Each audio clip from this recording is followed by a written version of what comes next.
Another month of watching a man in a box walk back and forth. 10/10 would recommend content again.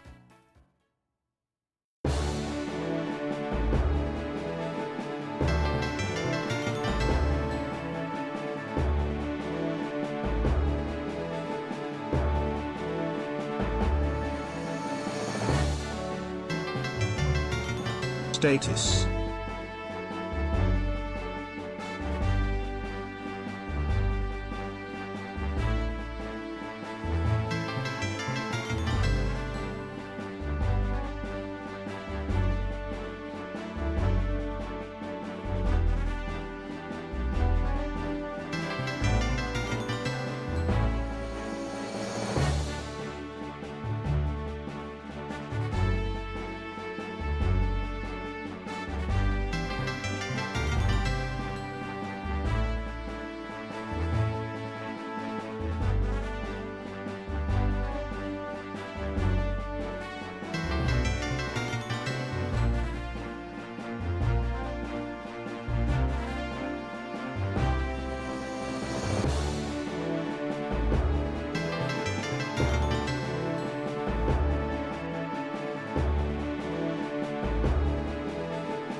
Six months of Prime.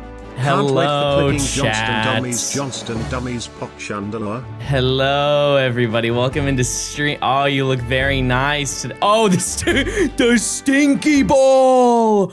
Holy moly, it's the stinky ball. What? I've never seen that. What does that do? What? That's it. It's just a stinky ball, I guess. No, hold on. This could be big. What does the stinky ball do? No, Miss Beds! No! No! Oh, it's a shark. Shark, don't go near the stinky ball! No! No! Oh, he's stinky! He smells! Oh, that's devastating news. Oh, and now you're scared of Surskit. Okay, there's a lot there's a lot going on over there. I'm not gonna be the one to unpack that. Welcome back to stream chat. Hope you guys are doing well today.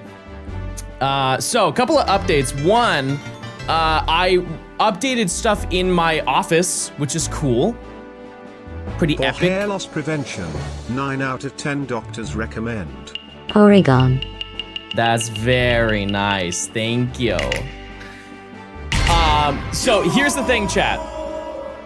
I did update some stuff in my office. Additionally, I changed the colors of my camera so I don't look as sad as I did before. John, you forgot to turn your sprinklers on, and as a member of the VODS, we mandate green grass this. Oh, thank you for turning that on. Thank you for thank you for turning on the sprinkler while I was gone. Additionally, I just exfoliated before I went live, so I'm gonna look extremely yassified. I've not seen myself in camera, but I can't imagine I look as I normally do. Let's just figure it out ourselves. Let's just, let's work together and figure it out. Yep. I'm glowing, Chad, I'm glowing. But look! Look!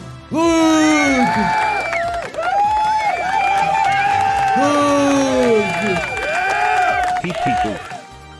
Look. It's huge and thick.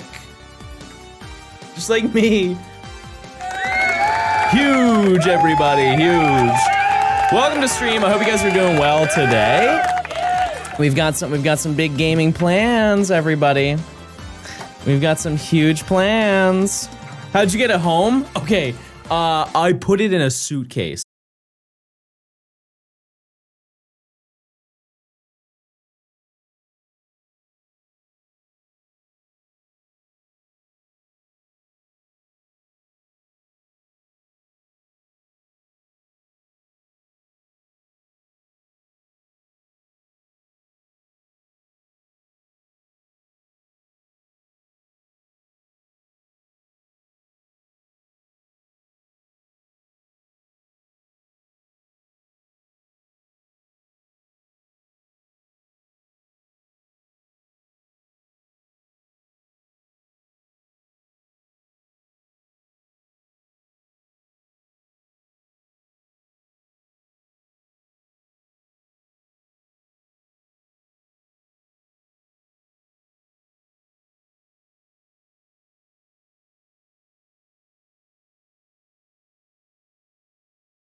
Win, thanks to the 22 months of tier 3. How was the flight? Okay, I'm glad you brought that up. It was not good. It was not a fun flight. I'm gonna be so honest with you. And it's not because of like anything that happened necessarily with the plane, like it was a bumpy ride or whatever. Oh. It was the person I was sitting next to made it so not enjoyable for me. Was it Spirit? Yeah, so I was flying Spirit and then they canceled, like they shut down Spirit, and so they had to shut down the plane mid-flight. Like all the employees were like, well, I'm not getting paid anymore, so I quit. And so I had to land the plane myself, and I did. I landed it myself, and everybody's like, wow, we knew that he had it in him, but we didn't think he'd be the one to step up and do it. No in-flight lepers. It did. It happened. No, the person that I sat next to, he was maybe quite possibly for ruining your flight. He was quite possibly the man-spreading champion of 2026. And it was so unbelievably annoying. Listen, I'm a guy. I get it. Like, fellas, we all do it. But he was doing, his stance was so wide that he was in my seat. And I kept doing like the, you know, try and command my zone, you know, defend the flag. And I was trying to do it too. And bro he was just like taking up way too much space. And so I was very uncomfortable for a majority of the flight. He's practicing for ranked, yeah, but I'm playing casual, right? I'm not trying to queue up. John was getting mogged so bad. And what? Were you the window or middle seat? I was window. Because here's the thing, I understand the etiquette. The way that it works, chat, this is how everybody should be on the plane. Everybody should be in their seat where they belong in their seat, right? That's like plain and simple. When it comes to the concept of the armrests, everybody can get 2 armrests. It is possible, okay? Let me give you the breakdown. The people who are in aisle and window put their elbows in the back of the armrest. The person who's in the middle puts their elbows in the front of the armrest. They're long enough, nobody is touching each other. We don't need to battle for the back of the armrest. We don't need to do that. We all can eat. We all can do that. No, what's the alternative? We be greedy and we hog it, and then we just wait for, like, you know, and if we don't have it, we just wait for them to go to the bathroom and then take it from them, passive aggressively. Middle gets 2. Either way. John wants us to touch all of our arms together. Yeah, what happened to friendship, everybody? What happened to companionship with your fellow flight people? Fellow passengers. What happened to a nice conversation on the plane? Whatever happened to that? But I played Tomo Life pretty much the entire flight, and then I fell asleep, and then I woke up, and the flight was not even close to being over, and I got very sad. Because it's rare when I can fall asleep on a plane. And I was very upset to realize that I still had like 2 hours. Yeah, new me's, and I spent, I think, 2.5 hours drawing one thing. That's not exaggeration. I spent 2.5 hours drawing one singular thing. One little treasure. I'm going to Atlanta for a work trip next week, and I'm very excited for the aquarium. I've been to quite a few aquariums, and I don't want to have like too heavy of a bias, but that is the best aquarium I've ever been to. The only one that may be a hypothetical is the Monterey Bay Aquarium, and I only went there when I was like 3, so I don't have any frame of reference, but like I've never been to a bad aquarium.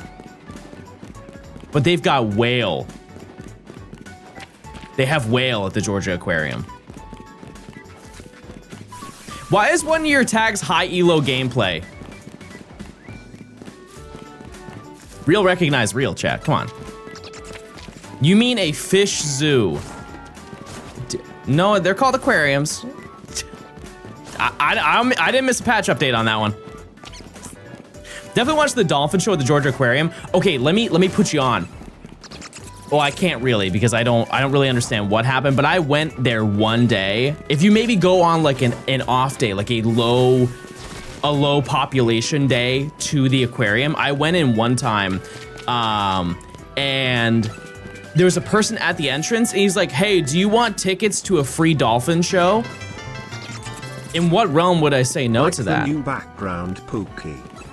Why in the world would I say no to that? Because those tickets I think are like $50 a person, $40 a person.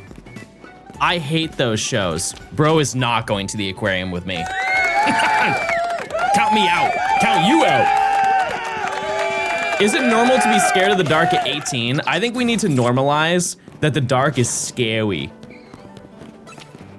It's so scary. But I genuinely think that if your house is dark and you have like a long hallway to your bedroom, if you don't quickly walk to your bedroom and think about like the Grudge girl coming out of the TV and like a spider crawling up to you, doesn't cross your mind even slightly, you're lying. It's scary.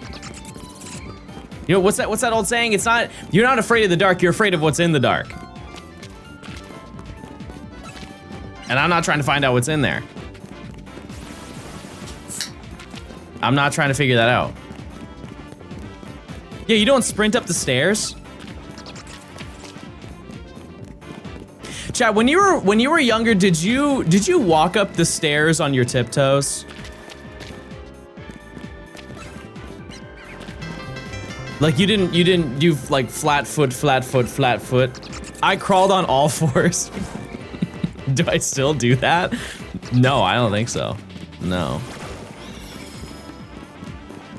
No, I don't think I did. You're not scared of being alone in the dark, you're scared of not being alone in the dark. No, if I was with somebody and I was in the woods and it was dark, I would still be horrified. The reason why is because I've had that happen. I got lost on a trail one time. This was like last year. I got lost on a trail and it was very, very dark. It wasn't dark when we went on the walk. We got lost and the sun set. Terrifying. That's another reason I don't like camping, chat. I'm not a camping person. You can't make me a camping person.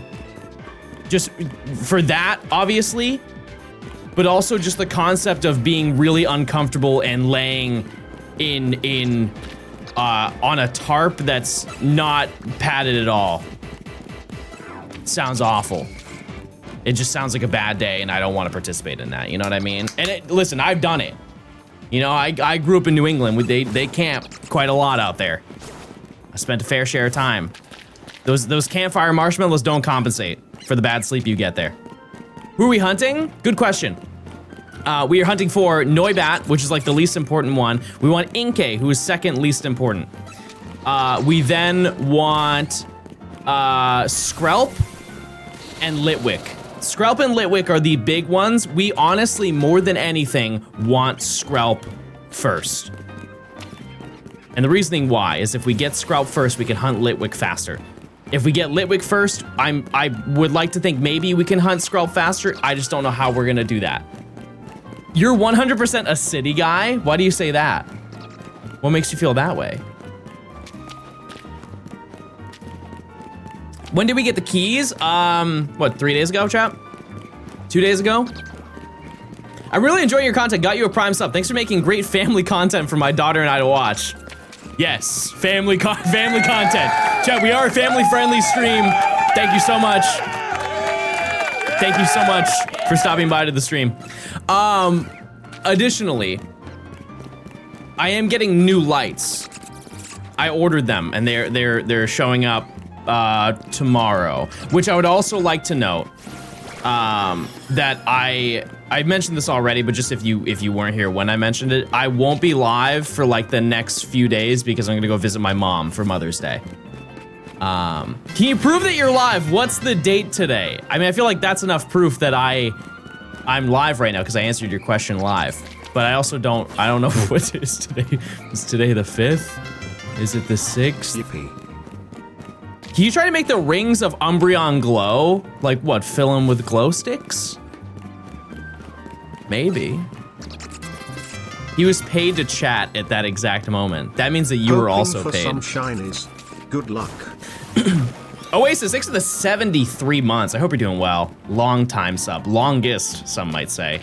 Fez, thanks to the 6 months. I appreciate it. Crystal, thanks to the 2 months. Lord Fenrir, thanks to the 32 months. Weiss, thanks to the 30 months of Prime. Eat the Stars, thanks to the Prime. Arcus, thanks to the 12 months. 1 whole year. Everybody start clapping. Holy Fire, thanks to the 31 months. Crazy. Another month of watching a man walk back in a box, walk back and forth. All right. Pixie, thanks to the 23 months. Sprouts, thanks to the 14 months. I appreciate it. Yates, thanks to the 4 months. Cosmos, thanks to the 7 months. Kipsicle, thanks to the 6 months. Ray, thanks to the 2. John the Goat. Mirror, thanks to the Prime. Bart, thanks to the 26. Steven, thanks to the 41. Salty, thanks to the 29 months of tier 2. I'm going on a cruise ship with my mom for Mother's Day. See, I'm such in the middle of if I would ever want to go on a cruise. I think it's really duration that matters more than anything. Cause like, is it silly to say that I would go on a 2-day cruise? But like anything longer than that and I'd be clocked out. Like I don't want to participate in that. Isn't Pandemic 2 happening on a cruise right now? Is it bad that I don't know that information? Probably. Yeah, that's probably bad. I should Google that. I don't have any plans to go on a cruise. I don't have any interest to go on a cruise. However, if I were to go on one, it's kind of hard because like how long are you on the cruise ship?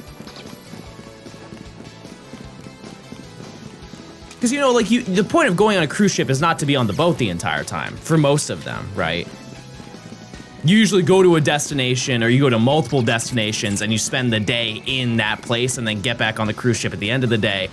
And then while you're sleeping, they cruise you over to the next location, right?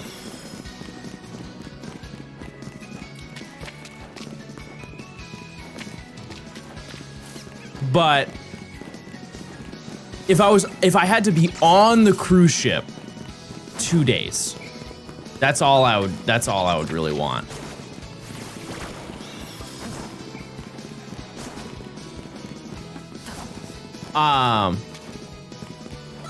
Yeah. Being on a cruise terrifies me. I don't know why. There's many reasons. I feel like this dialogue is not very good for a person who just said they're going on a cruise with their mom for Mother's Day. But I'm gonna keep going. I'm gonna keep going. I'm gonna keep talking about it. I mean, it's just scary, you know? Like if you fell overboard, which is not likely. It's not likely to happen unless you just make a very dumb decision. If I'm not mistaken, don't cruise ships have like preventative measures that even if you get drunk and fall off the cruise ship, you'll land on like a safety net and then they'll come and like hoist you up? They have to have those preventative measures, right? Like if Topgolf has a preventative measure so you don't fall off the side. No? Why would they serve alcohol on a cruise ship if you could do that? How high are the railings?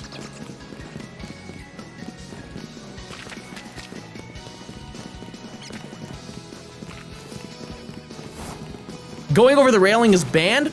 Well, yeah, duh. Of course it is. Yeah, because if you go over the railing, you'll never be seen again.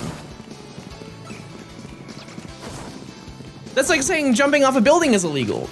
Yeah, because that's it. Pack it up. Just swim. Good idea. That's a great idea. Yeah, I'm pretty sure the worst thing you can do is if you fall off a cruise ship is try to swim towards the cruise ship. The best thing you can do is just sit there and wait. This got really dark, chat. We're not very far into the stream. You guys have any positive things that going on in your life right now? Anything awesome and epic? Somebody asked about my Tomo life relationship. I don't want to leak what's going on in that because I added, I think, 4 or 5 new people since I streamed it. I also bought a stylus, and so I've been drawing for my characters. And I've been trying to go for the most unhinged collection of people. Like I've been really digging deep. Like I'll give you an idea of like one person that I added was Grimace. Was Obama added? I think he was the 3rd person I added. Yeah, I believe that Grimace and Hugh Neutron are falling in love. I think that's one of the pieces of lore that's happening. Like Hugh got stuck and he fell down, and then Grimace tried to save him and he fell in love.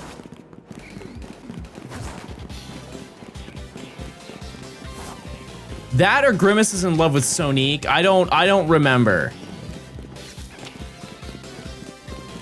I don't remember really, but. Oh yeah, the next one I will add is John Pork. I need to add John Pork. Any weddings? No. No. No, because I've only played like 8 hours. My biggest fear with cruise ships is what if the Kraken attacks the ship while I'm at the buffet? You die full. Not a bad deal. Not a bad deal. People are invested in the John Bama lore. Yeah, but here's the thing is that Nimi is like building a crush on me. So there will be a love triangle, and I fear that the 44th will lose. But yeah, we will stream that once I get back. We'll do like a night stream. Can you do polygamy in Tomo? I'm sure you can. I don't know. But here's the thing, Chad. I don't want to be with Obama. I don't want to. I've also put in I put in some crazy phrases that I'm excited for you guys to come up with. Like one, because if you didn't know, if you have like a phrase that you tell one person, if they talk to other characters, they'll teach them the phrase, and it's just really funny. It's just really funny for them to like randomly just pull out just a phrase that you told them like 6 hours prior. You're like, how in the world did you hear about that? Like, I think that Obama said he wanted to get to know Grimace better. And they both got to know each other by talking about John Ranch baddies. The concept of John Ranch baddies. And that has been used more than anything. Like, if you talk to anybody, they're just talking about all the hot people that live on John Ranch. They didn't really censor much in that game. I think that's good to an extent. You know what I mean? Because I think that if it was too strict, it would not be as fun. But it also leaves a lot of room to not be, you know, good, I guess. There's no filter? Oh. Well, that might be a little too bad, but I don't know. I saw some videos that made me choose to not buy the game for my kid. Yeah, I mean, I can understand that, but it's also like curated to what they would say. You know what I mean? It's not like because I don't think you can interact with other people and take what they say, right? I don't really know. Yeah, I don't think it is it is completely Oh! Wow. Wow, that's blue. Is that blue? I realized recently, chat, I think I'm a little bit colorblind. Is that blue? I don't really know. I don't really know. Green. It's a blue-green. That's such a cool one to find, too. That is so neat. Okay, I want to get some, like, aesthetic shots here. My God, it's Patrick Bateman. Okay, hold on one second. Hold on one second.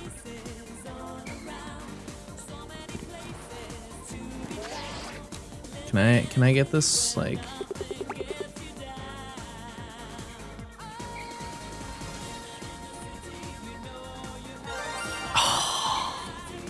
That's so sick! Oh, that's so cool! Bat. Oh, that's so neat. That is such an insane find out of all of them. Being able to find it in the air like that, super cool. And that makes me feel a lot better because I was hunting here for a long time and I didn't find anything, so. All right. Look. Look, Ryan, I got one. I did it. I'm not a failure. I did it. I did it. Now the question is, can I get closer? Actually, I'm gonna try this.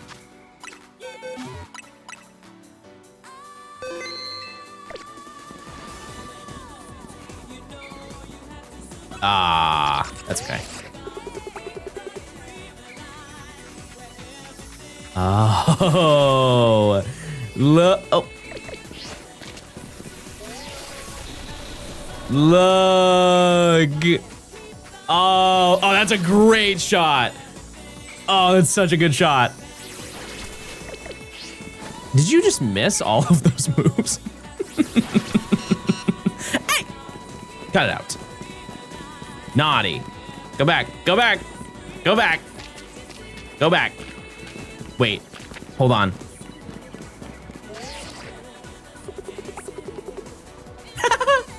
There he go. There he goes.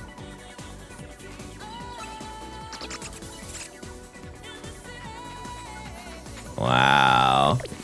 All right. What do I catch you in? I feel like netball. All right. Cool. That is all done. Not bad. Let's see.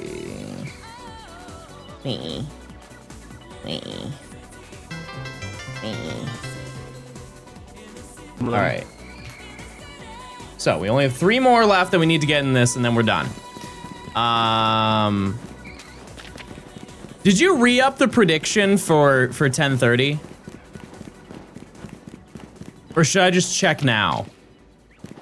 Oh, also, sorry. That's crazy. I didn't do what I was supposed to be doing. Where is it? Where is it? Oh, there it is.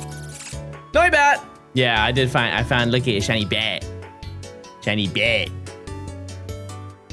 I gotta see nickname for this one. I assume this one's claimed. It is. Please name him. I'll say it the way you want me to. Beefing with my chick when I'm in jail. Kevin Gates he really is a national treasure. He has so many insane, like the one where he's like, he's like, I'm not lying. If I'm lying, kill my kids today. He's like, do it today.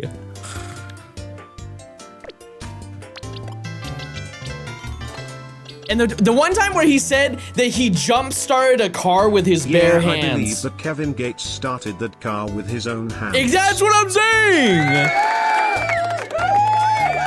started a car with his bare hands. Surely not.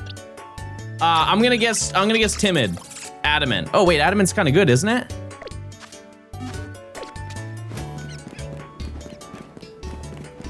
That's crazy. Okay. Yeah, so if the prediction's going until 10:30, then I'll just keep looking. I think it's a special attacker. For the level that we're gonna bring it to, it won't matter. It can be defensive and it can still knock Pokemon out. No boom burst. I think you guys are forgetting the fact that mints are so easy to get in this game. You just go and buy whatever nature you want. Did you go to the Pokemon Target release last weekend? No. I didn't. I just don't need it. You know? Like I've already bought a bunch of silly things in the past month. I don't need more silly things. And also, I am happy to announce, chat, I got the booster box. It's in my possession, and I really wish I could show it to you. I really wish I could. However, it is going to be a secret. Boy, was I scared to bring that through TSA, though. I've seen too many videos of, people like bringing cards, anything. If you have like a stack of paper, it gets flagged off through the TSA, and booster packs are, you know, stacks of cards. And so I was thinking, I was like, oh man, if they take that and they try to open it, I'm gonna be so devastated. I had a planned scenario in my head. If I told them what it was and they're like, hey, we're gonna need to open this to see what's inside because it's like flagging off our TSA thing, I would say to them, you can do that, but can I at least record you doing it so I can make content out of it? That was where my mind was at. At least I can make a bit out of it. I'm so excited to see what the box is. See, Ryan, I know that you wouldn't leak it, so I'm totally fine with showing you. How about this, Ryan? I will send you a photo of it right now, and you tell chat out of 10 how exciting you think it is. You don't have to lie either. You could say whatever. In my head, it's a 10 out of 10. I think also it's important for you to. Where's my phone? Where's my phone? Oh, it's in my bag. Oh, it's in my bag. Ryan, I'll gift 100 subs for a leak. Wait, no, I can do that. Who's in that set? Pikachu is in that set.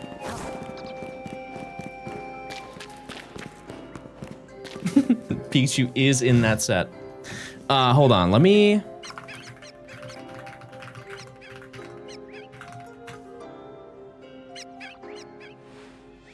Hold on.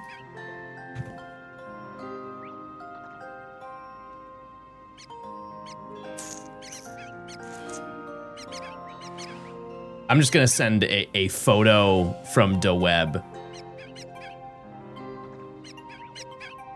All right, Ryan, tell me what you think about this.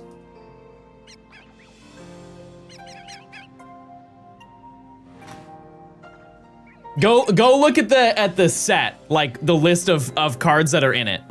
What's this song from? This is from Pokemon. This is that's crazy. I don't know it either.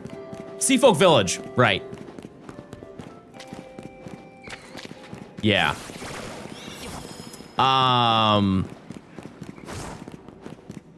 Yeah, I got this specific booster box for a couple of reasons. Okay, well, I guess that tells you. I guess that tells you how good it is. I bought it for a couple reasons. One, because it's really sick. But two, because the pull rates for it are insane. That's your hint. The pull rate for the box is insane. But I think you could also say that for older booster boxes. I didn't realize what the pull rates are for some from like modern sets. I had no idea.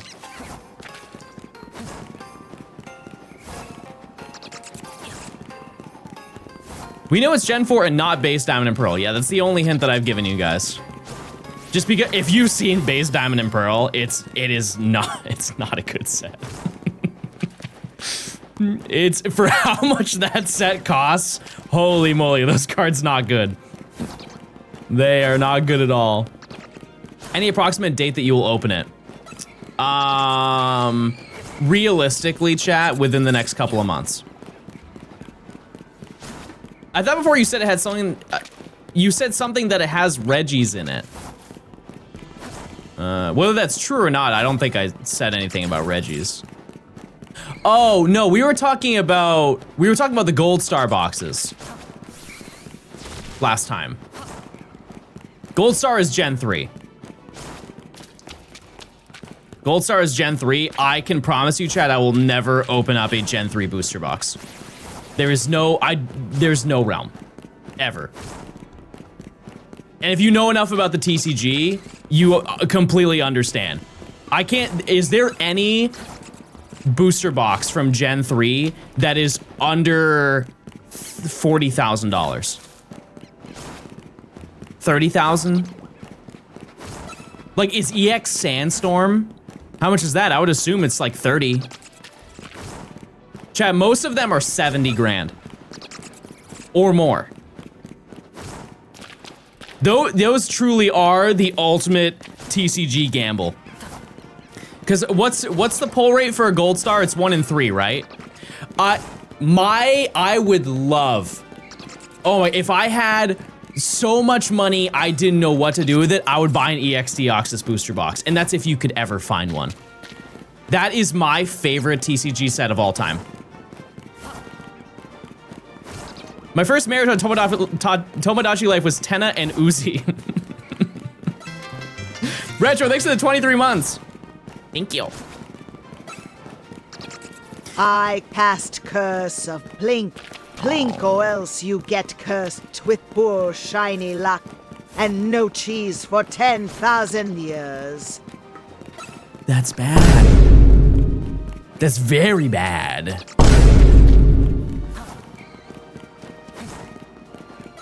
Why is he still hunting Noibat? So we weren't intentionally hunting Noibat. You'll see. Give me like 9 minutes and I will show you why we're running back and forth. It'll make way more sense. We were spawning things in that direction, like down that hallway. I remember opening EX Crystal Guardians packs as a kid and I pulled Jirachi EX. I have the same card. Yep. It's a great set. I am just wildly confident that I will never open up that set again.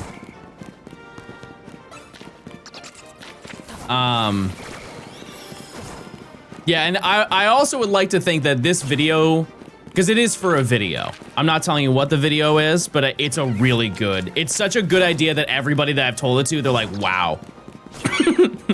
Which is rare. It's rare to be somebody like it's almost like a not like jealousy, but like, oh man, I wish I thought of that type of thing. But I don't think there will be a more expensive video that I'll ever make in my life. I can't fathom. Yeah, it'd be wild. It'd be a lot of money. My final guess is Call of Legends. That is from that, yeah. It's from that time frame. Even the platinum decks? No. I think Emerald is the most expensive video I've ever done. Oh no, you're right, because the distro cart.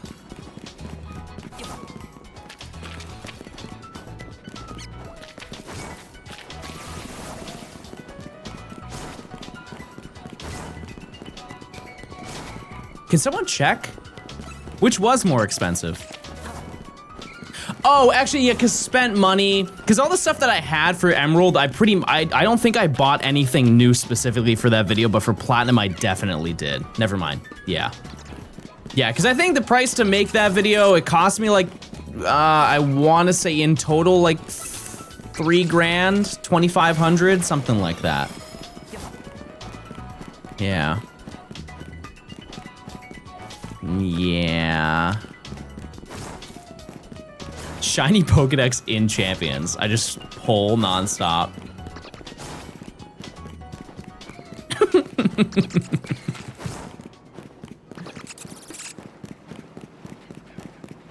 Do I still have John Ranch open? So I do, but you can't see it. So the multi-viewer that I have, chat, one thing I've realized is that the color grading is so much worse than having it directly plugged into my capture card. And I hate that it took me this long to figure that out, but it's really bad.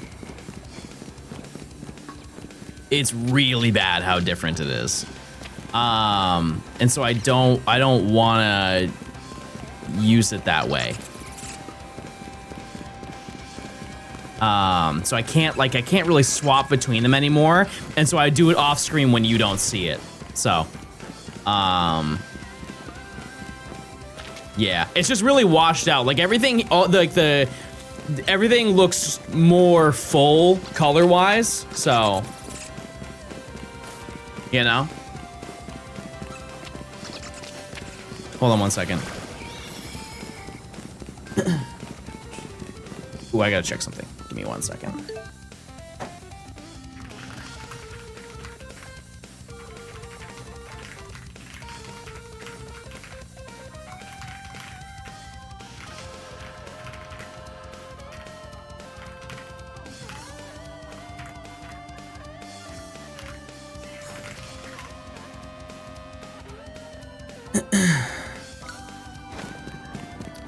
Okay, all good.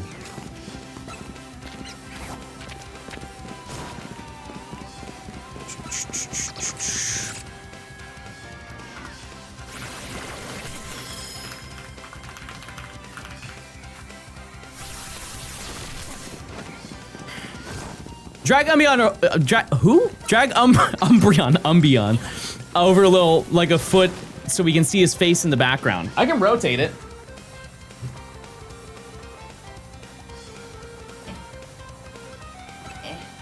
Oh, that works, okay. Oh, he kind of went back. Well, whatever.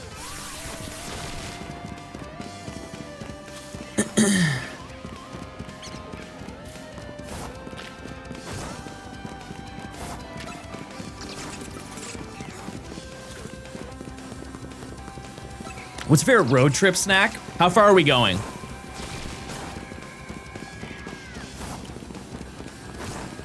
What's the distance? I'm so confident I'm gonna guess sassy already. Wow, I love that. A 5-hour trip?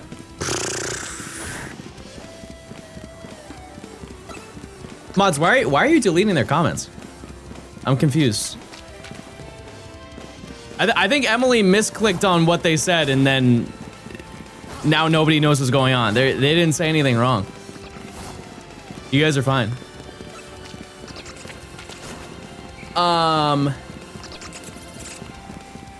What was I even talking? Oh, yeah. The, road trip. See, can I just stop at a gas station?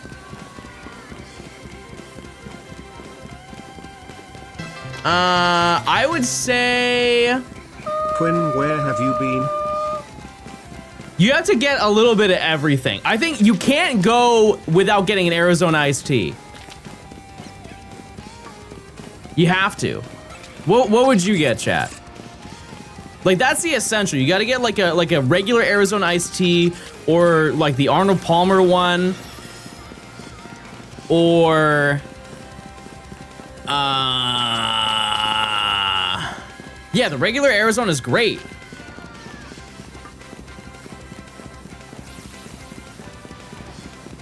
Chex Mix? Chex? If it's the cheddar one, sure. And if you want something sweet, you get the Muddy Buddies. But that's the only realm that I'm having Chex Mix. Except, you guys know those little toasted, what are those things called? Those things, it's the best thing in the Chex Mix next to the bread. Next to the little piece of bread. You don't I can't read that sentence. Yeah, the rye chips. Yeah, the rye chips go crazy.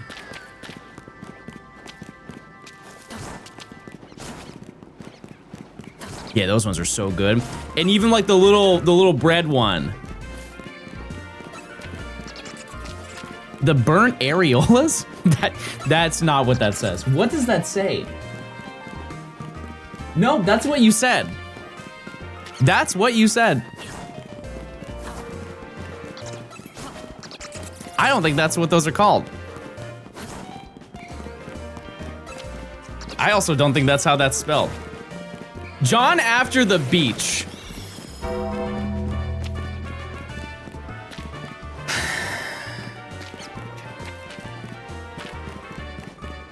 Gardettos, yeah, that's I don't think that's how you pronounce it, but like those, yeah. Okay, if I was like 20, I would change my answer. I would go and get out one of those like roller taquitos. But now that I'm older, I know if I eat that, I'm dying.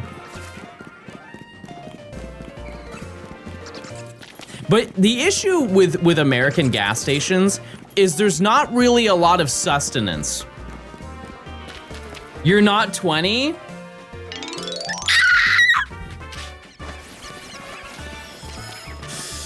Oh, it is check time. Okay, let me show you what the game plan is. Did we get Candle yet? Just wait. So even though we don't respawn Pokemon here, let me just show you. So we run from this location right here. I can't put a marker down. We run from here and we run to here. This is where we get the shiny Noibat. We run back and forth here. And during the process of doing that, oh, that's Crocodile. Oh, I left it at the other house and I can't show it. Well, anyways, here, Litwick spawns here, and so by running back and forth, we spawn and despawn it. We have Skrelp here, we have Klefki here, which we don't need, and there's more Skrelp right here. And so the game plan, we start from here to do a little preview of everything, and maybe we get a happy little bonus. Whatever, right? But we should be due for something in that area. I know we just got Noibat, but we have not found many things. Points? Well, I had to check everything first. Hold on. Black Lizard Dog, thanks to the 21 months. Where have you been? Well, I was live a couple days ago. I've been here. Where have you been? I've been around. But this weekend I won't be around, so it's probably not a great segue, but. All right, shiny Skrelp. Make my life easier. It would make my life very easy, shiny Skrelp. Please. Then we got keys, which I don't need, but you know, not shiny. Okay, this is the big one. Did we get shiny Litwick?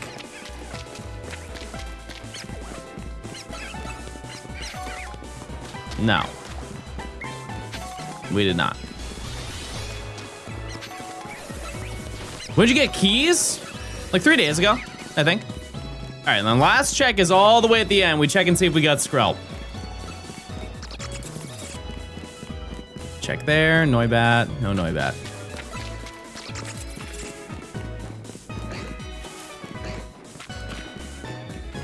Nothing.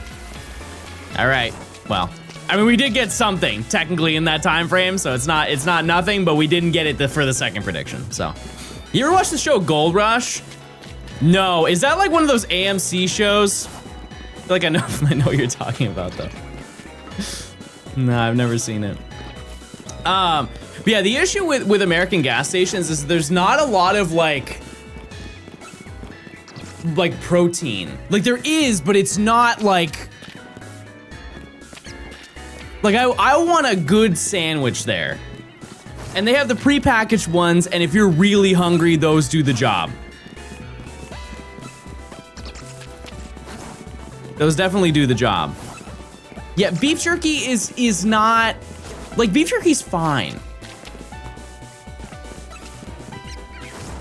Beef jerky is, well, at least when you're buying it, like the Jack's Link stuff, most of the time it's just hard.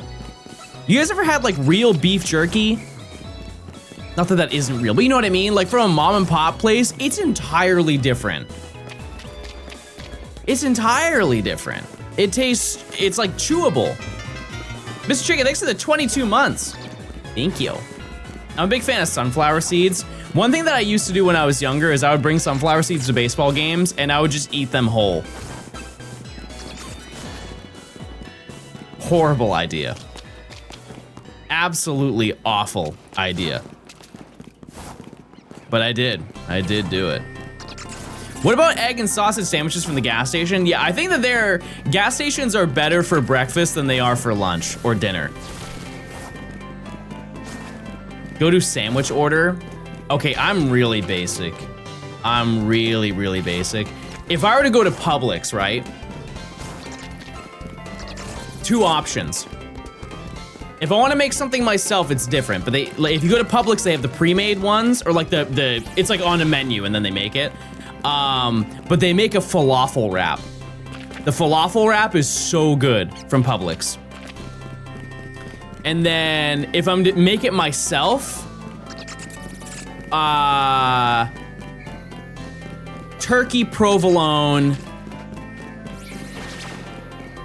on like wheat, or I put it in I like wraps more than I like subs. So I put it in like a tomato basil wrap, and you got your greens, you got tomatoes, you've got the sub, what's that sub sauce? It's just like oil and spices, but it's like the sub seasoning that they use. And then pepper.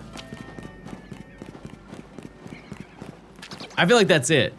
A little fresh thing. Yeah, submarine sauce. Yeah. And maybe some Sprouts if I want to get crazy. But like the odds of a sub shop having Sprouts is pretty unlikely.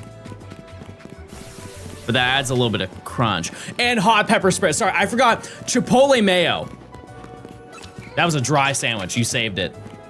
Yeah, you gotta put that Chipotle mayo in there. And if you got some like hot pepper, put that in there too.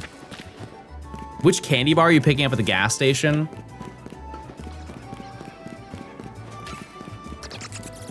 There is an elite candy bar that does not get any respect. I just want to do, does somebody want to do a soul read on what I'm talking about? Here's another month of Prime for being a sweet pookie to me. I try. Thanks for the 2 months. Yeah, we went for a walk this morning. That's right. Johnstone dummy.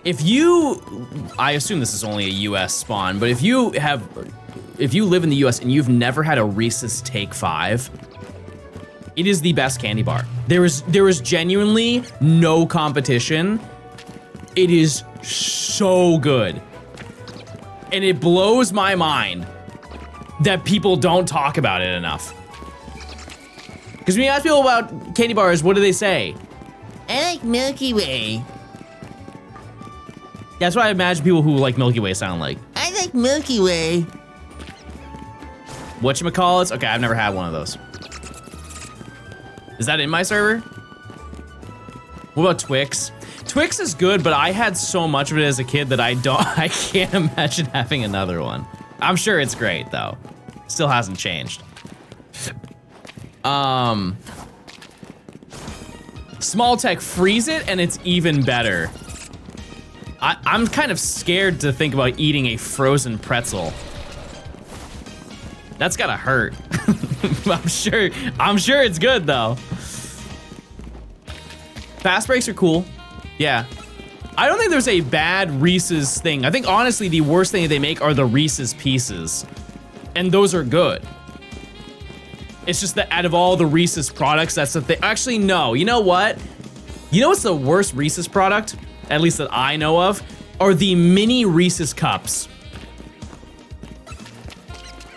And I love the regular Reese's cups. The reason why I don't like those is because the ratio is wrong.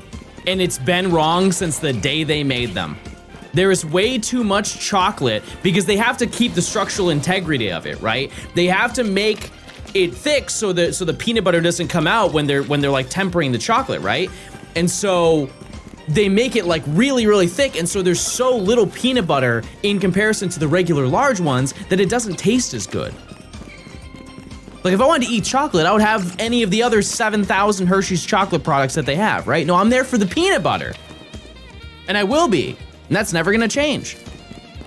And so if I wanna have something like that, I would have the cup, because the cup has more peanut butter in it. The Reese's eggs, the Reese's trees. Don't get me started on the Reese's peanut butter cup trees that they released during Christmas. Are they the exact same thing as the Reese's cups? Yup. Do they taste better in my head? Yup. They do. Yeah, dare I say that I don't like the, I like the holiday ones way more. I really do.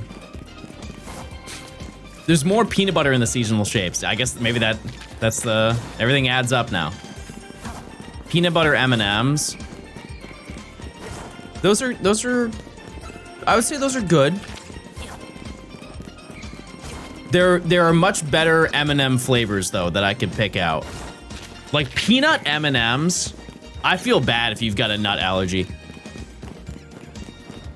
Okay, I'm gonna say something. I hope somebody is like, yes, I do the same thing. And I kind of hope a little bit that you lie to me and just agree with me. Do you guys suck on the peanut M&Ms before you eat them? Like you let them melt in your mouth a little bit and then eat them? It's a totally different experience. Like it brings out more of the candy flavor. Yes? Type 1 if you just lied to me because I told you to. Who's a real peanut M&M enjoyer?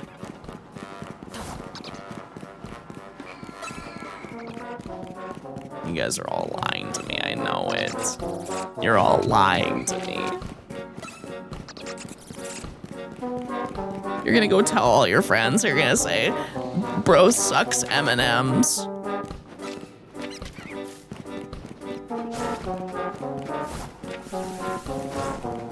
Bro lives his life sucking M&Ms. You know what's a flavor they need to bring back for M&Ms, and it makes me so sad it doesn't exist anymore? Coconut M&Ms. Coconut M&Ms are the greatest M&Ms, and they release them for like a year, and if I want to get them, now I have to go to like Indonesia. That's the only place that they sell them. You couldn't pay me to like coconut? What if I said 7 grand and you eat 1 coconut whole? They made coconut M&Ms, yeah. And they were so good. You have to eat it whole. Imagine. The whole coconut.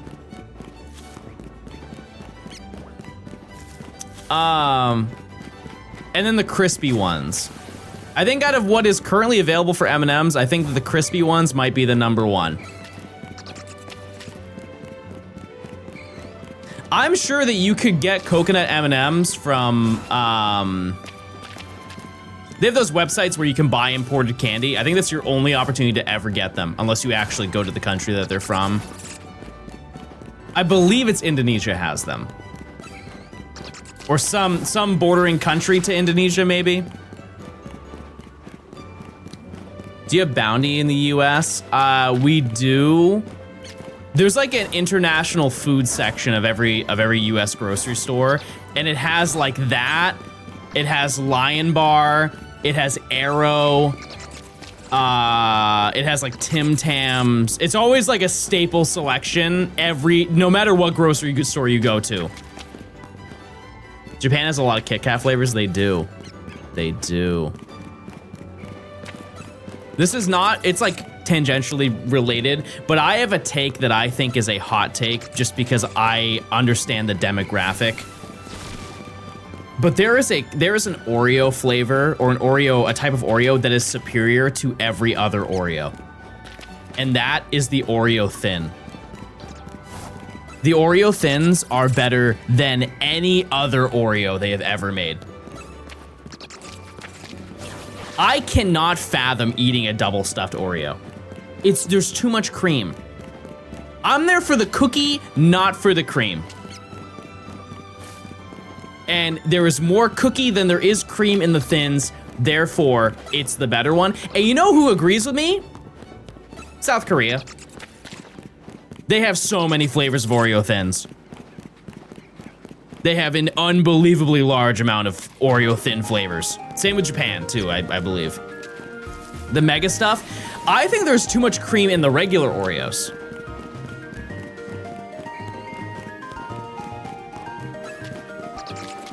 Okay, cool, then go there. All right, chat, we're now doing our giveaway. We're gonna do a giveaway, a trip to South Korea with me, and the only people who can enter are nice people. Type 1 if you're really nice and thoughtful and wanna say really nice things and be positive and not rude. Doubling down too, I gotta respect it. I really gotta respect it. But yeah, the flavors for Oreos, I would say 95% of the time are really good. There are some that they've made from the simple premise of like, it's such an insane flavor that people will buy it to try it and then hate it. That, I feel, it should be removed from food entirely. It really should be. Because it's just wasteful. Because like, for example, chat, type 1 if you bought the Sour Patch Kid Oreos, had one of them, said, oh, that's as gross as I thought it would be, and then just didn't have the rest of them and threw them out. I guarantee you. I guarantee you. Or some affiliated thing. You guys remember the era of hot candy and hot drinks? When they made like flaming Mountain Dew?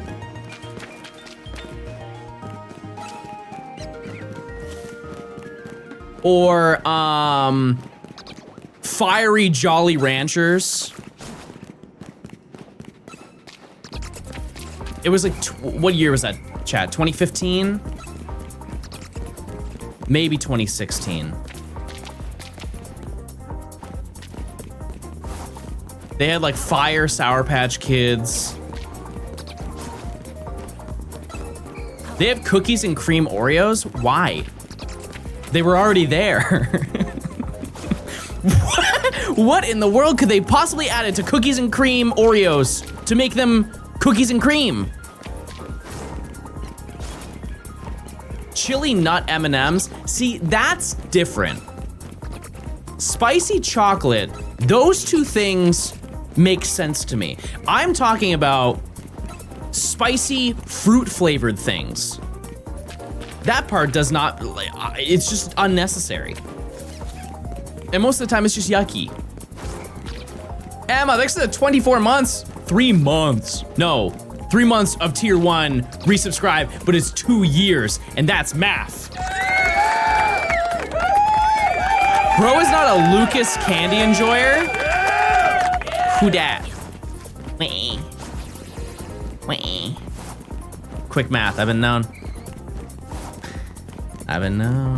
Yeah, like the giant spicy gummy bear, pass. What are some other outrageous brand foods that they have made? Chat, do you remember the Doritos Xbox controller?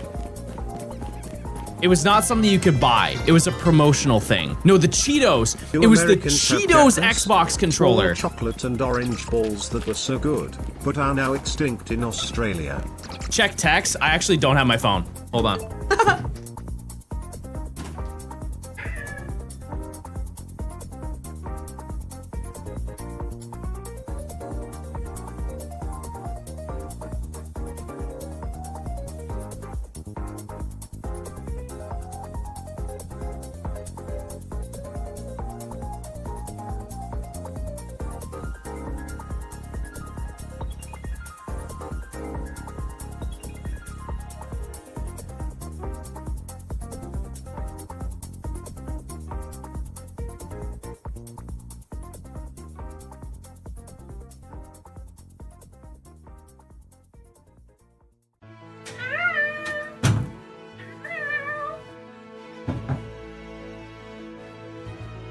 Sorry, 1 second, chat. I just sent my parents my itinerary for when I'm going to see them. Give me 1 second.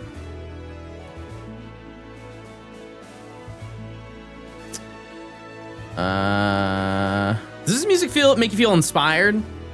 It does for me.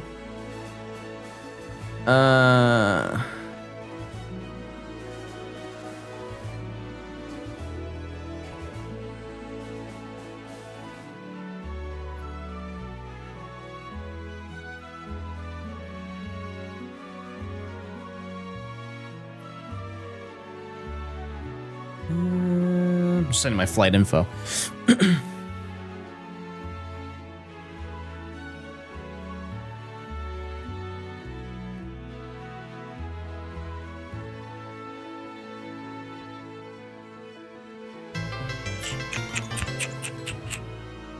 Hey. Hey. Welcome to stream. Is it over the top to spend $100 to get my mom a cake? Are you asking if your mom's worth $100? I figure that's self-explanatory on that one. Okay.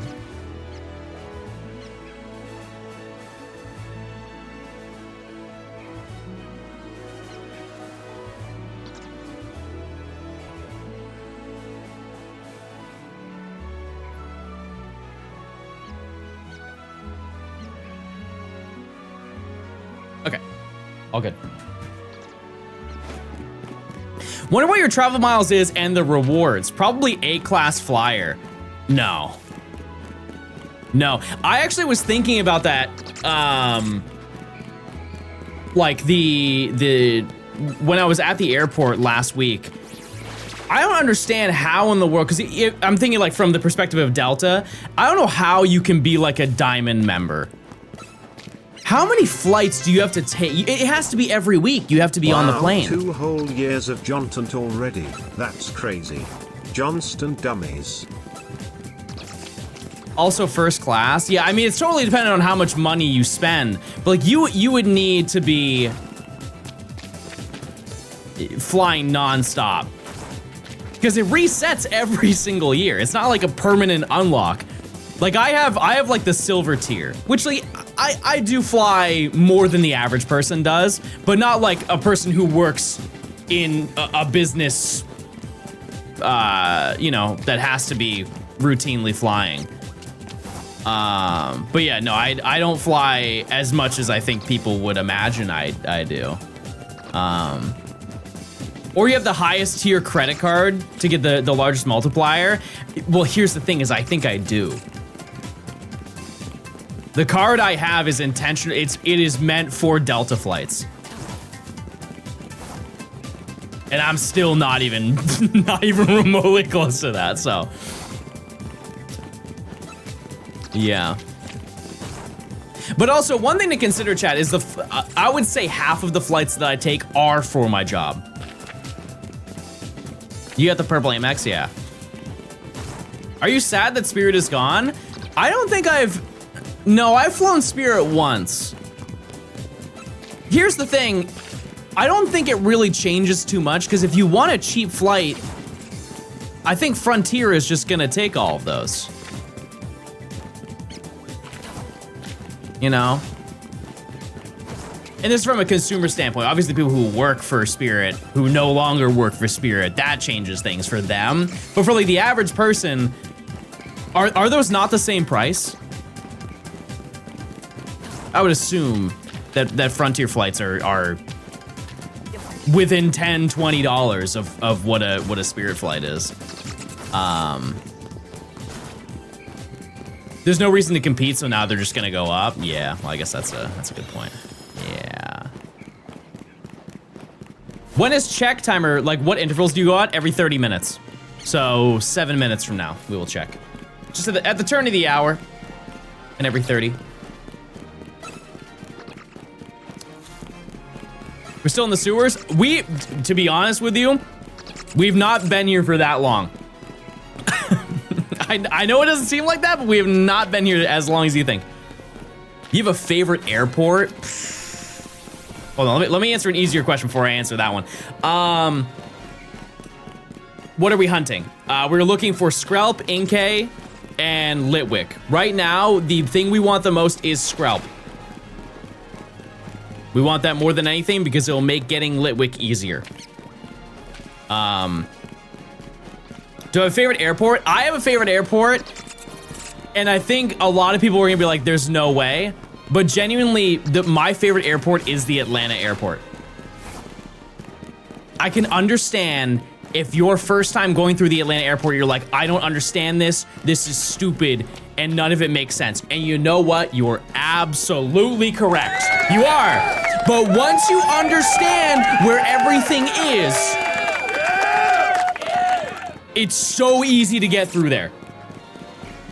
It's so easy, and it has everything. Okay, let's look at it from a different angle, and maybe this will sway you in a different direction. Type 1 if you ever had your flight canceled, and it just ruined your entire day. It just cooked everything that was going to happen for that entire day. From a lot of people who have flown, it's a really annoying moment, right? Because it's like, oh, well, we can get you a replacement flight, but it's in 7 hours. Not at Hartsfield-Jackson. They're like, we have another flight in 40 minutes. We'll just put you on that flight. You're good.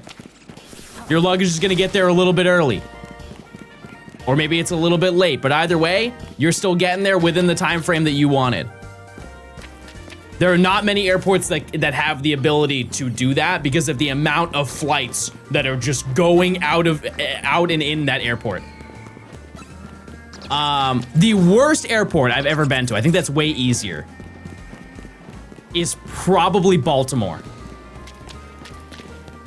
I just don't like that airport. It's not even an experience that I've had. It's just like, I've had to go there for layovers to get to New Hampshire, and there is quite literally nothing to do there. And that may have just been where I was in the airport, right? It's all subjective. I'm sure everybody would say their worst airport they've been to is when they had a bad moment, like their flight got canceled, or they missed getting to grandma's for Christmas, whatever, right? But consistently, every time that I've gone to the Baltimore airport, I have been not happy to be there. Also, their food court is sad. It's very sad. I think LaGuardia is fine. I think that is the middle of the road airport experience.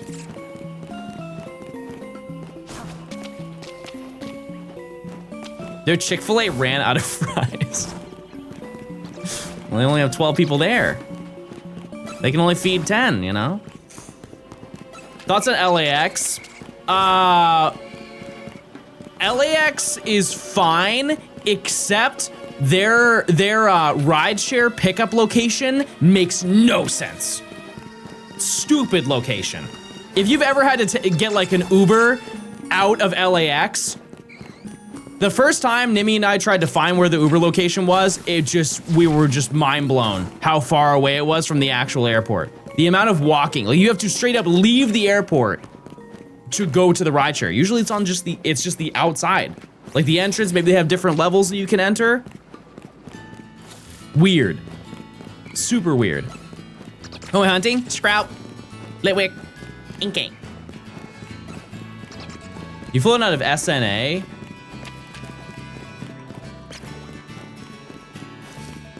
Yes. Last year, once. Litwick, Scrupp, and who? Inkay? Yeah, Inkay, but Inkay does not spawn in this pathway that we're walking. Inkay is a Pokemon that we don't need to get here, but it's like a cool bonus. It's just a cool bonus if we get it here because we have to get it in a different location if we don't get it here. And I'm starting to think it may actually be easier to hunt here anyways. But we'll see. We'll totally see.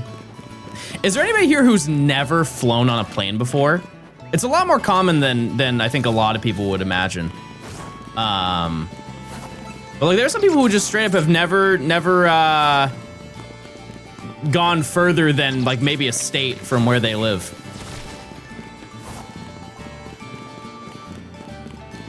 Okay, well, on that note, where would you want to go if you were to ever take a flight? What's something that's too far for you to drive to that would be worth your time?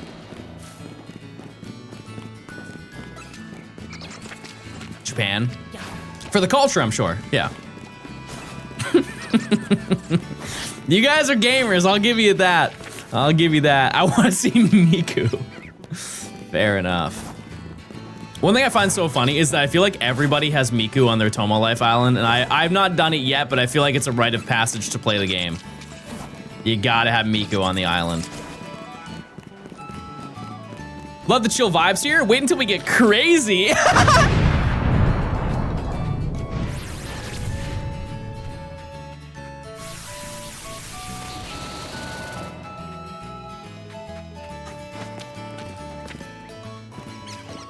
We're free! Don't say that. Don't say that.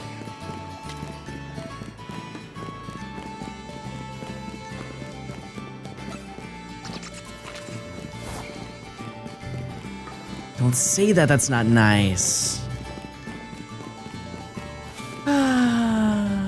Chad, link your Amazon account to your Twitch account if you're not already doing that. You get a free Prime sub every single month. You get ad-free viewing and you get emotes. And I'll say the word. I'll say.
Okay, one thing that I want to note about Skrelp is that when its back's turned, it looks shiny. After picking up all the sparkles in the sewers, you're gonna have bank in the game. I am curious how much I have. You do raise a good point.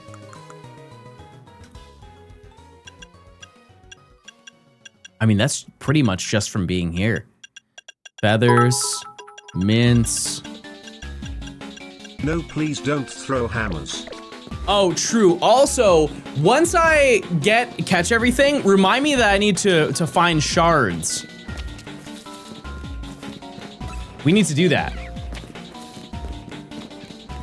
I've been hunting in Zone 13 and I found 2 Trevenant and nothing else. Not bad. What are the shards for? I need to buy, I think, 5 more Mega Stones. And I have enough for like 2 or 3 of them right now. So it won't take a long time to do it. But I believe that I need to do that, or I need to buy some Mega Stones. I have no idea. Colin, thanks for the year of Prime. Andis, thanks for the 2 months. Lynx, thanks for the 15 months. Bingus. Yeah, this is Castelia Sewers. It is. I'm so glad that we found, out of all of them to be shiny, I'm so glad. What happens when someone gifts 50 subs here? I don't know, let's find out. How did you, what are you doing? What are you doing? Scrub, where are you going? Where could you possibly be going? No, you need to go in the other direction. What are you doing? Bro broke out of the Matrix.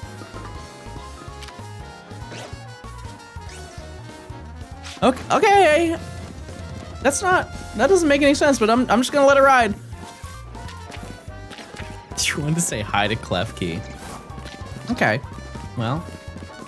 Use your points, chat. Do I get a shiny? Why are you mad about a free scrub? Because I'm losing an encounter every time. Now here's a hypothetical. Is it still there?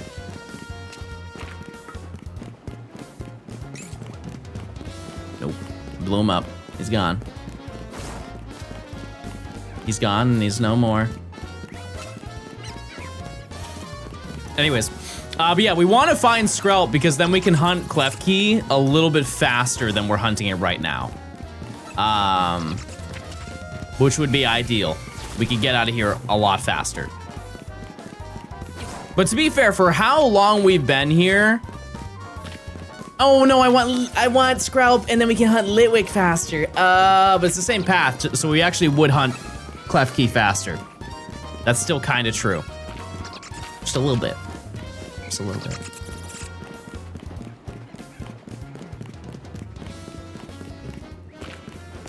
Anyways,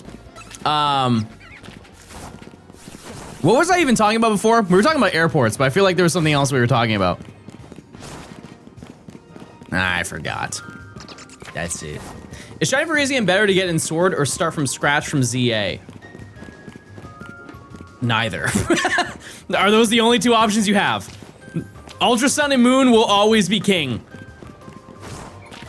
But, yeah, no, it's way easier to get it in this game than it is in DA's. Way easier. Way easier. Candy. No, I'm done talking about candy. Verizion's not in DA. Oh, right. It's a soft reset. Or is it, can you run away from it? Probably just soft reset. Still way slower than this game. Yeah, Omega Ruby Alpha Sapphire is the same as Ultra Sun and Moon when it comes to hunting. It is like 1 second slower than Ultra Sun and Moon, which does add up over time. It's more so accessibility. It is so much easier, in my opinion, to track down those Pokemon in Ultra Sun and Moon because every single one that's in Oras has to have like some condition in your party.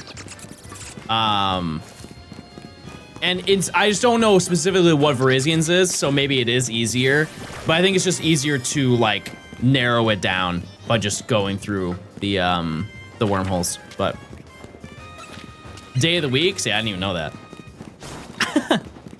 I didn't even know that. I think at some point I'm going to need to replay those games because I understand that my opinions on that game is unlike pretty much everybody else's. But ORAS is probably one of my least favorite Pokemon games. That being said, there are aspects of that game that I am sad have not been put into future games. Like DexNav, it's crazy that that was a single game. DexNav was in one game. You can pick whatever Pokemon you want on that route and encounter it once you've already caught it. What a useful tool. Super helpful. Good shiny hunting method too. At least once you understand how it works.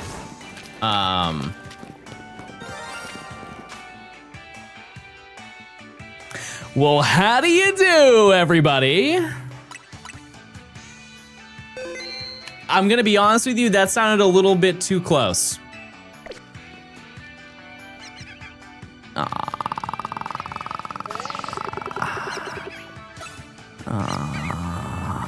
Rat gaming again, another rat.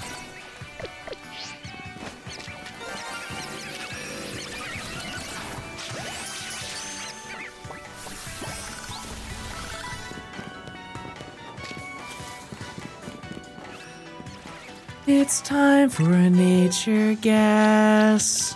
Make sure to do your best. We have found as many rats as we have found shinies we've needed in this section. I'm gonna, lax. Gentle.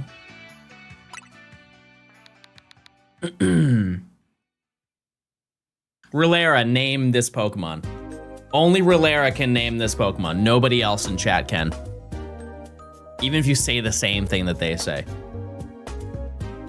I'm now forcing chatters to name Pokemon. But if you had the opportunity, what would you name it?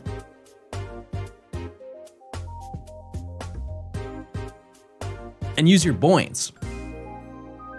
Please use your points. Wait, did they leave? Oh, they might. I think they might have left the chat. Okay, maybe that wasn't the person I should have asked. Oh, Raddington. They're back. They're back.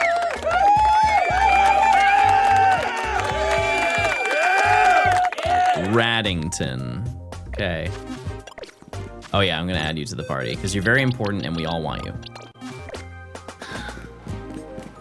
Use your points. Okay, well, at least the shinies are showing up. I was getting real worried yesterday that I was doing something wrong. I was doing more checks than I should have to confirm. I will note that that one we just found, I think I found that same slot already. Which is that's not good. That's lucky in the wrong way. Will there be a Boints stimulus? How much do you need? How much do you want? Is Boints short for Bingus points? I think it should be. I think it definitely should be. No, the origin of Boints was just, it was in BDSP, I was digging in the Grand Underground and I did a prediction of when I would find the mysterious shards. And I got insanely lucky finding them. It's like, does John find one in the next 15 minutes or something like that?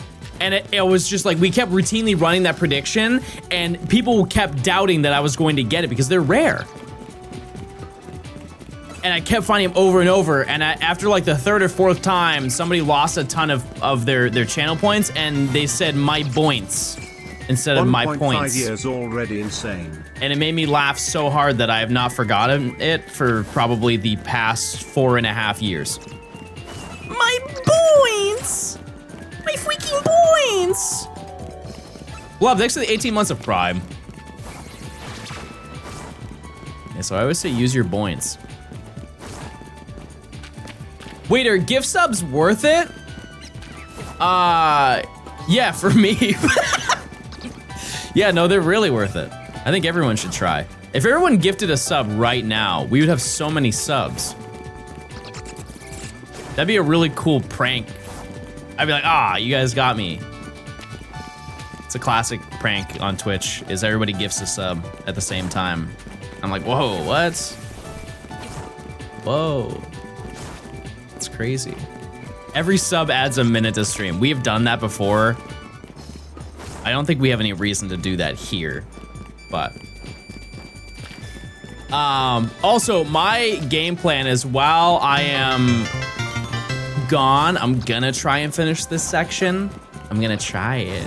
Yay, it's 6 to the 5 gifted. Chat, you get gifted sub, please say thanks. And if you don't, you're gonna turn evil. And evil people are yucky.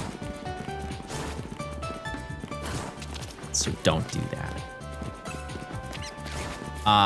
Yeah, I'm gonna try my best. I'm not gonna have a ton of time this weekend to hunt. Obviously, like, just because I want to spend time with my mom. But, I got the plane. I got a long plane ride. It's like 6 hours. I think it actually might be more than that. And so, I'll be running back and forth. But I'll bring my laptop so I can at least like record while I'm on the flight. So long as my laptop doesn't catch on fire like it almost did last time. There was one time we were heading to the airport, and I like grabbed my bag and I grabbed like the handle. Like we were sitting in the Uber heading to the airport, and I shut my laptop off, but I didn't realize it didn't shut off completely.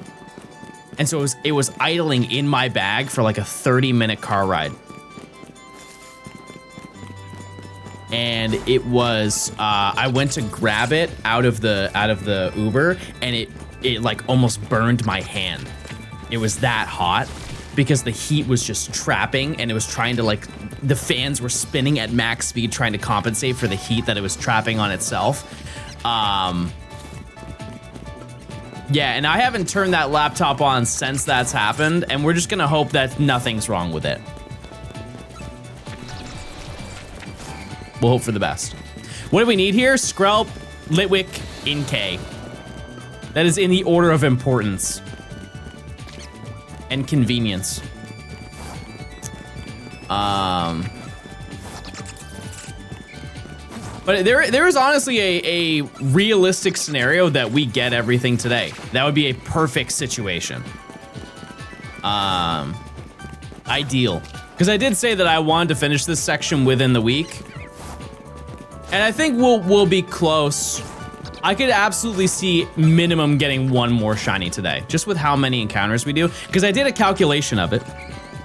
Including the rats, we do 2,160 encounters per hour. Happy 1 year, big man. Thanks for the amazing content you always provide.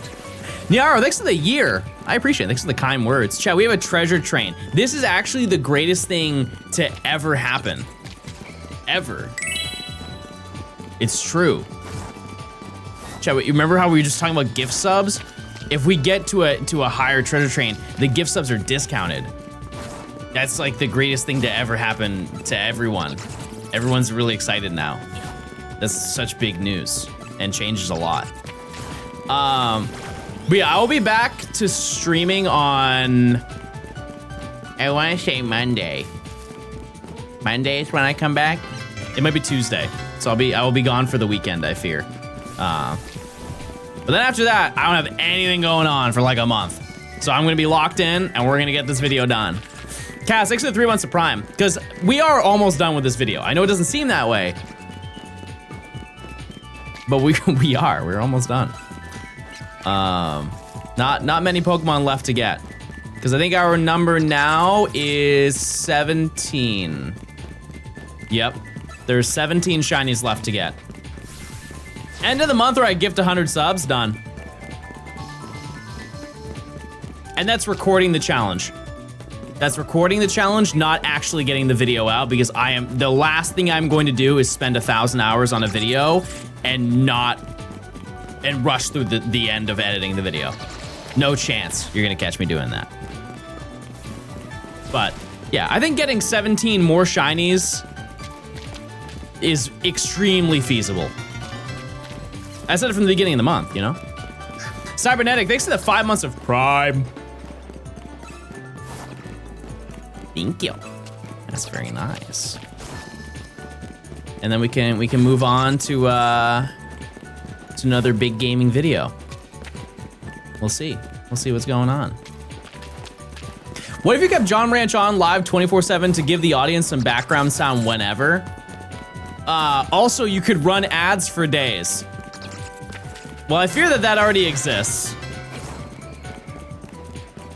That already exists.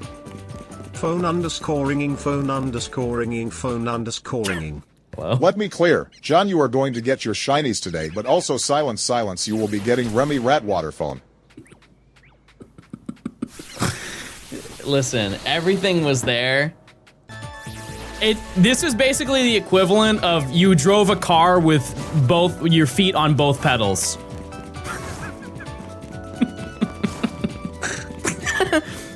You're driving the car, but something's off. I'm gonna go yeet myself.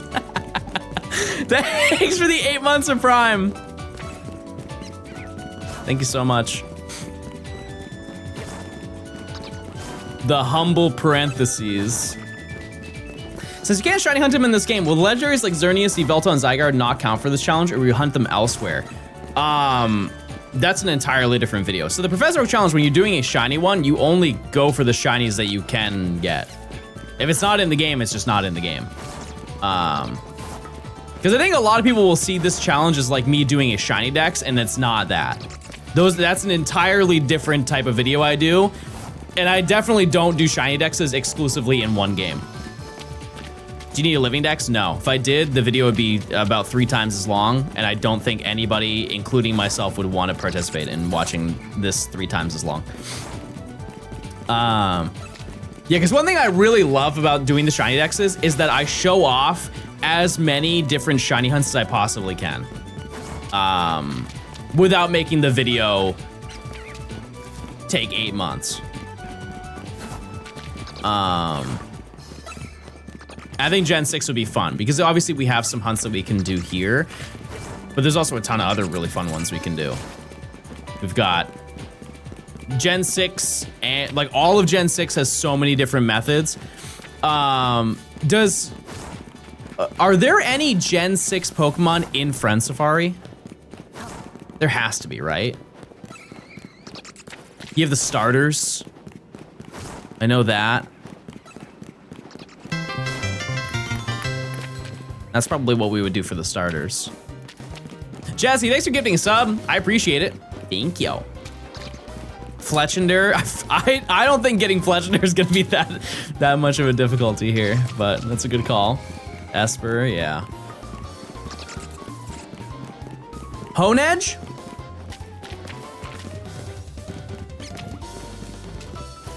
Is Honedge in there? I feel like it is. Deblade? That's a great shine. It's arguably one of the best. Darn. Gen 6 also gives you freedom for Eevee in any game. See, the way that I take those specific ones is I want to hunt Pokemon that I have to get multiple of in a way that I've never done before. Like, how in the world do I get Sylveon? I feel like I've caught Eevee in every game. That there's a method. Across every video I've done, let's just narrow it down here. So I've caught it in, well, I'm gonna catch it in this game, or I have, sorry. I guess I could change it. I could do zone 19 in this game, but like who cares? Scarlet and Violet, I've done that. Let me go in order for methods. I have not done it in Crystal. I've done it in Diamond, Pearl, Platinum. Good afternoon, everyone. I haven't done it in Gen 6. I'm trying to think how I would do that in Gen 6. Is Eevee in Friend Safari? You could attempt PLA distortions. I've already caught it in PLA many times.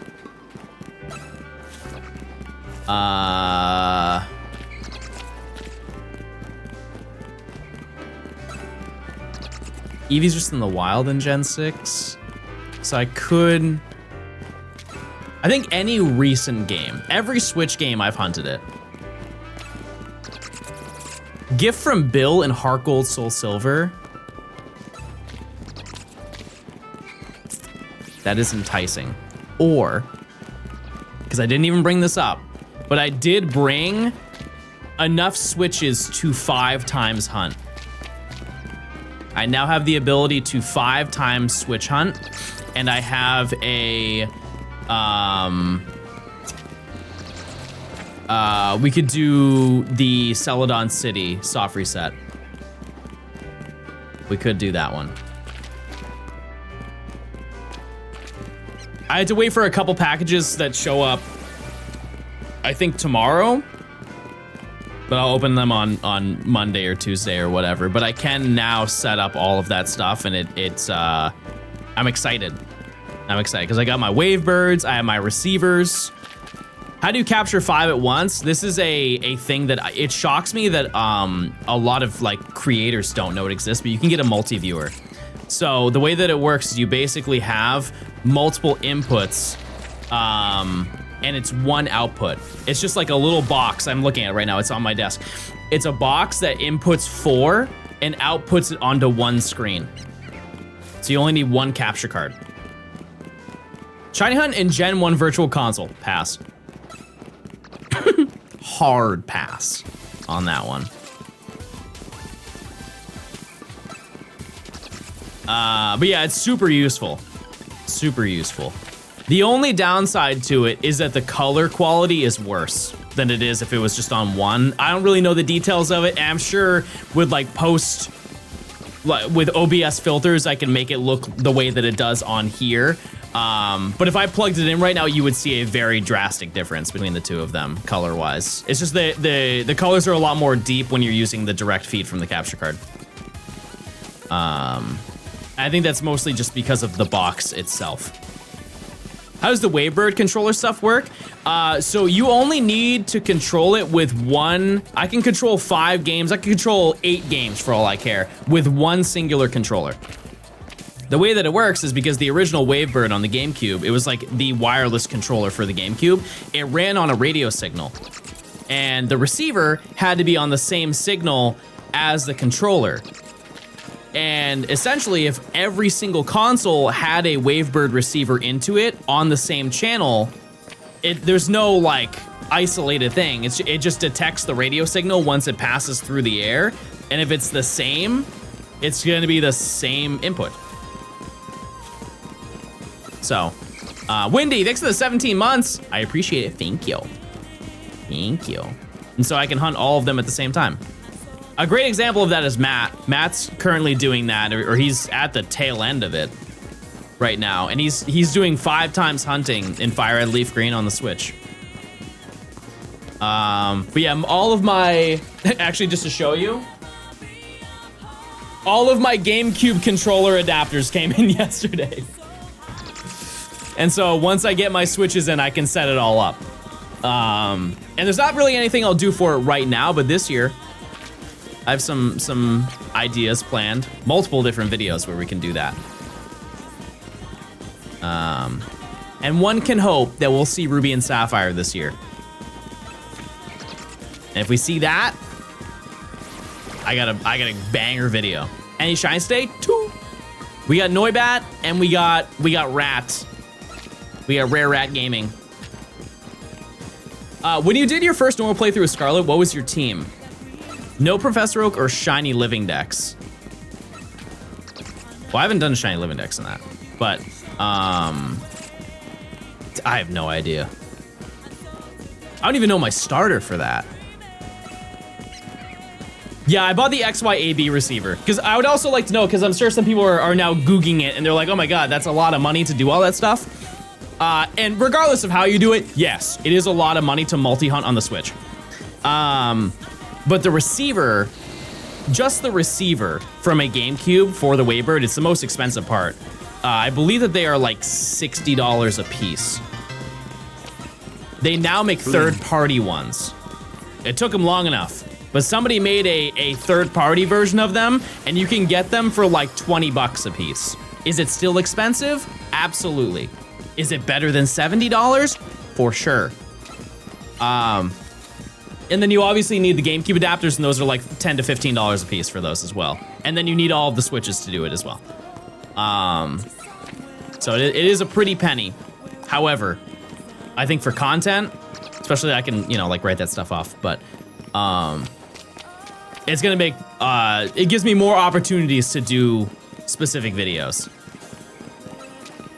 Yeah, does anybody remember what my starter was for Scarlet and Violet? Did I pick Quaxley? I'm pretty sure you guys said pick the gay duck, and I picked the gay duck.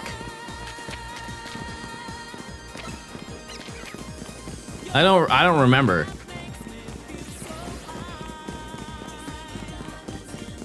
John would pick the gay duck. What is that supposed to mean?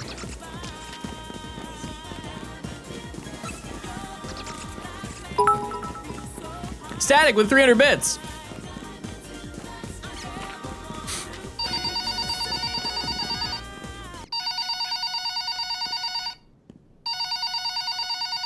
Hello? I had to keep you on your toes somehow with that last message. But here is a gift of shiny luck in the form of bit. Thank you so much. That was really nice of you. Wow. I appreciate how kind and thoughtful.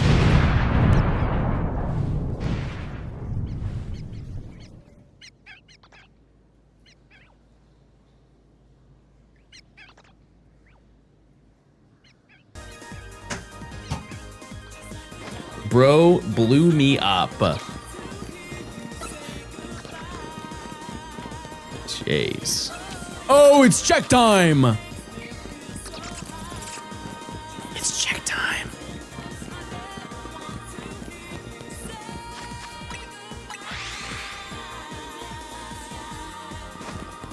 Inge! Inge! Everybody look! Everybody look around, do you see it? Hello! Inge! Inge!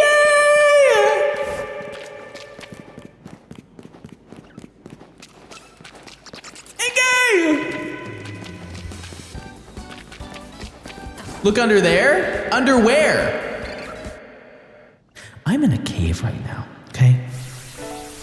I think you're so funny. I'm stuck in this cave with this little rat. It stinks down here. I haven't showered in days, weeks. You're being very hurtful. Very hurtful.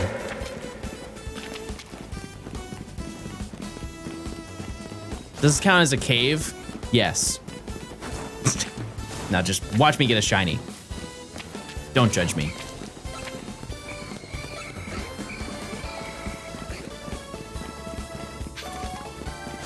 Okay, that was my 100th extra small candy, everybody. It's a big day. A lot of people cared about that. Good moment. That's my 101st. That's even cooler. No shiny. Where is Litwick? Where is Litwick? Where is Litwick? Okay. Maybe Skrelp. Maybe Skrelp, please. Please.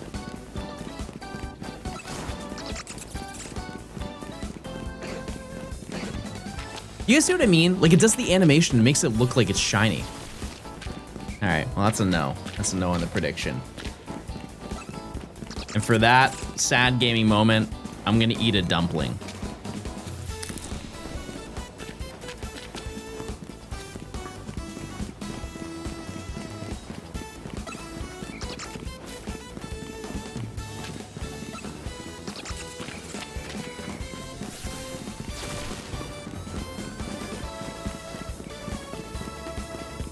Okay, I'm better.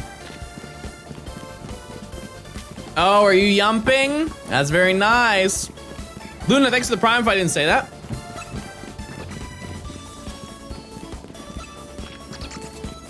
Use your points, chat. Do I get a shiny?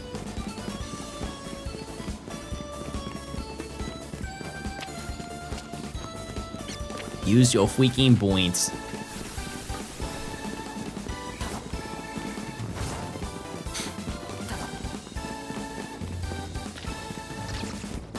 I was going on getting the shiny. All 400 points go to John. And he's gonna get it this time. Best believe he will. Hope you had a good flight. I didn't, but I appreciate it. It was not the worst flight I'd ever been on. What the worst flight I'd ever been on? Actually, maybe there's two that come to mind. But there was one. So if you didn't know, for a long time I was scared of flying. I was comfortable with being in the air because I was given information as to how planes operate in air, and it changed my perspective. Because I used to be scared the entire flight, but then someone explained to me that effectively a plane can't crash during the middle of the flight. Like something absolutely catastrophic would have to happen for a plane to crash mid-flight, right? Because with turbulence, the way that it happens is basically imagine if a stapler was in Jell-O. If you move the Jell-O back and forth, the stapler's not moving. The stapler will jiggle a little bit, but it's not coming out of the Jell-O, right? And that's effectively what happens with turbulence. It's really just taking off and landing. That's the scariest part of a flight.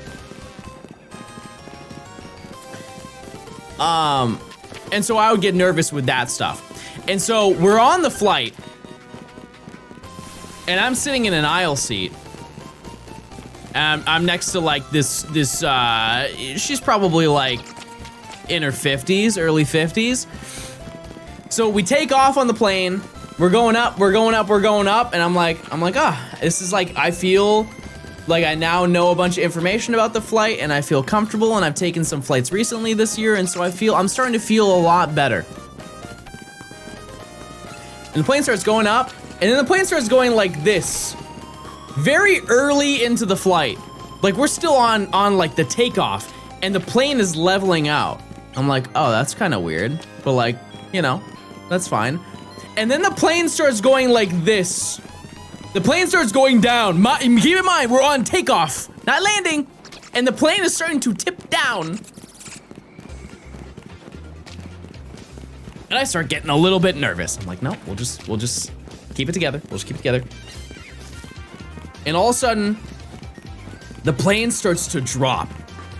It starts to drop, and I get really nervous.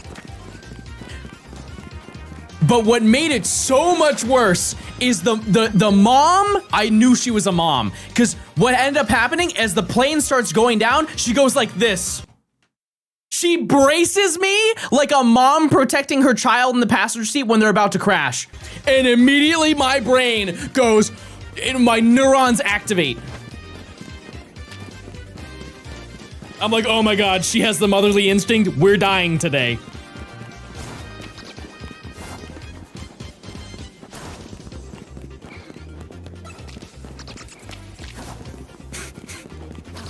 Obviously, we didn't crash. And we leveled up, and you know, we're good. And she's like, I'm so sorry. I'm so sorry. Meanwhile, my heart is beating out of my chest. What are you hunting now? Sprout, Litwick, Inkay.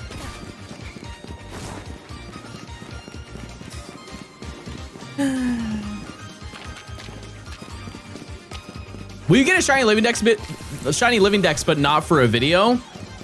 Would I ever do that? No. Why would I?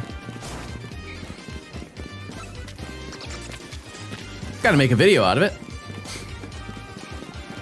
Protect him at all costs. He cannot go down with the plane. John, shiny hunt for fun? I mean, to be totally honest with you, no, chat. Well, like, I wouldn't shiny hunt outside of making a video. Think about it this way, chat. It's not because I don't like shiny hunting.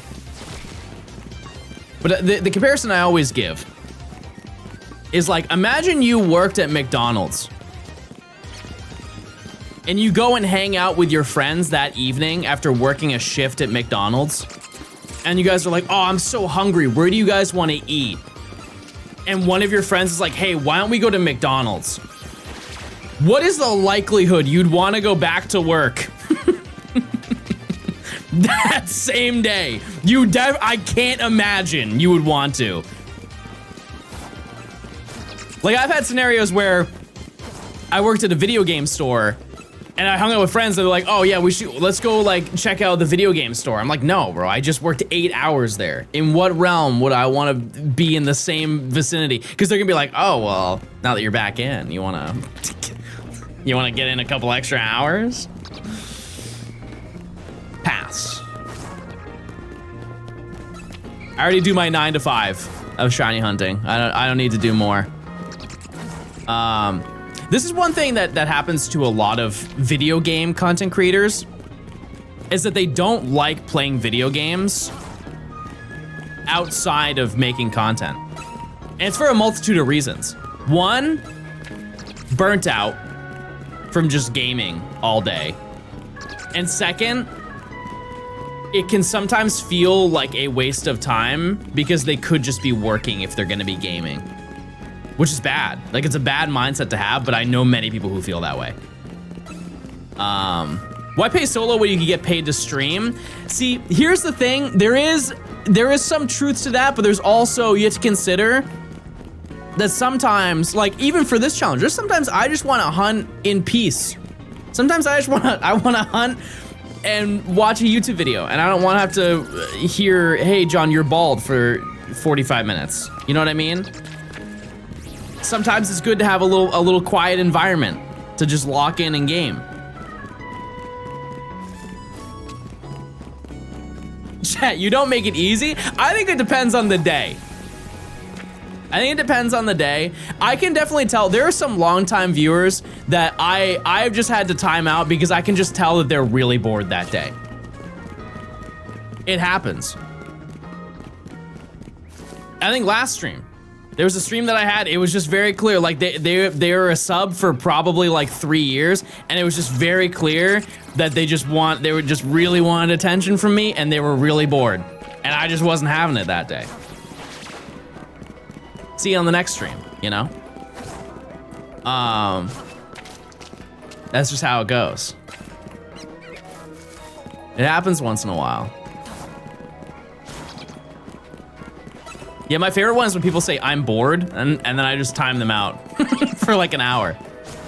Who's the chatter of the day? Type 1 if you want to be the chatter of the day.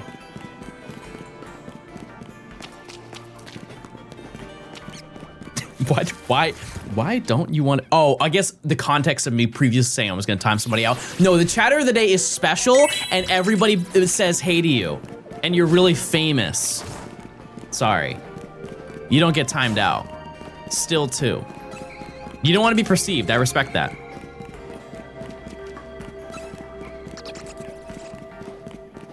Yeah, you legally have to say hi to the chatter of the day. That's true. Wait, Alistair, you're sitting, and you're sitting very nice. Alistair is the chatter of the day. There also was tenure influence on that. Yep. A lot of factors applied on that one. Everybody say hi. Tenure should influence. Sarah, you'll be the one tomorrow. I won't be live, but like you can tell people if John was live today, he said that I could be the chatter. And people go, okay. Okay. Garrett with his 47 months. Thank you. Thank you so much.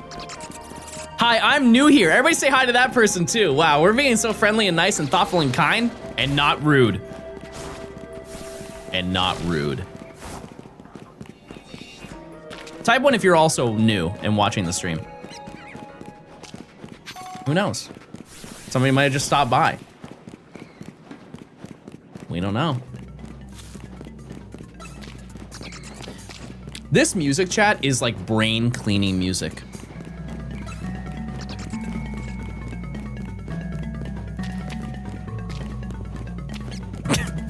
You guys understand what I mean? I just feel like my brain is being like mopped right now. Everybody start cleaning up, please. John, I have you on the TV right now. I don't want to be on the TV.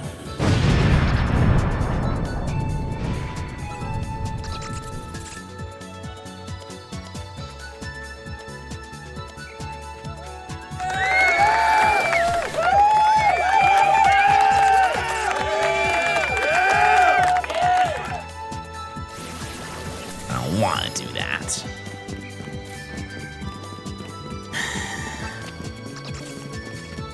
Join the new rat game. Oh, John, the new rat game by Yacht Club Games is coming out soon. What rat? There's a rat game?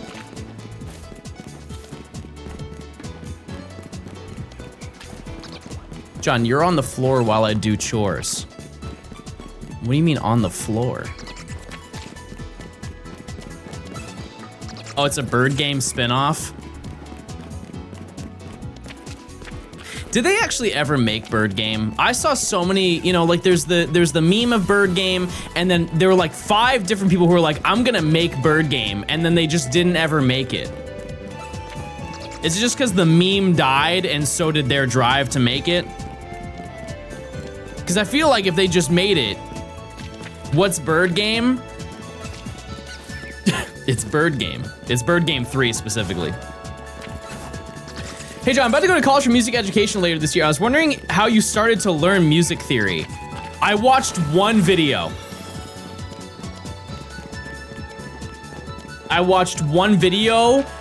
And then you just like apply that mentality to the rest of it. No, I know the origin of it was AI, but somebody actually tried to make the game. No, I'm definitely not an expert. I think just learning music scales makes a huge difference. Like major and minor scales. Like for example, like the way that piano scales work is, it's basically, they have a phrase to remember it. So even if you don't know the piano scale, you can learn it instantly, so long as you can count. So you take whatever your starting note is, and you go 1 whole step or 1 half step away, and the pattern goes whole, whole, half, whole, whole, whole, half. And that's every single scale. At least major scale. You grab a keyboard right now and it'll work perfectly fine. If you practice all of that, the notes for that run, you got it. And then if you want to do chords for all of those, it's major, minor, minor, major, major, minor. And it's basically whether it's 3 or 4 keys away from the first note that you're pressing. And then you have 7th chords. And then that's like the foundation for a majority of modern music. And then you just have to learn progressions. And those progressions is just totally, you just kind of have to like riff, and then soon you got it. Yeah, you can hit the old 1-4-5, whatever. Like I am confident, chat, that right now I could just boot up and just off of the concept of understanding what just basic music theory, I could make a song in probably 5 minutes. It's like once you understand it, you just have to practice it. That's the hardest part. Chord progressions are like an improv show, it just happens. Yeah. You want me to do it, chat? I put down a 5-minute timer. Make a song in 30 minutes. I don't need 30 minutes. I definitely don't need 30 minutes. Way less than that. And this is instrumental, obviously. Like I don't like make songs. No ego? Okay, well, the reason why I'm confident that I can do that is just to show like, with like learning. Like you can make a chord progression and then make a melody very quickly. I have to write lyrics too? Okay, I can do that. I can do that.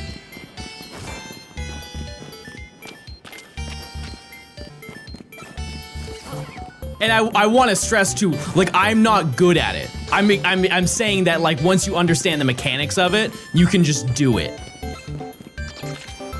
You don't need to be like amazing at it. You just need to understand the math behind it. It's essentially math. John, if you sat next to a shiny hunter on a plane who whipped out a DS or a Switch, how would you feel about it? I would feel scared.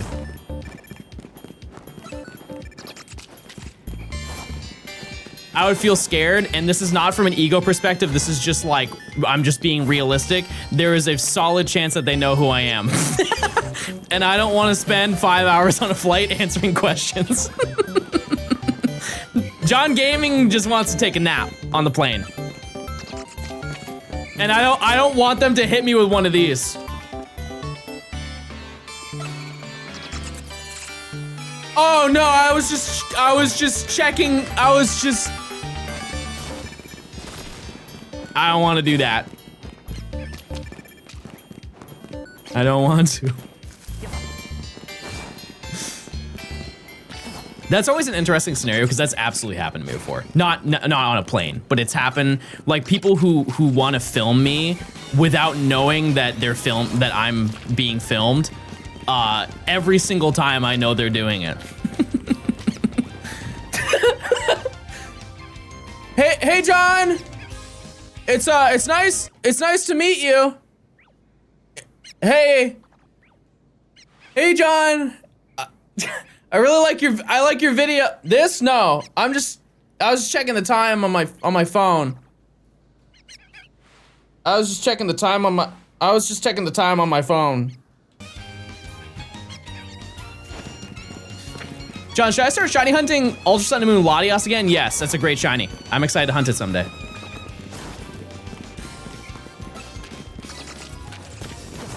Do you not like when people do that? I'm totally fine if you just asked me.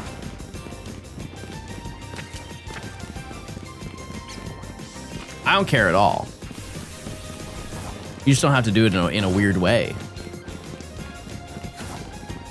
Like, I've had people ask me if they could just take a picture of me. Which I know some people be like, that's weird. Like, why wouldn't you want to be taking a picture with the person that you want to take a picture with?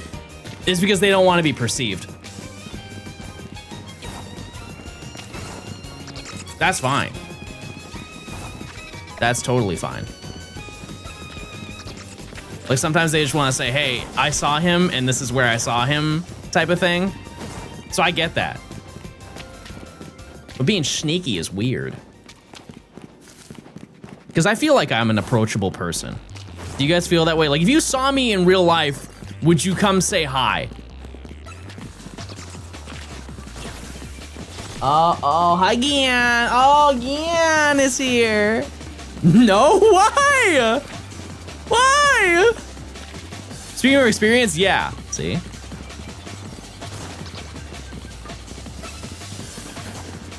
I met you at World, so I'd say you were approachable. Were you the person I swore at? Yeah, it was you. It was. I'm just kidding.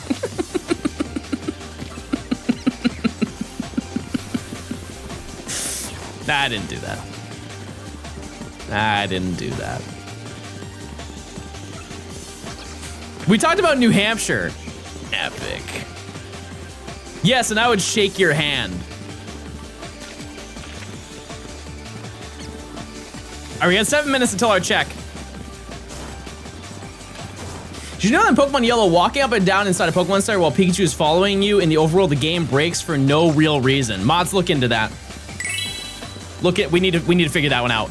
We need to do some science on that.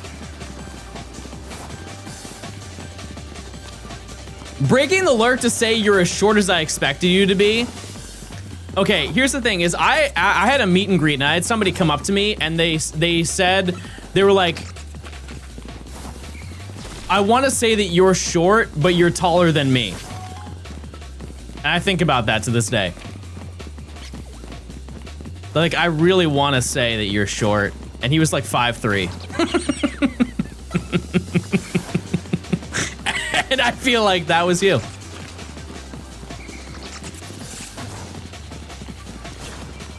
Where's that one tall chatter? You're talking about Ian? Yeah, Ian's like 6'8" or something like that. Crazy. Where's Beth? I've taken a photo with Beth before, and I'm taller than Beth. So take that as you will. Aren't you shorter than Pikachu? No. Hi, Gian. Oh, little Gian. You guys want to see little Gian? He's nice. I'm 6'6" and jacked. Not bad. You'll get there, buddy. You'll get there. Gian. Little Gians. Little Gians. Little sweet boy Gians. I love him, and he's nice. Gians. Oh, okay. Little Gian. He's really not that big, Chad. He has insanely long hair.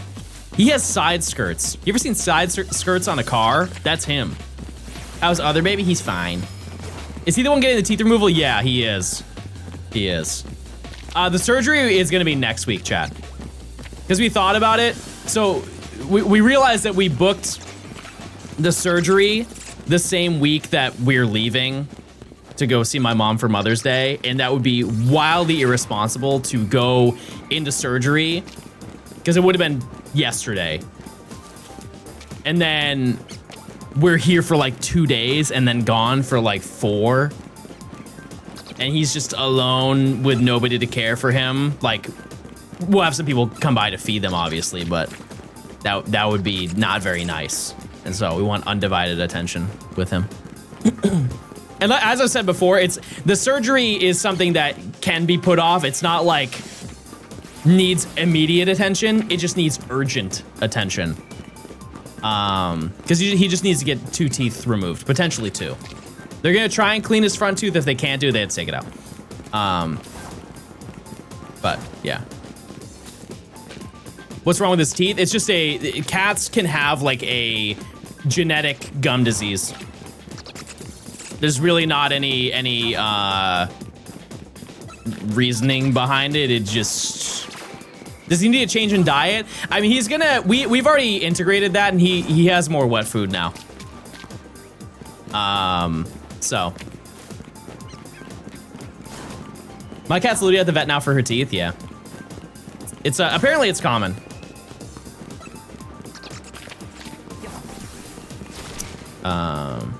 Yeah, we have to change his diet a little bit. How old is he? Does hard food mess up their teeth more? No, I don't think that's really the reason. It's just like, it's just more prone to gum disease. And that's the thing that also happens with people. Just like, I'm sure some people, like for example, like having weak teeth. That's just like it's a genetic thing. You can just have bad genetics. Same with placement of your teeth. Like some people's teeth they're born with them and they're as straight as can be, and some people have them pointing out in different ways. They can have extra teeth, right? Yeah, like wisdom teeth. Like I never had my wisdom teeth removed. Never needed to. They just grew in perfectly fine. Yeah, he'll be okay. That's why you have so much wisdom. Yep. Lots to say over here. Lots to say. The only thing I know is wrong with you is that I'm colorblind. Which color though? Which spectrum? You get the red and green. Isn't that the most common one? Is red and green?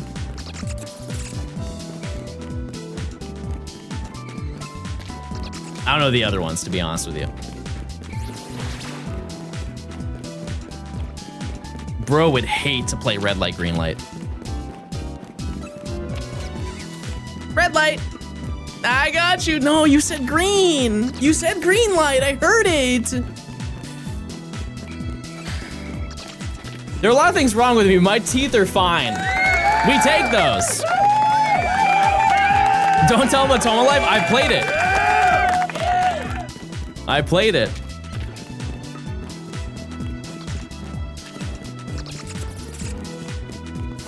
I have. And we'll stream it more. Next week, we'll do it. They're gonna be, I think exclusively, those are gonna be nighttime streams. So sorry for the UK viewers, but that's, I don't think it's something I will necessarily play during the daytime.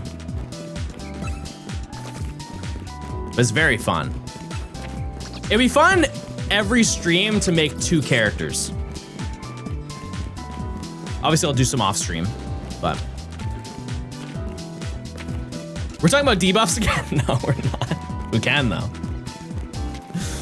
You played those games before? No, my first time playing was the last time I streamed it. It was a few days ago. Yeah, it was so fun. Super, super fun. So much longevity with it too. And I love the fact that I'm really just scratching the surface of the interactions that you can have.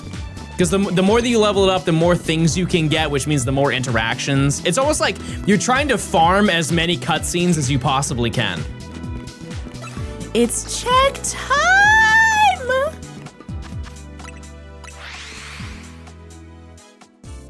Inge!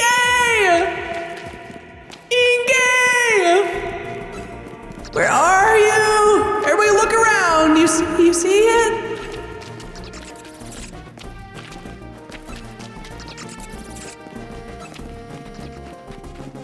Does this sound fun, Winky? Hold on, let me get out of my cave first. Hello? Oh, I threw a dust ball. Oh. Inkay, are you there? How many phases have you gone through? I had a short emo phase in middle school. Really love Bring Me the Horizon.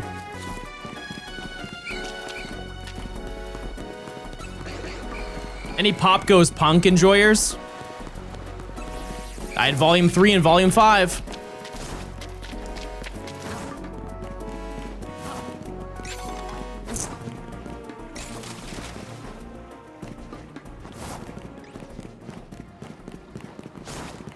All right.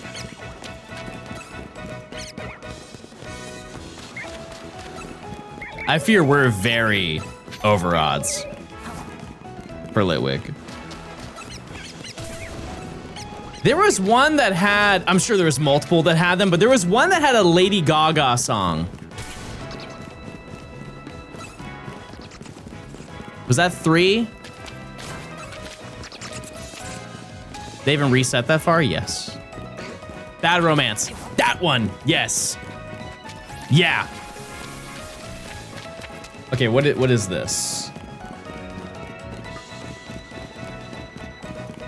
Where is this, my dear? About.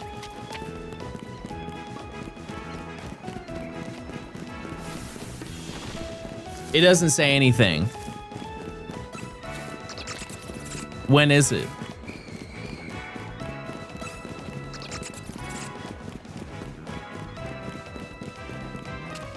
Wait. May 23rd?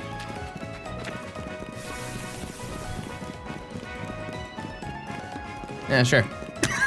Sure, I'm down. Works for me. There's mini golf! I love mini golf. Carrot. Chicken nugget. Barbecue sauce. That's the plate.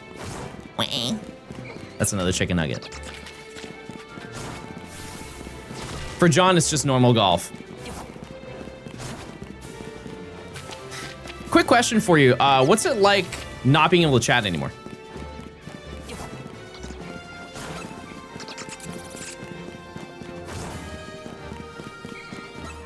Oh, you can't reply because you're banned? That's crazy. I'm believing. I love that. Thank you.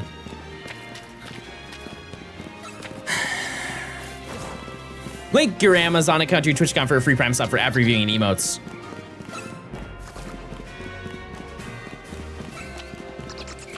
Please. My tummy hurts. Please pray for me. Well, okay. I'm gonna say some things that you're not gonna like. How much water did you have today? You're gonna say nothing. Did you eat? Probably not enough. Did you eat?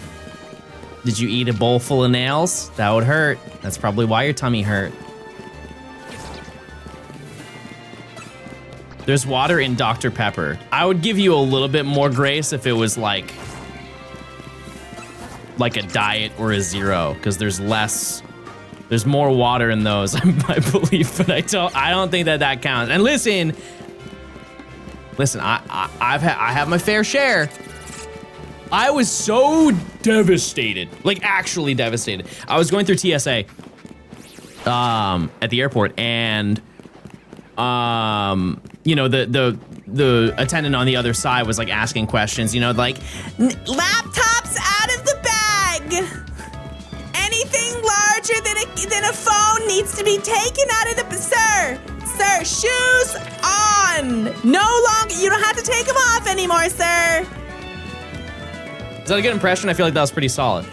And she asked me, she's like, I like just put my bag down, did everything without her saying anything. And she's like, sir, do you have any water bottles inside? Sir. And I got so sad, and I said to her, I was like, you know what? You're right. I didn't bring my water bottle. I left it at my house, and I'm really sad. That's almost verbatim what I said to her. I told her I was very sad to figure that out. And she looks at me and she goes, huh? I was like, no, I don't have any water bottles. Have a good day.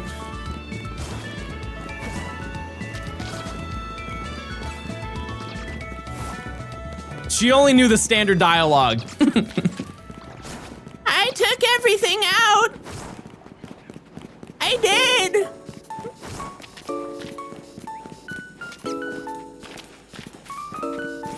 I promise I did. NPC conversation. What do you think is the most NPC activity you've seen somebody do, chat? I think a prime example is people who walk down the middle of the roadway in parking lots. Like, that is a different breed of human being. I walk as close to the vehicles as possible. Like, in what realm would you walk? You know, because you have the cars that are parked, and then you have the place where the cars go before they park, right? And some people just walk right down the middle. Their earth, their world. Or, okay, when you are walking on a sidewalk, what part of the sidewalk do you walk on? The answer definitely varies, but it varies for a specific reason.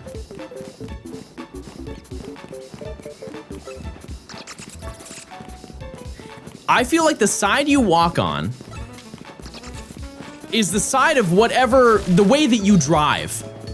Whatever side of the road you're on when you drive is where you should walk.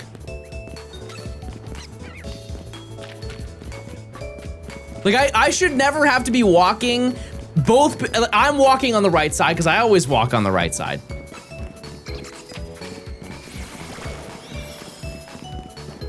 If that person is coming at me walking on the right side and I have to go to the left and they go like this, I'm blowing them up. Kaboom.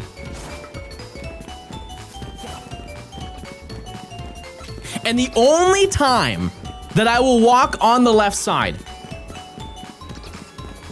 is if I am holding hands with Nemi and she is too close to the road and I get uncomfortable with that. That is the only time that I will be on the left side of the sidewalk. Because if old granny decides that she's going to bed at the wheel.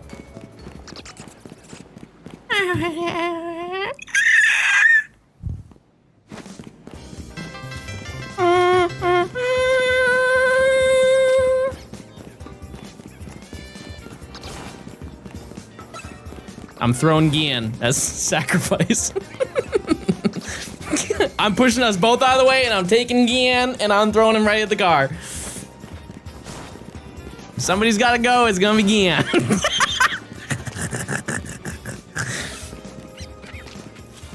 He knows what he signed up for.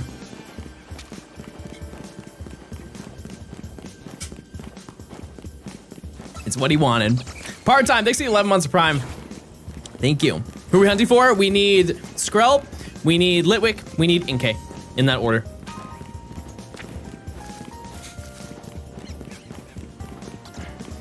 Not even Giuseppe. Fat Boy couldn't make it out of the door. He's too fat. That's why he's called Fat Boy. He wouldn't stand a chance in that big old world. Not a chance. He would bounce like a soccer ball. Chad, have you ever seen that video of the horse that drinks the earth?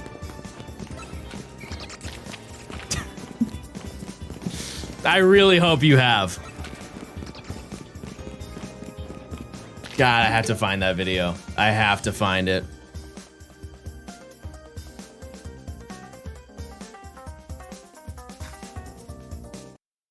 Where is it? Yeah, this one. God, this is such a great video. This video actually changed the trajectory of my entire life. I am not the same person after watching this video.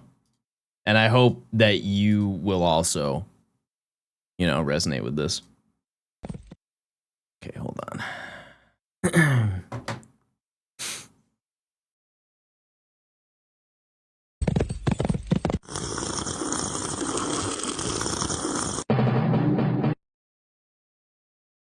One more time for the fans at home. It's just great. It's just great. He was thirsty. That's Fat Boy.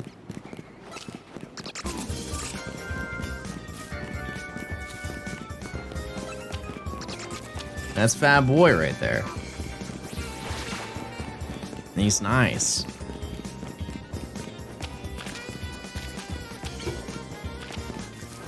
He is thirsty.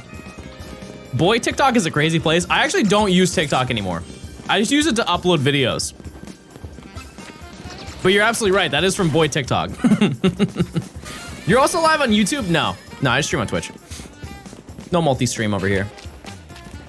I'm good. I wish. Okay, I've been asked this a lot recently, so I have to pick the brains of the people asking. Why would you prefer for me to be on YouTube than to be on Twitch?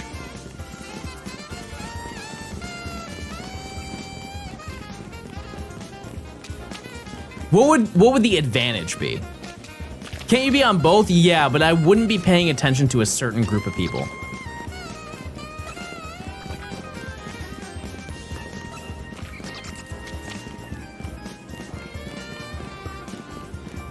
Chad, I've said this before. YouTube would have to pay me crazy money to be there.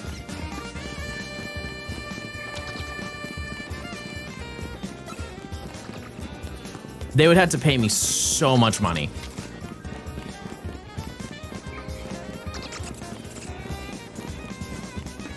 I would say the ads that John runs aren't as annoying as other streamers when they run 8 consecutive ads every other minute. Yep, I run 9. And that's a Johnstone difference. That's the difference over here. Yep. And I'm only bringing it up. I'm only upping it more. Speaking of upping it more, Chad, do you know how much a Netflix monthly subscription is? It's actually nuts. And I know there's some people who are sub to Netflix and they get that notification like, hey, darn, looks like we're upping the price of it, and you just click out of it and you forget. They have 3 plans, by the way. They have 3 plans. The base plan, the absolute base plan is $19.99 a month. That alone is crazy, right? Until you figure out what you get for that plan. The base plan, chat, is 1080p with ads. For $20 a month, 1080p streaming with ads. If you want 4K with no ads, it's $28 a month.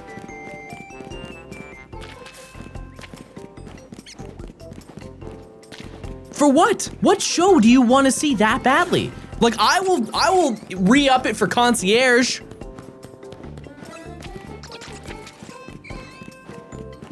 But what exclusive thing on Netflix could you possibly need to do that? Like, this is why I talk about physical media being king. It's just buy some Blu-rays, you know? Like, if you plan on rewatching it, just buy some Blu-rays. BoJack, I guarantee you that's on Blu-ray. How much is a Blu-ray player? If you don't have I think, what, everything since the PlayStation 3 supports it, right?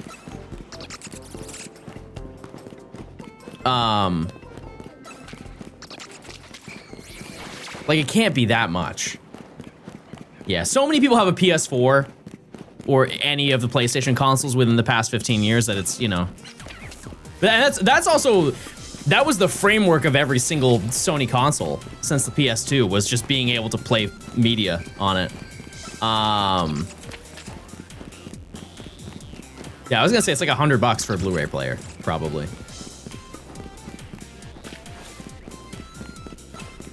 Or get, what's that thing that people do where they basically make their own server? What's the name of that? There's a couple different ones you can do. Yeah, no, you can do it through a NAS server. I get that. Plex, yeah. Plex or Jellyfin. Yeah, people basically will just buy a bunch of Blu-rays or DVDs and then just get a digital rip of it and then upload it to their own server and they can just access it anywhere.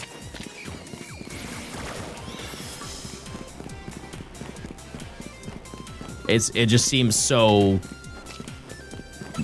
much better in every way. I'm so unfocused on studying for my math exam tomorrow. Can you tell me to lock in? Sorry, I don't talk to quitters.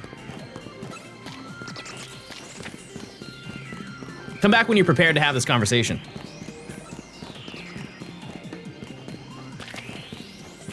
Come back when you're ready to be a baller.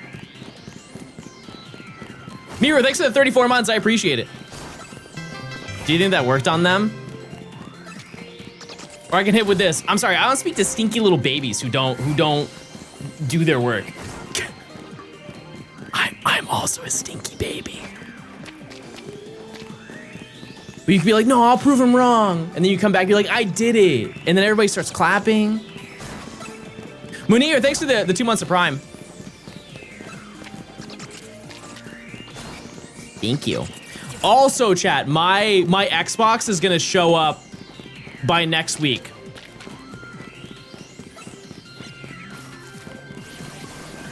Wait, was this conversation had on my stream or was it had on Nimi's stream? Nimi set a sub goal on her stream that we would do a couch co-op Halo Reach stream where we play Halo Reach from start to finish.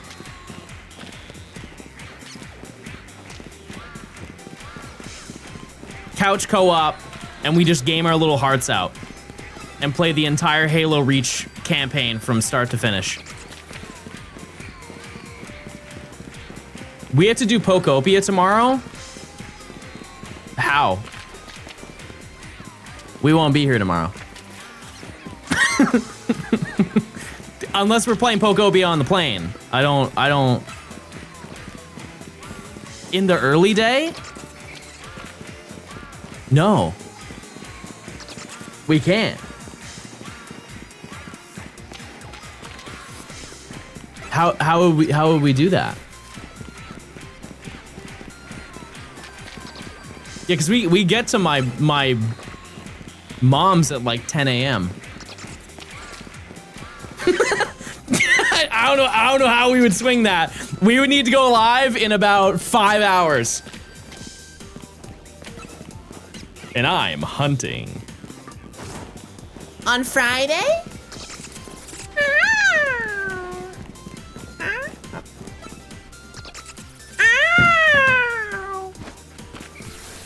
Play it with my mom. My mom's not a gamer.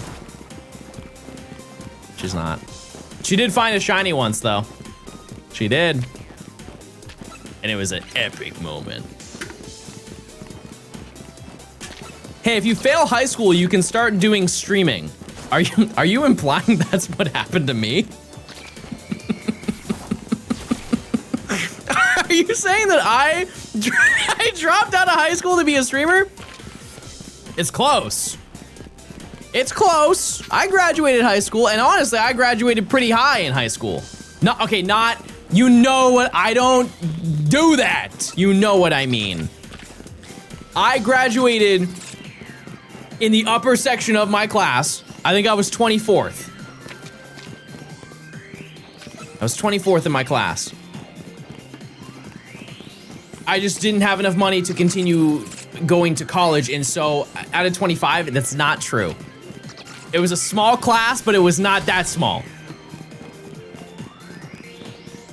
Out of how many? See, the issue is I don't actually know the number, because we started out with probably like 108, and then we ended with like 10 less. 10 or 15 less.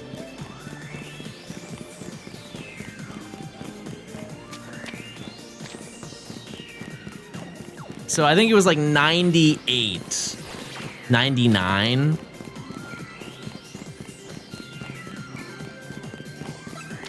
You know 108 minus 10? No, I'm just saying I don't know the amount of people who actually weren't there, you know? I don't know. Because there's some people who dropped out.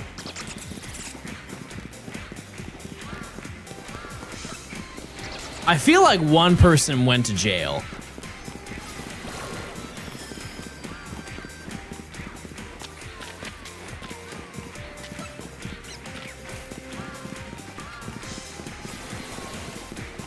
I had to think about that. It's a long time ago. Not a bad ratio. I mean, after is different. After, since I don't even know how many people are left in my graduating class, but like, I've got some crazy lore, chat. I've got some crazy lore from my school. To avoid doxing myself. There's some wild things that happened to some of the people at my school.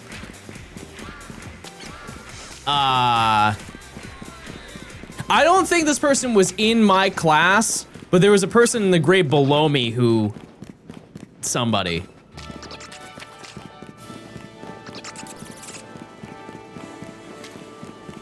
Yeah.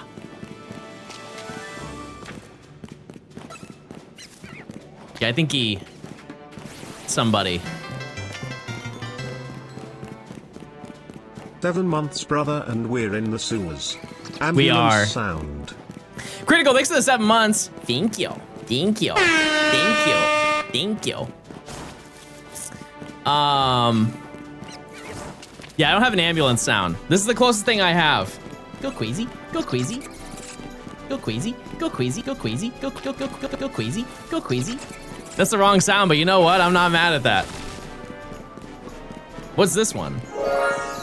Oh.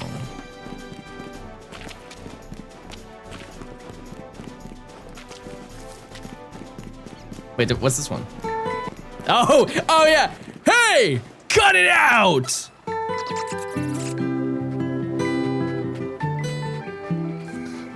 I forgot about that one. That's a good one.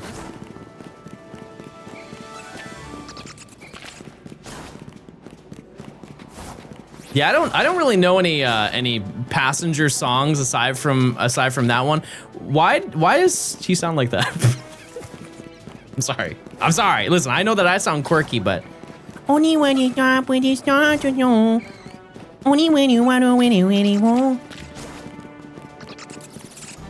There's no like back of the vocal cords does not exist. It's all front mouth. I'm back and I know you missed me. Oh, very bold.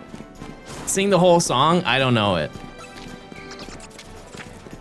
I feel like that's not my type of music that I'm into. To each their own, though. To each their own. That song went crazy in 2013. I feel like there are a lot of songs from 2013 that did not age very well. Like, I'm sure there's some that did not age very well based on like the content that was in the song, but also just like sonically. Like, I think was the largest song from that year Thrift Shop.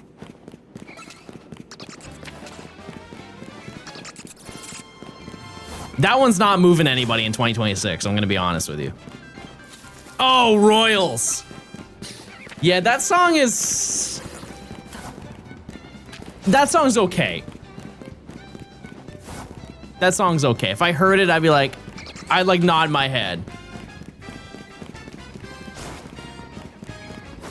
Yeah, any other gems from that era? That Lord album is rad and I'll stand on it. Fair enough. What's going on, Abby? I like to look back. Like, what are the top songs of 2013?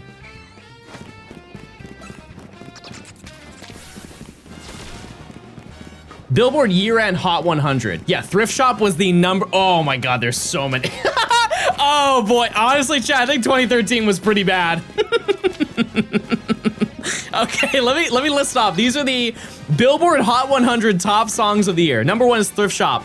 Number 2 is Blurred Lines. I feel like I don't need to say much more about that one. Number 3 is Radioactive.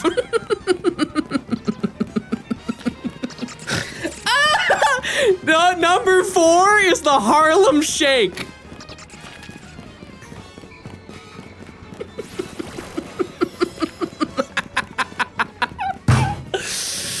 Oh boy. Oh boy. Royals was number 15.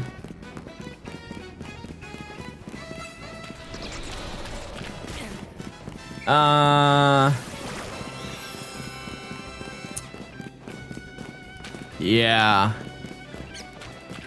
Yeah.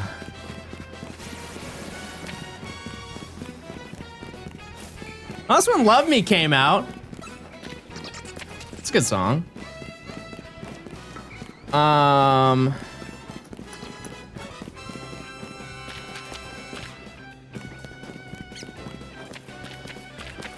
Swimming Pools came out that year. I forgot about that. Okay, how about 2014?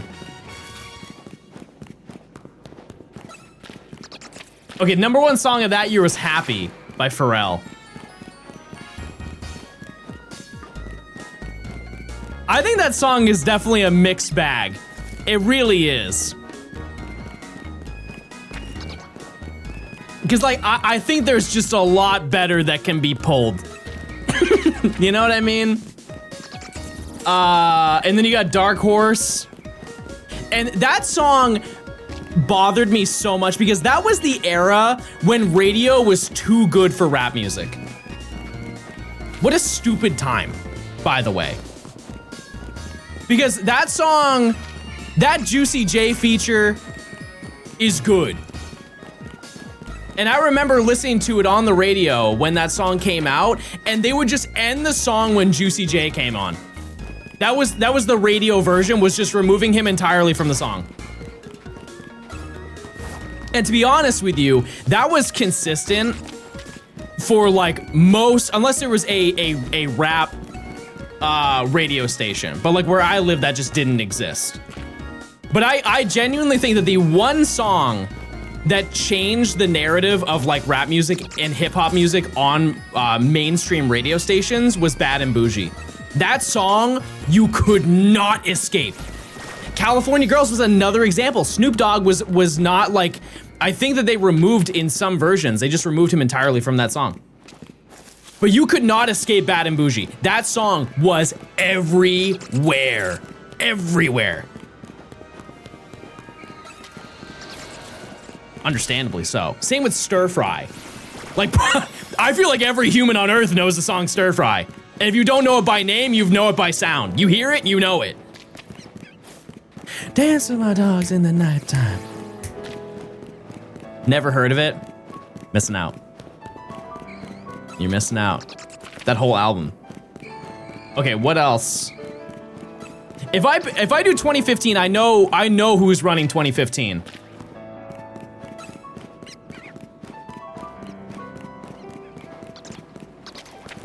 Number 4, Trap Queen. Understandable. It's an ATL thing. I mean, I didn't grow up in Atlanta, chat. All right, it's time to check, everybody.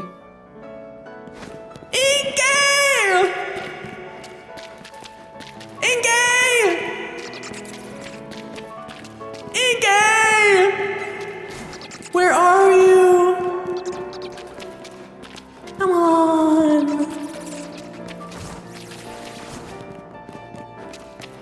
Inkay! I know you're down there, just sparkle so I know you're there.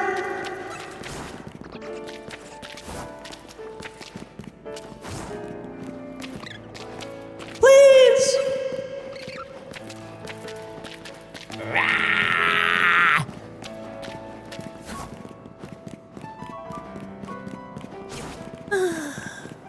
It's okay. No, there's Skrelp. We can find Skrelp.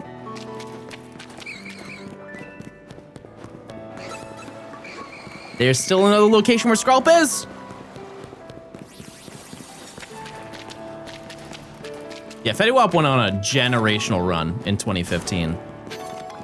And while I feel like a lot of people talk about it, I don't think people understand entirely every single song. Every single song that he did.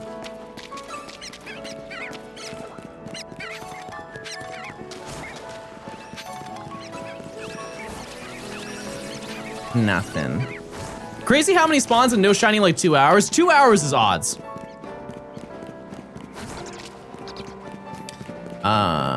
Okay. No Noibat. Anything here? Darn.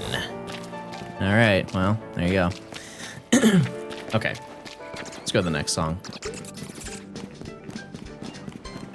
Gay! Thanks for the 9 months. Thank you. Thank you. I love how out of the loop I was for popular music in the 2010s. And here's the thing though, is you can get into it now. You can't just call chatters that. Chat, type 1 if you just want me to call you gay. Okay, I you know, with the context, that still sounds bad. Okay, they're rocking with it. Okay. See You Again came out that year, 2015. Uptown Funk. I mean, those are huge songs. Huge songs. 679. Out of all the songs though, I feel like 679 was not it. There should have been like larger Fetty Wap songs than that one song. Like Jug, that never like I don't even think that song charted. It's okay. That song was crazy.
top 10?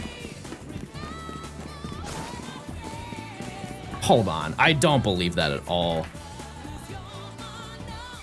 It was number 17, okay.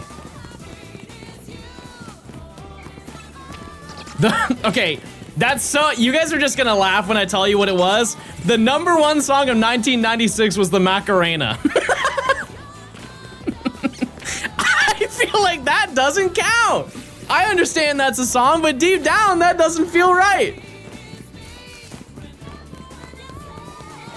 All right, let's go back to 2012.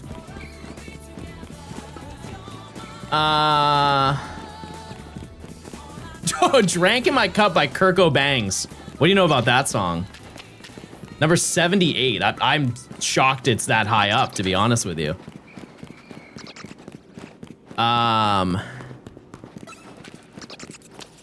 Yeah, that's a crazy top 10 though. Okay, chat, pick a year. Pick a year and I'll pull the Billboard top. We'll go over the top 10.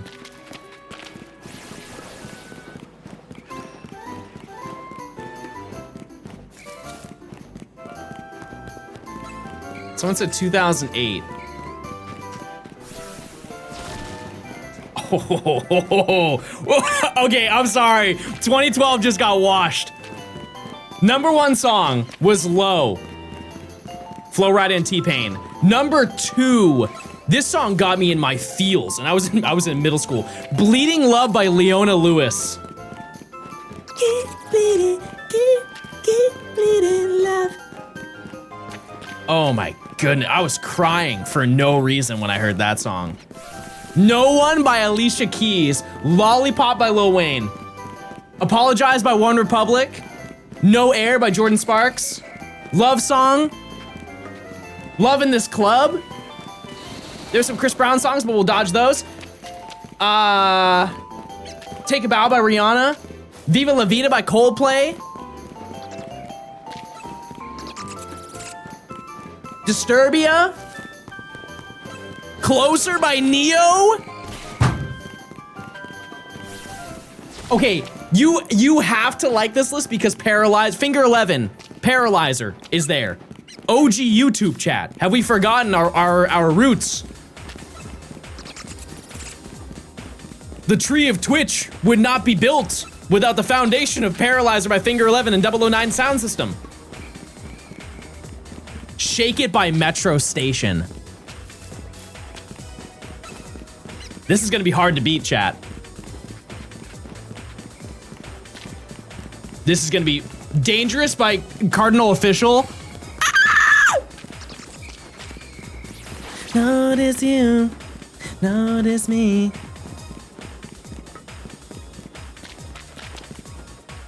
American Boy by Estelle. A Millie. You know what? Honestly, 2007 might be crazier. Mostly because it's one artist.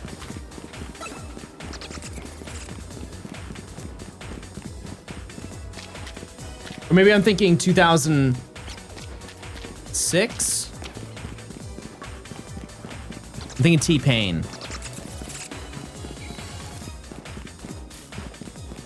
Beyonce, Irreplaceable is the #1 of 2007. Buy You a Drank is #5. Crazy feature run. Okay, pick something more recent. What's a more recent year we can look at, chat? Let's just see if music has gotten worse, because everybody says that. Every decade, somebody's like, oh, the previous decade was so much better. 2020. 6 years ago. Technically, this is 6 years ago. This is the end of the year. Blinding Lights by The Weeknd, which is, if I'm not mistaken, it is, I think, the 3rd most streamed song ever. It's up there. It's up there. Yeah, because I believe that song has something along the lines of like 4 billion streams. #1, I believe, is Sunflower. Then you have Circles by Post Malone. You have The Box by Roddy Ricch. Can't forget that one.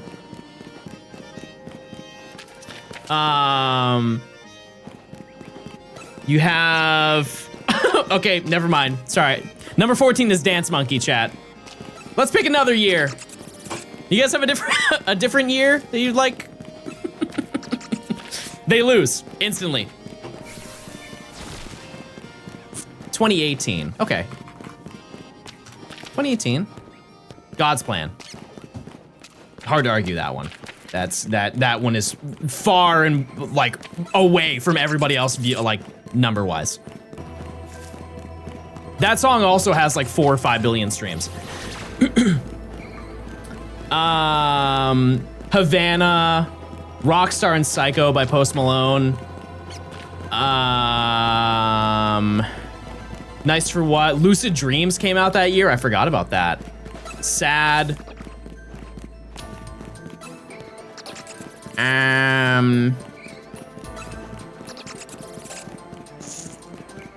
Motorsport? I'm surprised that that's that high up. Wow. Sicko Mode is 42? When did Astroworld come out? That was like summer. I would have thought it would have been way larger than that. Number 42 on the list? No, I know it came out in 2018. I'm saying like at what point? I think it was like summer. Okay, just to put in perspective, I understand both of these are very large songs, but Gucci Gang is two places below Sicko Mode. That's crazy. That's insane to me. Also, that beat's very underrated. I know people like to dog on that song, but that beat is unbelievably good. What spot is Mo Bamba at? Yeah, Mo Bamba didn't come out that year. I believe that was 2019. How's your day been? Oh, I've been chilling. I can't believe I've been live for 3 hours. But now I'm just talking.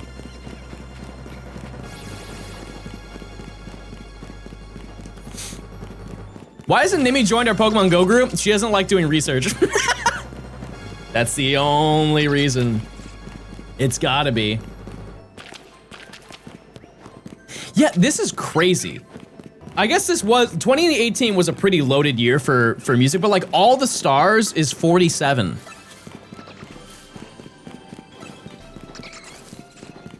Like that was the Black Panther song. And that song, I don't even know how many listens that has. Just like on Spotify, I think it's like 3 billion. You ever thought of getting your motorcycle license? No. No, I like riding bikes though. That's fun. Gavin with the 13 months. Thank you. Thank you. Yeah, no, I think that 2018 was just a cracked year for music.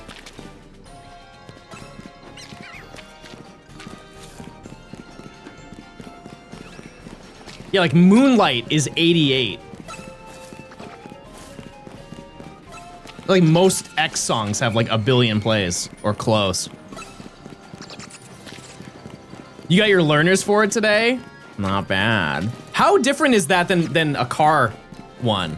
You know what blows my mind, chat? How little effort you need to put in to get a boating license in America. I feel like we need to put a little bit more investment into that. If I'm not mistaken, in order to get your boating license, you have to watch like a 15-minute video and like take a short quiz. And then you can just drive a boat. You can rent a boat. You don't even have to step in the boat and you can get your license. Why is this so hard for SpongeBob? That's not my business, but I just don't think he's that bright. Depends on the state. In Wisconsin, if you're born before 1989, you don't need a license at all. Wow. It's because the boat itself is so expensive. Are we acting like cars aren't expensive? I don't think that's the reason.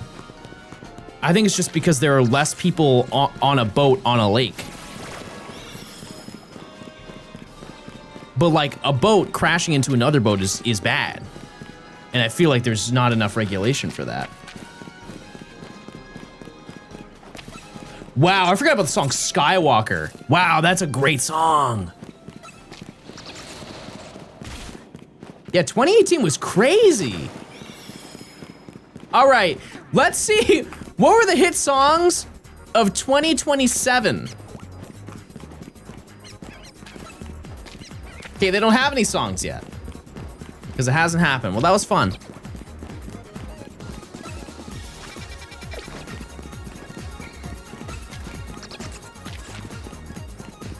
Hear me out.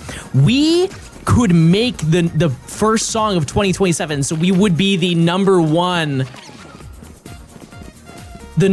song of 2027. We could all work together and we can make a song. 2027 will be your rap debut. Not rap as in I'm rapping, but who knows? I could produce. It could happen.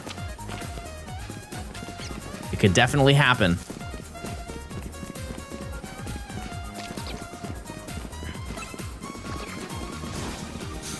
All right. Top 10 songs of 27 BC. I actually know the top 3. The first one is Unga by the Neanderthals. Number 2 is once again by the Neanderthals. Number 3 is Unga, but it's with a different cadence. Also by the Neanderthals. 2027, John's gonna get signed by Opium as an in-house producer. I don't think I'm there, chat, but hey, you know what? One can dream. Oh, look at that. That's nice. It's Bob. It's Bob. The Neanderthals needed a competitor, you know? And then they made Music 2, everybody. Music 2. Best gen starter set? Like which generation has the best group of starters? If we're just talking base Pokemon without evolving them. I feel like that genuinely is a hard question. Let's think through all of them.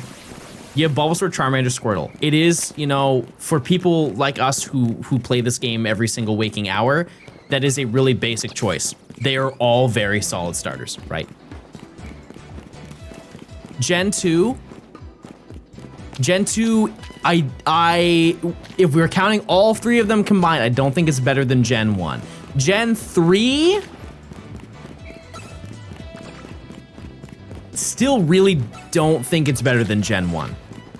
I think Trico kind of brings them down a little bit. Gen 4, I would say Gen 4 is better than Gen 1. Gen 5, I actually like Oshawott the least out of all of them. Gen 6 is being nuked by Chespin. Gen 7 is better than Gen 1. Gen 8, no. Gen 9, no. Gen 10, no. No, I would say Gen 7.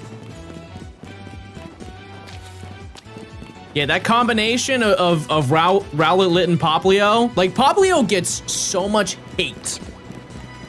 And for what? Yeah, 10 is great. 10 is a great starter lineup. But I don't think it's better than Gen 7. Dare I say that the Gen 10 starter lineup is, it's in the upper half of gens. I don't know exactly where it would be, but there isn't one that I don't like. I think Brout is the least interesting looking one to me just because there have been so many other ones of that. I know you could say that for Froakie, you know, like with Gekwa. Like Froakie kind of looks like Gekwa. But I kind of like that Gekwa looks like old Pokemon. Does that make sense? Like the design of Gekwa is very reminiscent of like a more, like the edgier side of Pokemon. Because there was a transition where, like take Gen 6 for example. A lot of the Pokemon in Gen 6 have very soft features. If you look at Gen 1, a lot of the Pokemon, think of like the eyes. A lot of the eyes in Gen 1 are very like sharp and they look like monsters. Yeah, it's kind of like angry face. Because they're wild Pokemon, they have not been tamed. And I think that's been removed in a lot of future gens. Like Gen 8, for example, has a lot of like soft looking Pokemon. Like take, for example, Wooloo versus Pidgey. Pidgey looks mad. And they're supposed to be on the same route. Wooloo is just cute little ball rolling around having a great day. That doesn't exist in Kanto Route 1. Sure it does in Gen 2.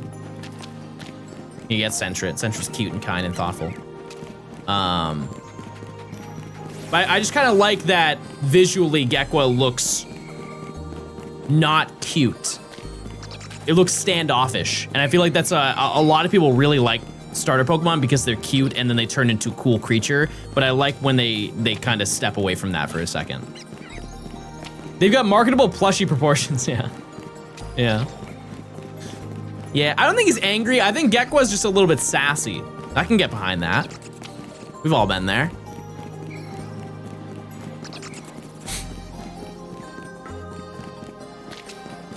Gen 1 Viridian Forest versus Gen 2 Viridian Forest is a great example of that idea of a more familiar world.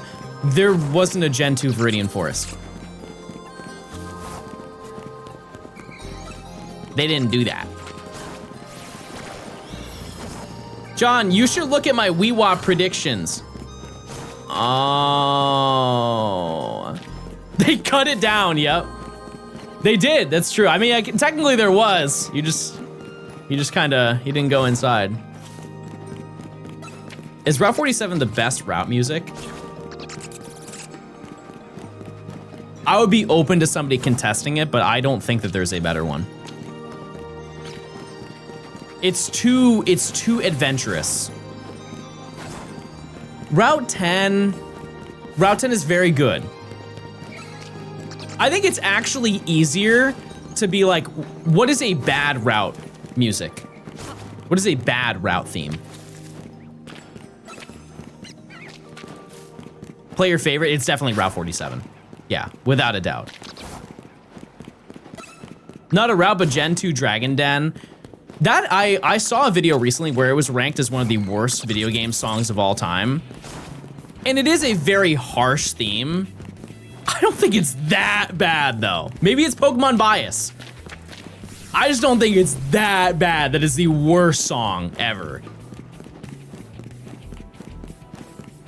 I'm trying to think of other. Ooh, is it Route 34 from Joda that goes dun dun dun dun dun dun dun dun dun dun dun. Is that 34? That's a really good one too. Very adventurous feeling. That one sucks. We're not on the same page. I love that song. How long does it take to get to odds in the sewers? 2 hours. 2 hours to go over odds. Your opinion sucks. Hey, chat, let's not fight. Everybody, it's now kind and thoughtful hour. Everybody give somebody in chat a compliment. Let's make some friends. Positivity today. Shut up. I'm timing you out. And I'm letting you know I'm doing it because you're not nice. You're being not nice. We're nice today. Everyone looks great today. That's good. That's good.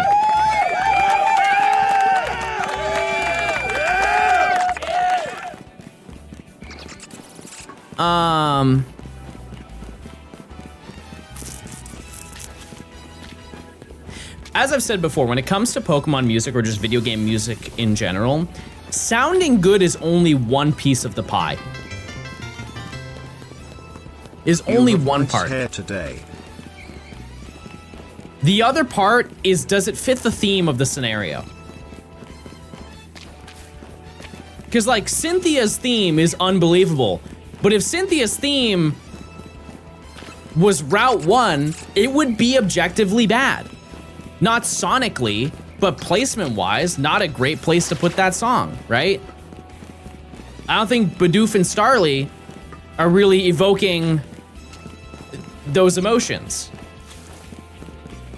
But Route 201 definitely feels like Route 201. But what other route themes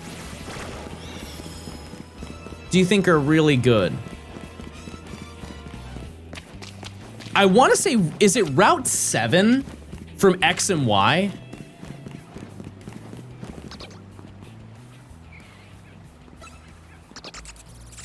Let me look.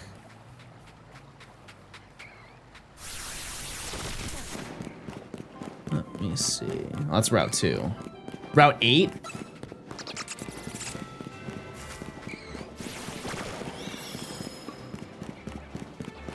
This song is good. Is this what I'm thinking of, though?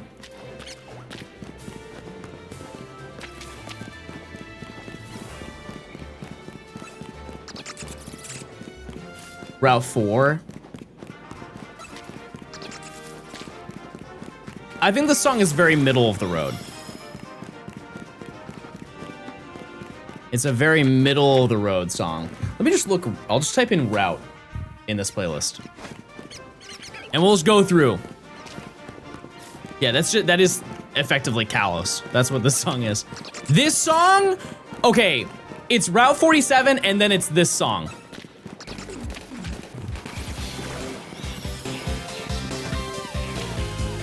It's so good. It's so insanely good. Everything going on in the song, perfect.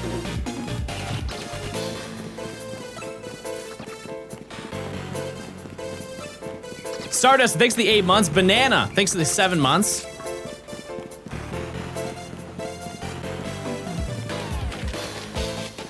Day and nighttime.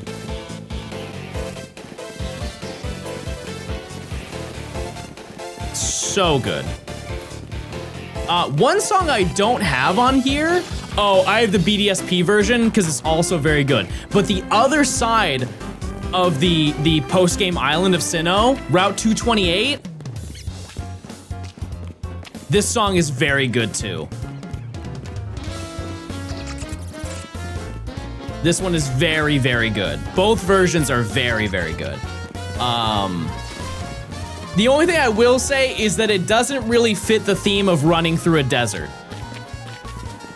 It does not give even slightly a desert vibe to it. As a song alone, it's fantastic. Placement-wise, it's like a 6.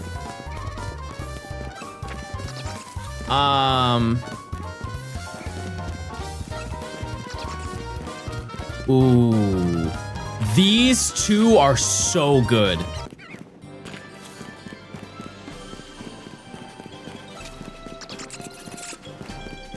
I really like this song. Like, we're talking route music. Sea Folk Village Unite. We're just talking about routes. Just routes. Inkay!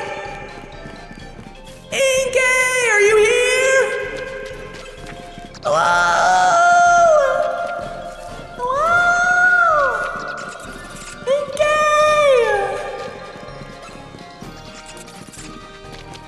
Inkay, where are you? Are you down there? Hello?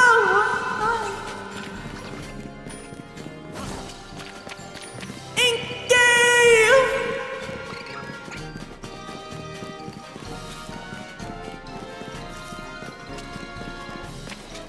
Yes. Shiny Rat? No, I think we would hear it if it was Shiny Rat.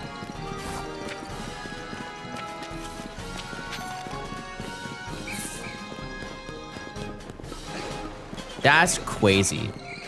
The fact that nothing here has been shiny since we've started hunting here is pretty surprising. And we do spawn them in. We do.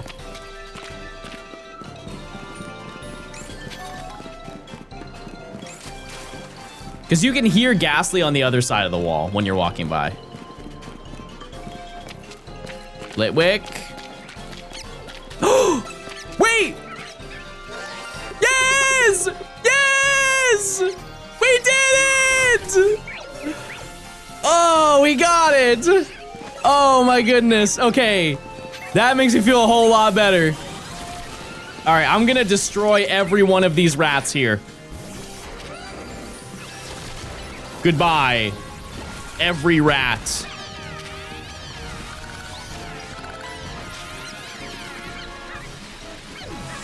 Okay.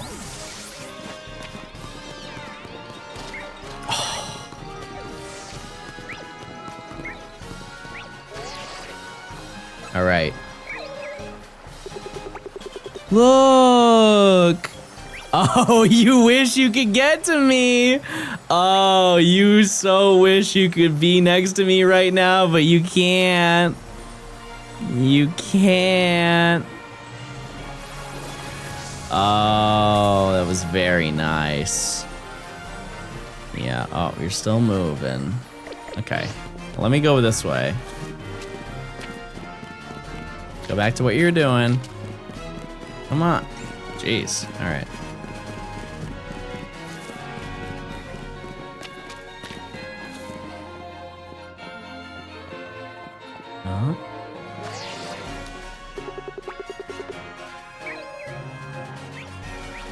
Come on, walk this way and shine.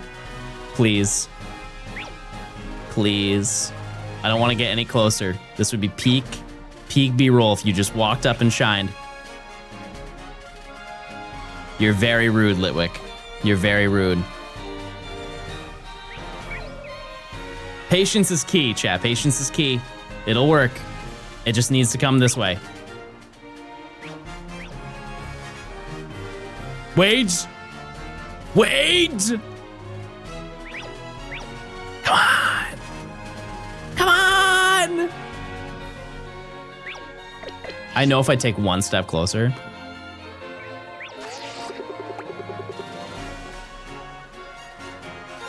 Yes! Yes! That's what we wanted. Okay, perfect. That's what we like to see. Awesome.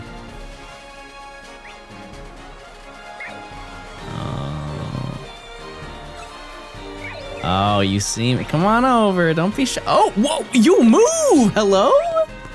Okay. Question is now, what do we catch this thing in? What do we catch it in?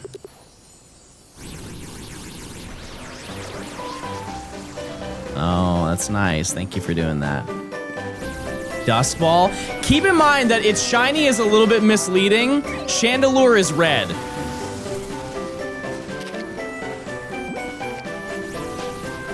I kind of feel like I should luxury ball it. I have one luxury ball.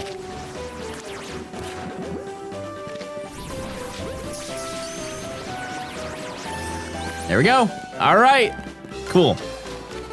Well, this got a lot easier. Nature guesses everyone. I'm gonna be optimistic and I'm gonna say it's modest. I want it to be modest.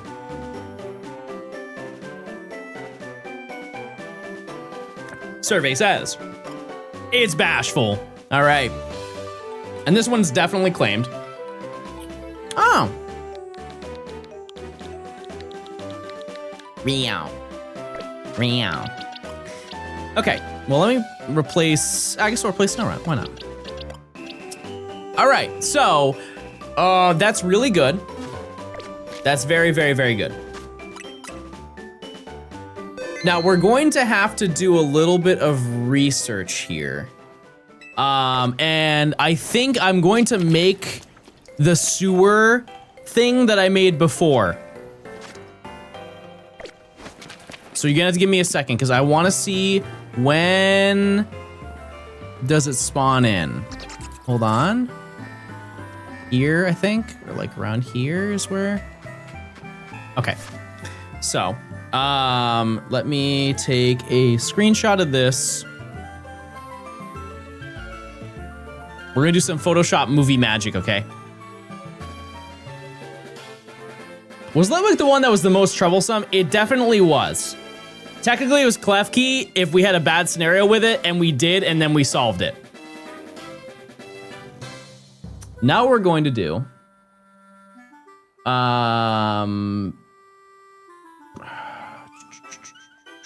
Pictures... No. Oh, it's here.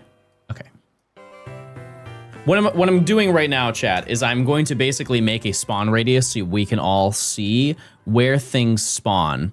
And with that information, what we can do with it is we can figure out what's the best path to walk for all of these Pokemon, for the remaining Pokemon we have. Because Inkay is going to be... I honestly think we're just going to have to go back to Zone 11 to hunt for Inkay, and that's fine. I'm cool with that. 4 months of John Gaming. But maybe I'm wrong. The content. Maybe I'm wrong. Oops. That's what I want to do. I know you can't see what I'm doing, but just trust me that I'm doing smart thing. Okay, that. Cool. Do this.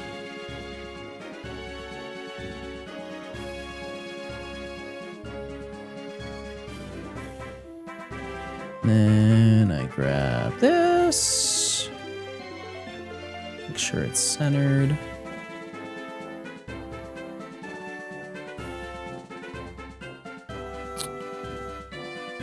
Wait.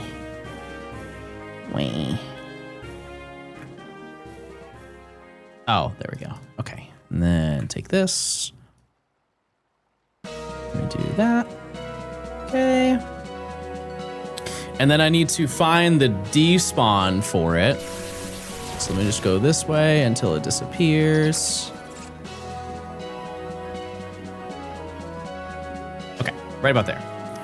And then do this.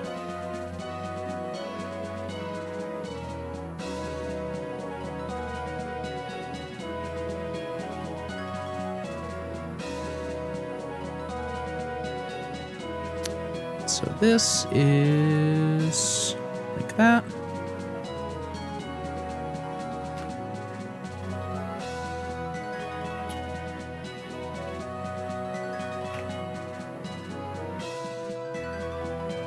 And change that to red for despawn.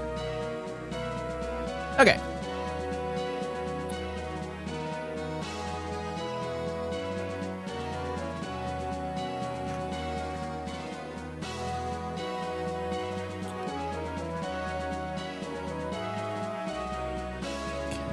Resize this and then we're all good. Okay, perfect.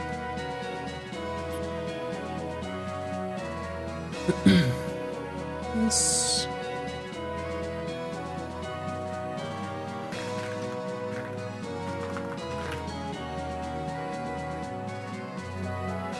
Now let me show you.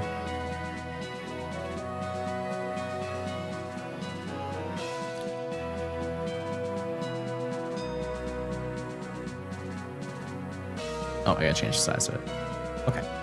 With this done, this effectively shows us the spawn radius for everything and the despawn radius.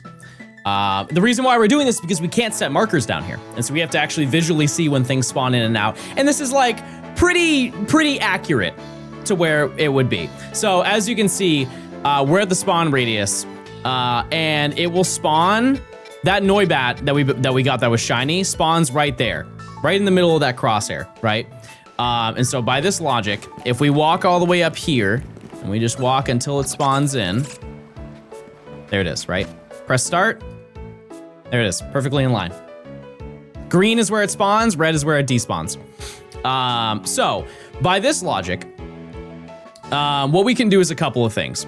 Because we, as you can see, down here, is where that Skrelp, the 2 Skrelp spawn. This is where the 2 Ghastly spawn. And there's also 2 Skrelp up here. And so what we can do is we can figure out where we need to walk in order to spawn all of them in, right? It's roughly here.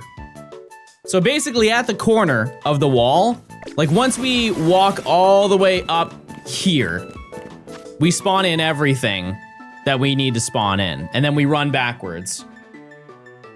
So it's a slightly shorter version. Because I don't think there's really any faster way to hunt Skrelp here. You know what I mean? So we would run to here to spawn everything in, just to this corner. The despawn will be a little bit better though.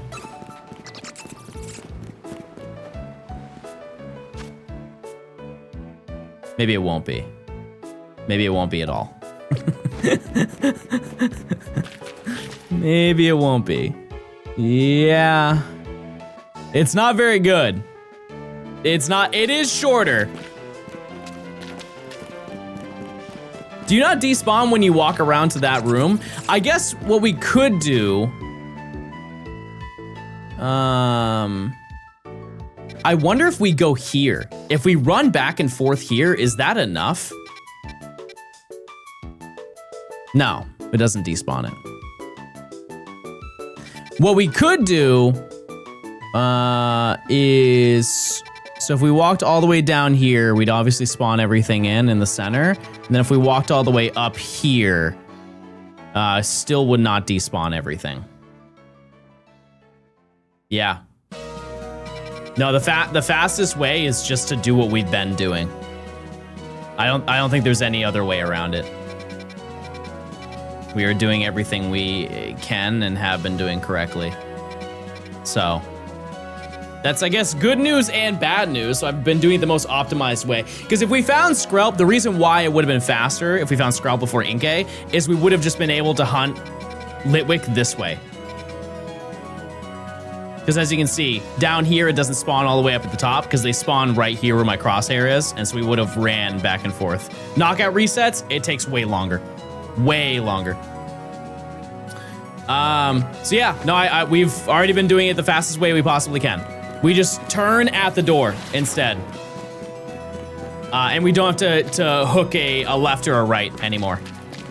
Is there anywhere in the middle where you can do the upper Skrelp and also the Inkay and then ignore the Skrelp in the middle?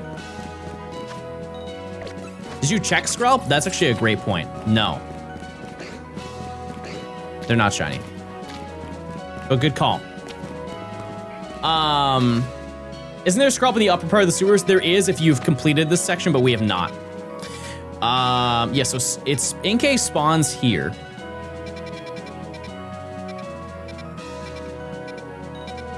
So in order to spawn it in, we have to be at the turn. Scraggy is right here for reference, and then we spawn here. And so we would need to run up this way and a little bit in to spawn everything in. It's not worth the time. Not worth the time. Yeah, we're already doing it the fastest way we can. What's the red line? Despawn. Because spawning in is important, but despawn is also important. But like I said, we can get Inkay in a different location. We'll just hunt it in Zone 11. Because I think there's actually more spawns in Zone 11 for it. So. But technically, this is faster. This is a faster path that we are taking. We just have to stop right here instead. You get the shiny while I was in a work meeting? Epic. I need to eat these, by the way. They've been sitting on my desk for like an hour. Actually, it's been more than an hour.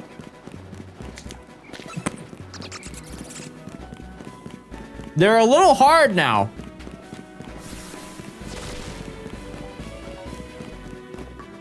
They're a little bit hard. But once you get around the hardness,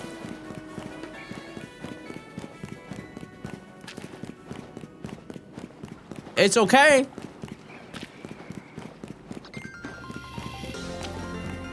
It's kind of okay. But hey, we got two. We got 2 shinies. And if we get Skrelp, we can just leave. Finish eating, please. I'm scared you'll choke. What do you mean? I'm fine. I'm fine. Now, I'm gonna check on Poke Earth for Inkay spawn.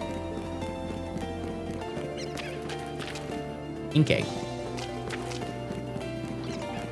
Oh. Oh. In Zone 11, there are only 2 Inkay spawns, and they are not guaranteed to be Inkay. So the sewer is actually, once again, the best location to hunt it. Now, that actually changes a lot. Because it's what, a 50%? It's a 30% chance to find Inkay in Route 11. Okay. That changes a bit for me. So I think what we're going to do is we're gonna prioritize going for Inkay here instead. So let's take a look at this again.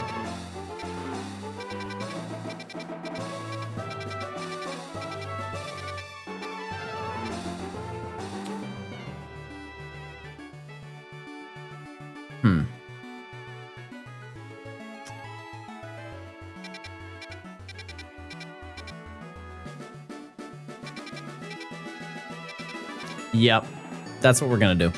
We're gonna actually do this method. We're gonna, the way that it works, let me just look at the sewers just to make sure.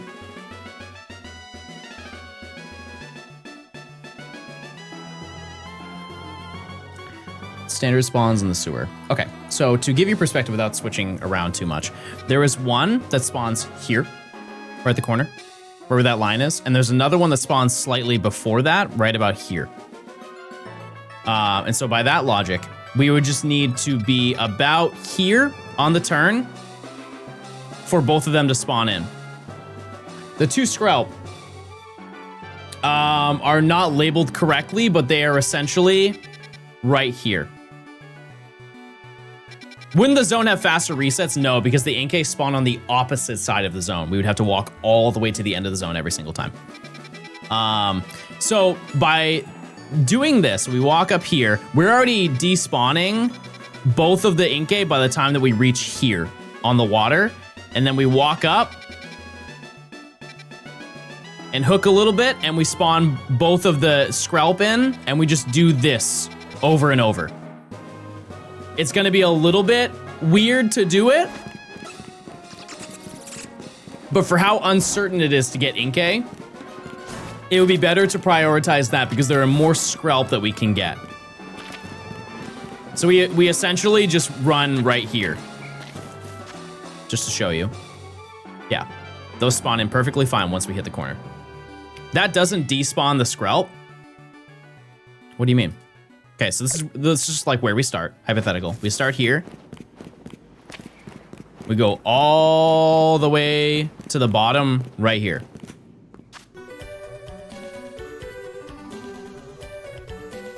That should despawn him. It should. And if we go this way... I see what you're saying. What I could do is I can just move over a little bit here, and it would fix the problem entirely, right?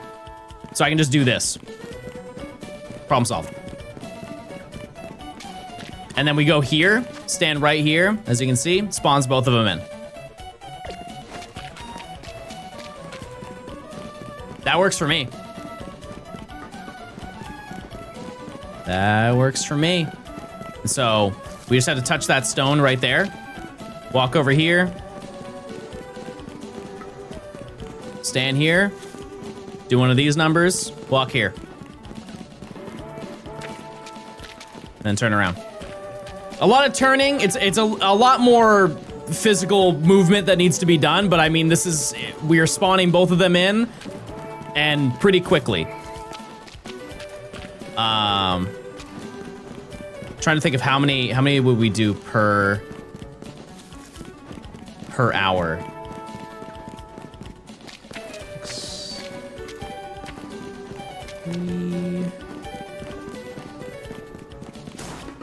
It's a decent amount. It's not like amazing, but it is the best option that I think that we have. Actually, I can find it on an individual basis for each of them. Shout out to the L button.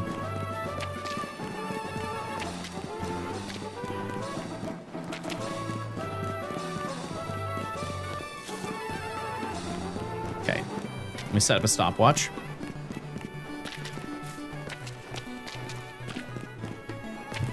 How long does it take me to walk this whole path? I want to say 20 seconds.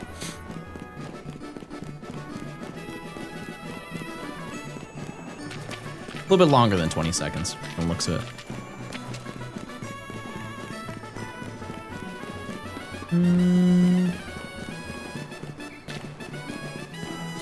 24 seconds to run that lap. I think it's fair. We can round down a little bit. We can round down just for the purpose of this. And get a pretty, it's gonna be under the number that I give you, but it should not be far off.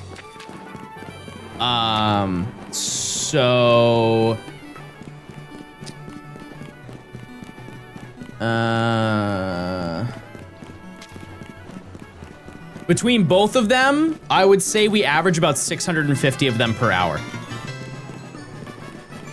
Give or take. About 650 of them between both of the spawns. So, about 300 a piece. And keep in mind, we've already encountered so many Skrelp. So many of them. And if we find Skrelp, we can just isolate hunt the Inkay and just run back and forth on this strip and find it way faster. Way faster.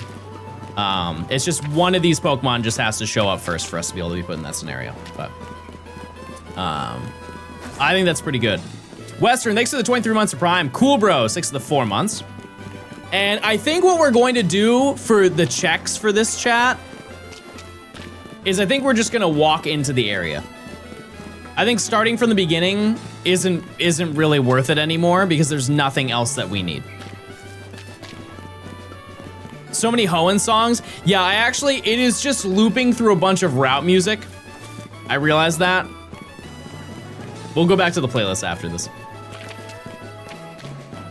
What'd I miss? We found 3 shinies today and 2 of them we needed. We needed them. And we only need 2 more shinies and we are done with this entire section, which is very awesome. Very awesome. And then we have to level up everything, which it won't be hard.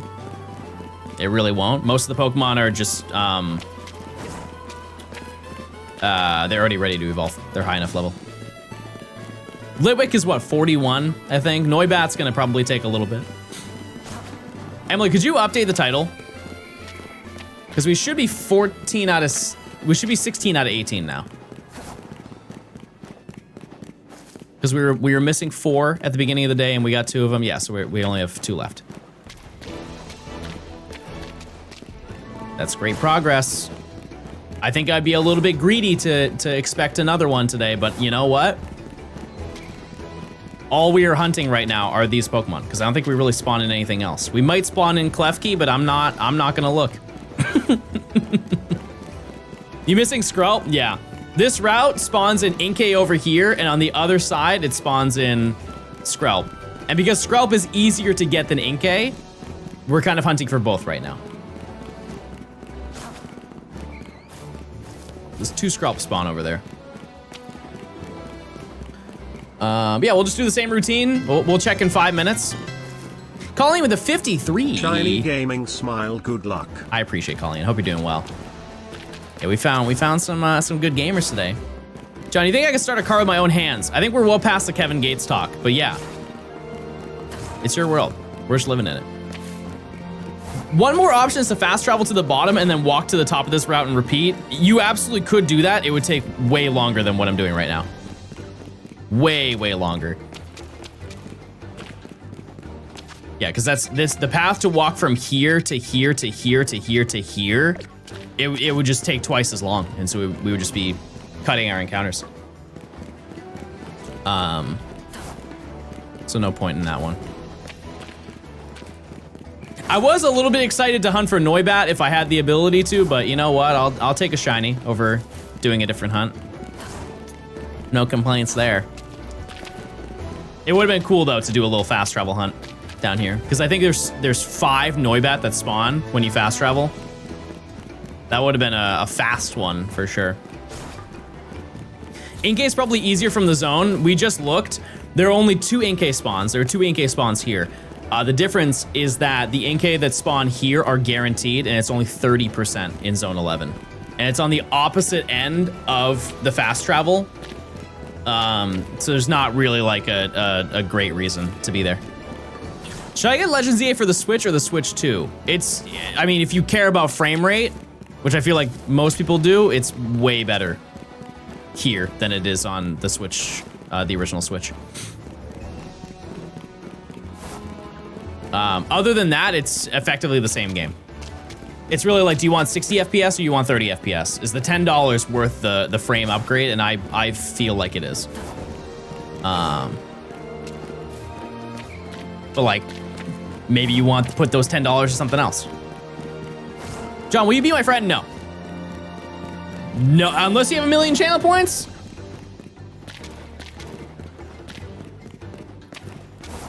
No. No shot. Hey, yeah, some people might find that rude and hurtful, which I've seen communities where people like tell their chat that they love them. It's scary. It's scary how invested some people will get, and I don't want to entertain that. I'm sorry. I don't want to. Gay. That's true. That's true.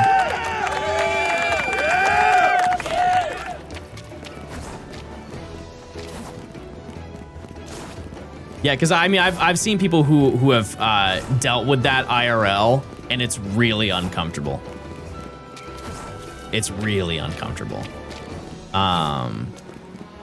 Just like people like, I don't know how to word this without it coming off the wrong way, because I mean it in the nicest way. Because I think when I say these things, people are like, oh, I don't want to meet John in person because I don't want to feel like an inconvenience. But it's more so people like overstaying their welcome, and like acting as if we're friends when I don't know you. And on the other side, you don't know me. You know, you only know my online persona.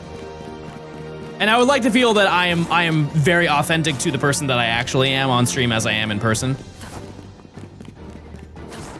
But you know, like I just feel like it's a little too weird. 12 months, let's go Baldstone. Lance, thanks to the Prime. I appreciate it. And so yeah, I don't ever tell you guys individually that I love you. I enjoy you all as a collective whole. A collective group of viewers. I appreciate you very much. And I think streaming is very fun. Yep. Oh, what? That's not what I meant. No. No. Not the collective whole. Oh. Mojave, thanks to the tier 1. It's check time. All right. This is gonna be the best check time yet, chat. This one's gonna change everything. We're gonna look for Inkay. If Inkay is not shiny, we're gonna go check Skrelp. And if it's not shiny, we're moving on.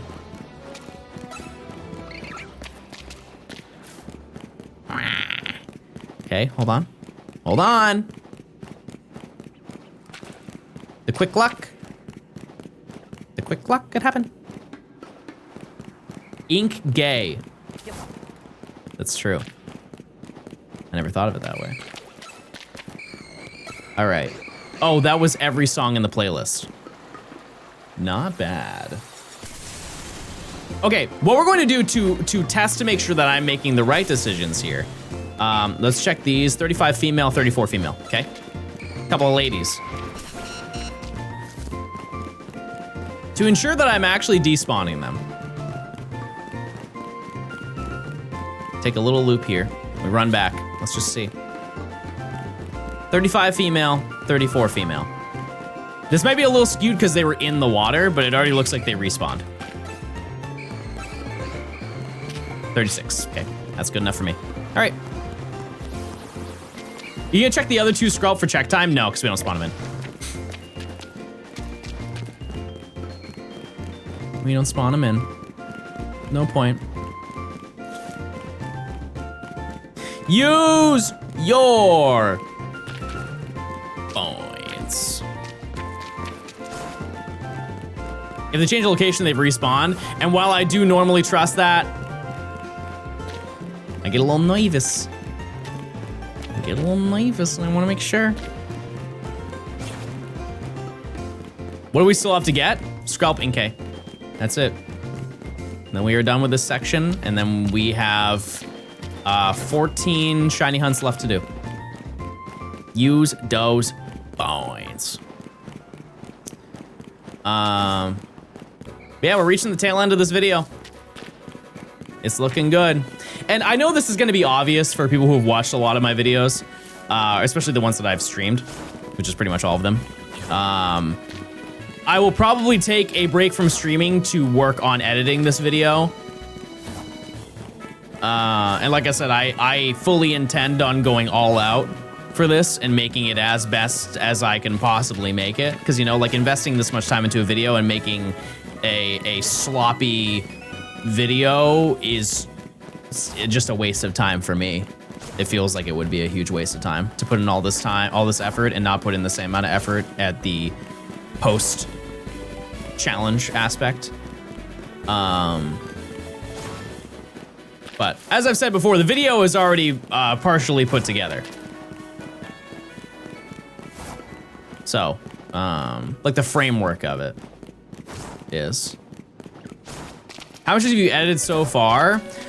I know this doesn't sound good, but all of rank Y has been scripted out.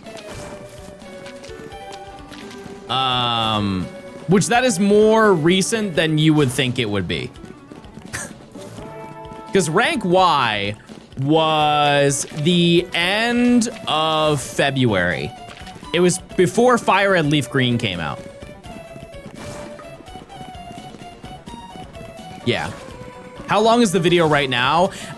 I can't say that because it's not accurate. Because it's going to be a number way larger than it will actually be. If I could give you an estimate as to once it's all edited, how long it would be, I think it's fair to say the end of rank Y is probably 1:45 into the video. Right now, with like all the unedited footage of just me getting shinies and stuff like that, it's probably like 4 hours, 5 hours, right? But who cares? It doesn't matter. It's not like, that's not how long the video is gonna be. Did we listen to this like 15 minutes ago? You don't like it? You don't like this song? Is there an entire compilation dedicated to Gort? No. No, because that wouldn't make sense for the video. They're brought up though. Trust me, Gort is not forgotten.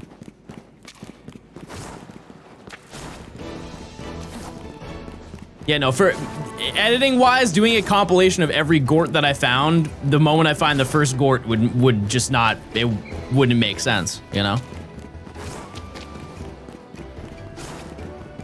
Every single shiny that I get is mentioned. I think so far in the video, I have mentioned, I want to say 250 shinies. So everything you will see every single shiny that I get. There's nothing that will be left out. But some of them I talk about for 3 seconds and then forget about it. Are we taking Gort to the final battle? I feel like we have to. Yeah. We could do the Gort gauntlet again for all of the Gort. I just don't, is there a limit to how many marbles you can use for marbles on stream? I know you can use it with your own chat, so I would imagine that it's like probably 500 or something crazy like that. Yeah. And we're definitely not reaching 500. I think a genuine, honest number, because we're at like 38 now, or 39 fletchling. I would guess by the end, because of how few hunts that we have left, I could see 42 to 45. My original guess was 60. It's not bad. Not a bad number. But I think doing a marbles for the final one would be very funny. If you had the time or space, imagine making an actual marble racing course for the Gort race. That would be very funny, but it would be really hard to film, wouldn't it? It'd be very difficult to film that. But yeah, there's so many aspects of this video that I'm really excited to show off. Cause like I really tried to film a lot of stuff outside of the video too. Like if I went out and did something, I tried to bring my Switch with me, or at least tried to have some connection to this video exist, and I think it adds like a ton of character to it. For example, I think I mentioned this one on stream, but the day before I started rank F, which was when I hunted for all the fossils, I went to a game store, because it was my first time ever playing D&D, and we rented out a table to play D&D, and they just happened to have Pokemon packs there, and the packs that I pulled, the 2 pulls that I got, one was a Tyrantrum, and then the other card was the full art trainer for Lumio City. Like, I couldn't have scripted that better if I tried. Like, how silly is that? The only good cards I pulled were exactly what I needed to do next in the video. And there's other little things like that. Like when I went to,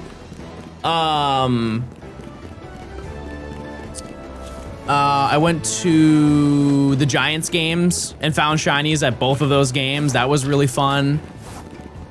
And I think it adds a little bit of flavor to the video. We got Rancherama. We've got me moving.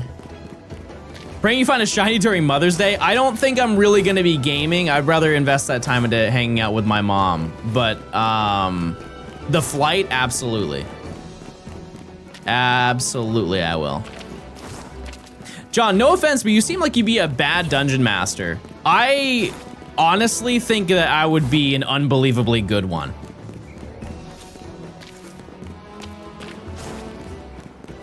If there's one thing that I would speak highly of myself for, is my ability to be creative. And that's the entire foundation of being a dungeon master.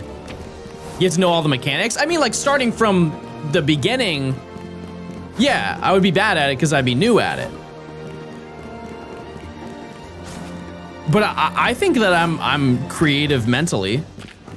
I think I would have the ability to do it. That being said, I don't think I would ever want to be one.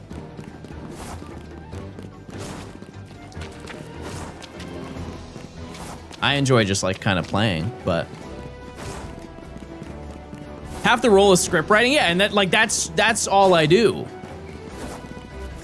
That's all I do is script write my videos and organize and all that stuff.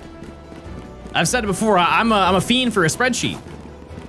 Crofty, thanks for the 15 months. Thank you. What's the best thing you've created in Minecraft? You ever heard of the Eiffel Tower?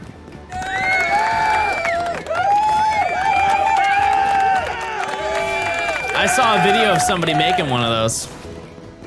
That's pretty sweet. I mean, making a base and sorting all of your items, I feel like that's a big creation. That takes a lot of effort. I haven't built any like monument style thing. I did see a video though. Somebody built Lumio City in Minecraft 1-to-1. Very, very neat video. Every single building was done exactly how it is in this game. It took them like months to make it. Lumios and Pokopia, I have not seen that one. That's crazy. That's pretty wild. Did they also design this area? Oh, that's a great point. No, I don't think that they did, but maybe I missed it in the video. Yeah, I really liked Pokopia. It's just, it's not a game that I can invest a ton of time into. But for people who bought that game and they don't buy a lot of games, that game is absolutely worth the money. Without a doubt. If you enjoy that style of like never-ending gameplay loop of just building and creating and making friends in game, it is one of the best games for that purpose. I hit 400 hours this week. Epic. I need to complete the decks in all my builds. Yeah. How much time have you guys put into Tomo Life? Because I correct me if I'm wrong, but that game I think has sold more copies than Pokopia, or it's on track to do so. It sold 20% better than Pokopia did first week. And Pokopia did wacko number. Everybody has it, right? Or everybody has it.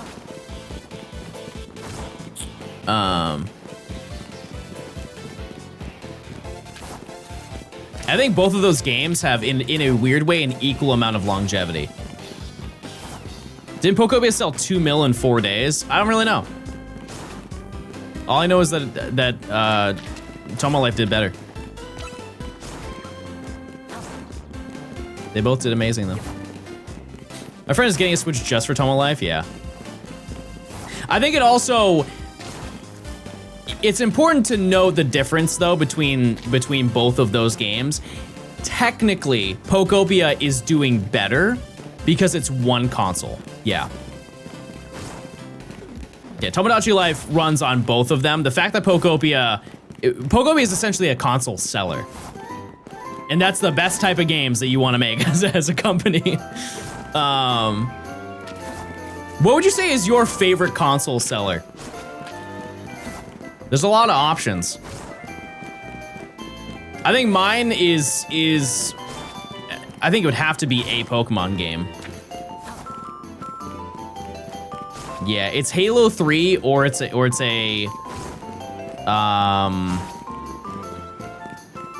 because you always think like the first installment of the game. So it would be like, for Switch, it was Let's Go Pikachu and Eevee. You could maybe say Sword and Shield. I think that's kind of fair. It's definitely not Scarlet and Violet though. Like that, the Switch was already solidified long before that came out.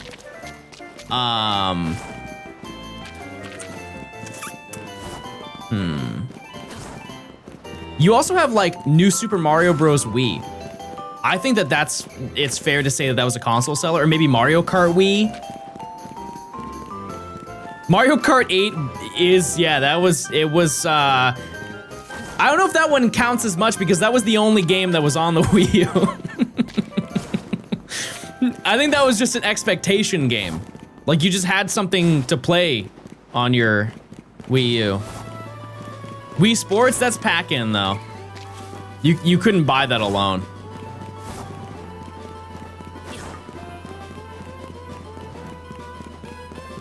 Wind Waker HD was technically a console seller? Yeah, that's fair. Yeah, that's a good point. Breath of the Wild, yeah, that might be the one.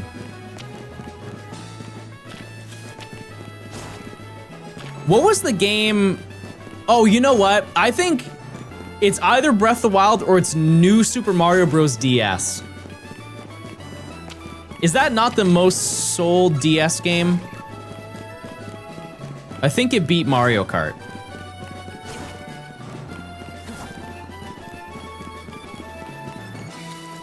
believe that was it. And it was by a small difference. Like it was like 2 million copies or something like that, that's a lot of copies, but I think that they sold like 38 million or something like that. So, it is a small percentage of that. DS is at 30.8 million copies. It's a great game. It's a fantastic game. The only issue with that franchise is just the direction that they went. Because New Super Mario Bros. DS was a nice, refreshing return to like the concept of Mario Bros. And it was so different from the previous installments that it just felt very fun, right? And then they released the Wii version. The Wii version was essentially just an HD version of that game. Added some new power-ups, the game looked good, the game was fun, the UI was fantastic. Great for co-op, yeah, so many good things to say about that. Then they released the, what was next? Yeah, it was the Wii U version, right? Oh, it was 3DS? Okay, they released a 3DS one, and while I have not played that game, I know that the concept of it was based around coins. It was just collecting as many coins as you possibly could, and I think people did not really care for that game. It wasn't bad, it just didn't really do anything different. And then the New Super Mario Bros. Wii U, or New Super Mario Bros. U came out, and it was quite literally just the Wii version. Like, sure, the levels were different and everything, but I played that game in its entirety, and it genuinely felt like I just played the Wii version again. And people really didn't like that. And to be honest with you, I think that actually led to a lot of reasoning as to why people didn't like the Wii U initially. Because was that not a launch title? It was very early on to the game's life cycle, or the console's life cycle. And it just didn't really add anything. It's like, why would you buy that when you already have a Wii and the game that has the same exact concept? There's not really a point in purchasing it. And they haven't technically made one since. Because you have Super Mario Maker and Super Mario Maker 2. And those, in a way, are kind of that game, but you can make it how you want to. And then they made Wonder. Yeah, they did do the port, but like, we know how that story goes. Wonder, I wouldn't say, it was definitely a change of form, and it was in a better direction. But I also feel like there's not much more they can do with that genre. And I think the only thing they can really do is just release those games like further apart. Because I played Wonder, and I remember everybody gassed up that game. Everybody's like, oh my god, this game is so unbelievably good, you want to get it. And I didn't get the game on release day, but I'm seeing every creator talk about how much they love that game, how much fun it is. Reviews are fantastic for it. I'm like, all right, it's got to be really good. Let's give it a shot. And I played it, and it's very fun. It's a very fun game.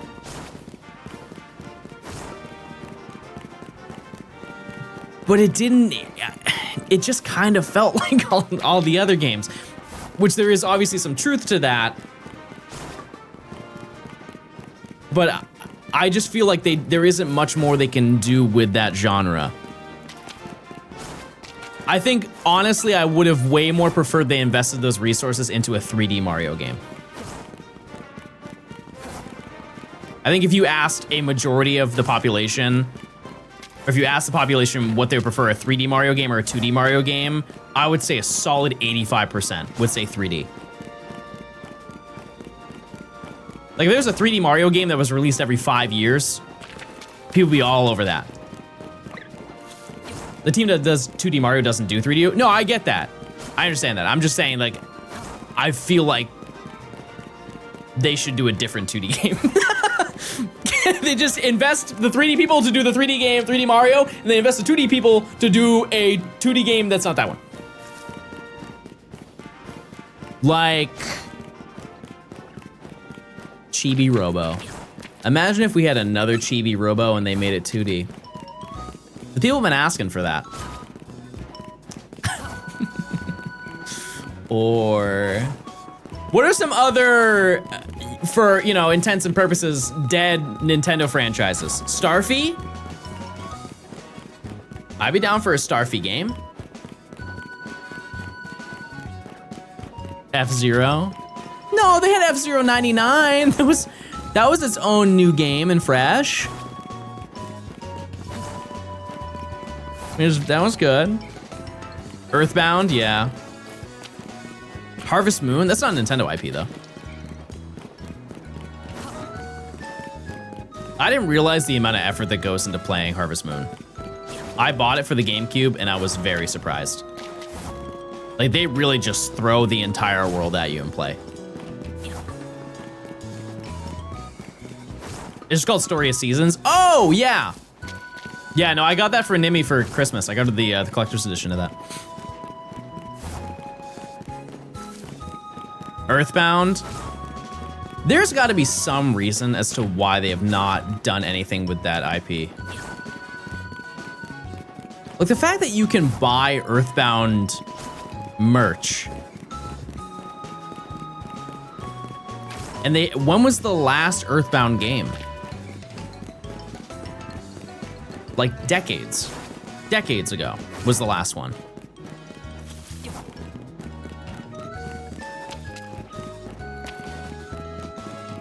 They just don't want to do more Mother games? Oh. Well. Fair enough. Well, why don't they just port them then? Why don't they port the old ones? It would make so much money. There's such an insane following. They did? When?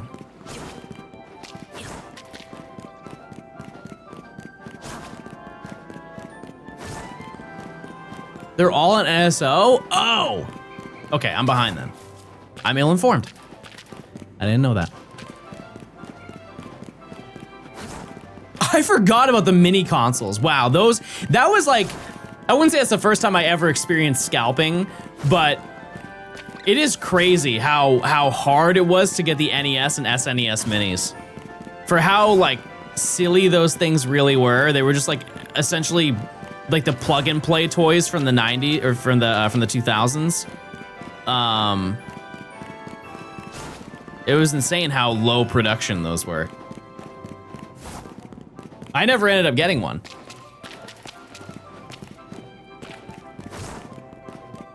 For a thing that was a huge moneymaker, it's crazy they stopped making them. Exactly.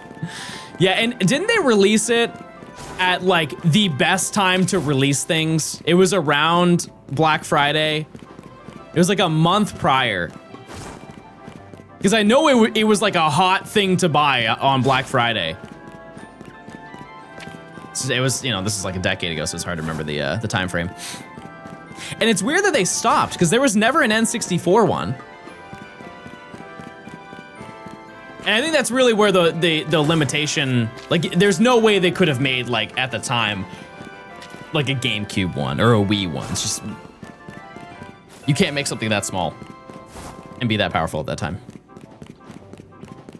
But crazy. Crazy. I'm assuming NSO controller stuff took over that conversation for them. Yeah, you know what? That's fair. It's like a lot of those ideas are crafted years and years and years in advance, so that would line up. There's already a Wii Mini. True. True, and those were what, $89 back in the day? $99.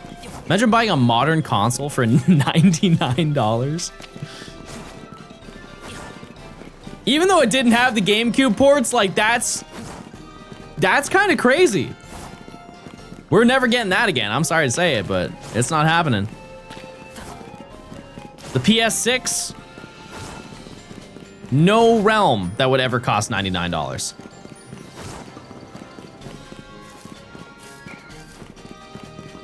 Also, you want to know a crazier one? There was a point in time, the Nintendo 3DS XL,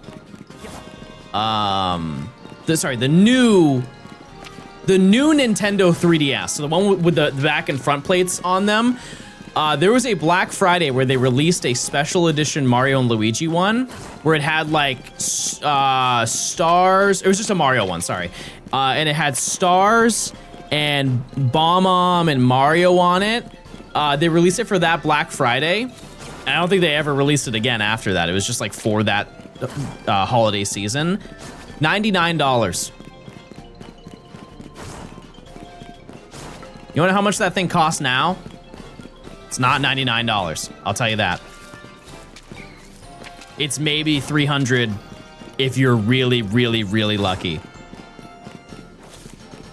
Really lucky. Was it the silver one? I think they had a silver one and they also had like a matte black one. I never bought it, so I don't entirely remember, but I know that that was true. Worth repeating how nice the sewers look, I know. I think one thing to note about video games in general is that the darker the environment is and the more wet the environment is, the better it looks. And there's actually a reasoning behind that. Because dark things are easier to create, like environments are easier to create, because of the concept that you have to see less, so they have to create less. You know, like all that fog in that direction, creative decision, but also dark, foggy environment. Like, here, take a better example. You ever played a racing game at night in the rain? It's like the best video games have ever looked.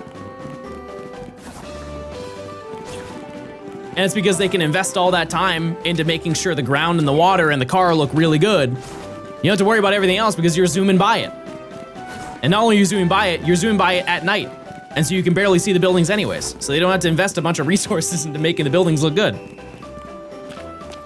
So if you stop for a second and you get closer to those buildings, you're like, oh wow, that looks really stinky.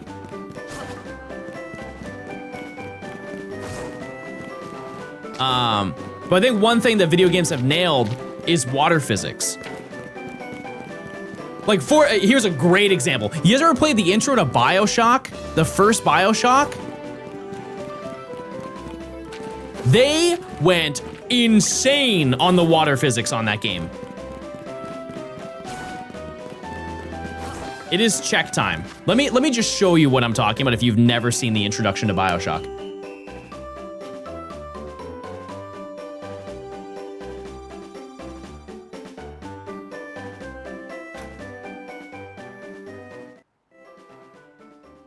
Okay, this is the full game, no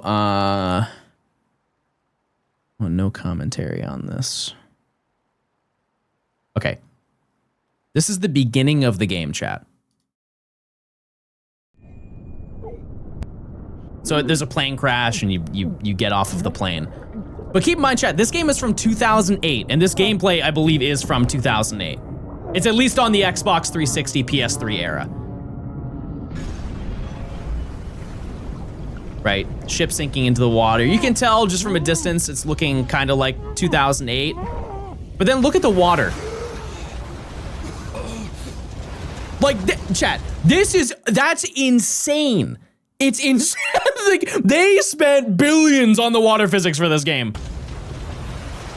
But do you notice how it's nighttime and it's really dark? They don't need to invest a bunch of money into making everything else look good because it's nighttime and there's water everywhere. And I remember when this game came out, everybody was blown away by how good the water looked.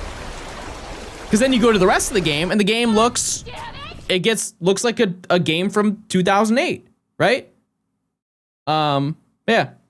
Interesting facts. Interesting gaming facts, everybody. And also, it's check time. Let's see. Sprout. I always think that is a Sprout, but it's just brick. The HD remaster made it look bad in most areas. I haven't played that one. Why do I prefer 2000s graphics over new ones at the time? Nostalgia, probably. Charm, it adds a little bit, because so many games now focus on being real. And nobody cares about that. There was absolutely a point in time where people did care about those things, but they don't care about it anymore because it's very clear that in the gaming development, or like the higher ups who manage game development, they care more about graphics than they do about gameplay. And so there's so much sacrifice put into gameplay because they want games to look as real as they possibly can. And I think a lot of people have realized that they would rather have a game that looks a little bit silly and unrealistic, but it is built on an amazing framework to be a fun and exciting game. I know this is like low-hanging fruit, but you can take like modern Call of Duty campaign, for example. Do those games visually look good? Yeah, because they dump millions of dollars into making the game look visually good. The campaign is 3 hours though. Why would you spend $70 on a game to play a 3-hour campaign? That's also not even good. That's the worst part, it's not even good, not even fun.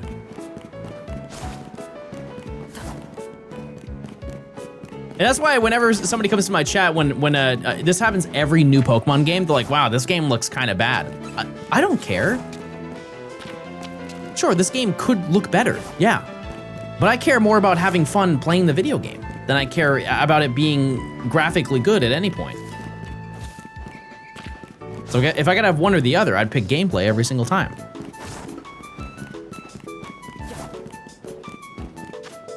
But to each their own, everybody games differently.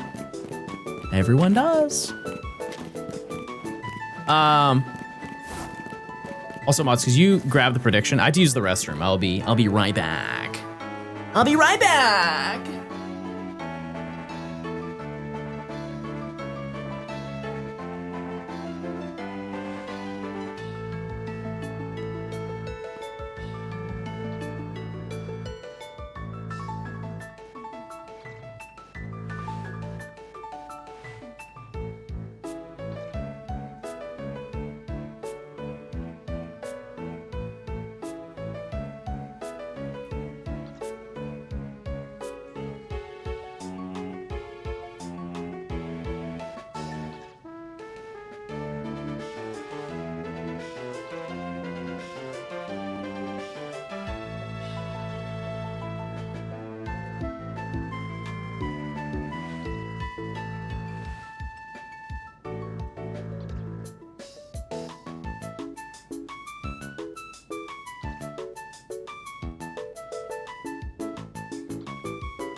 All right, everybody, I'm...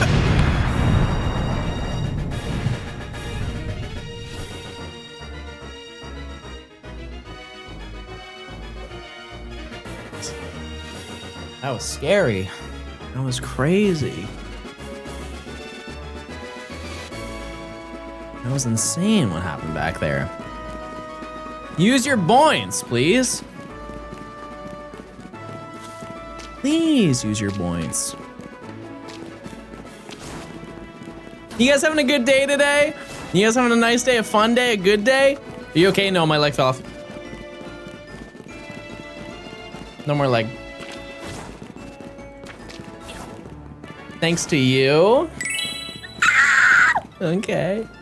I'll take it. Oh, I gotta check my phone. Okay, we're good.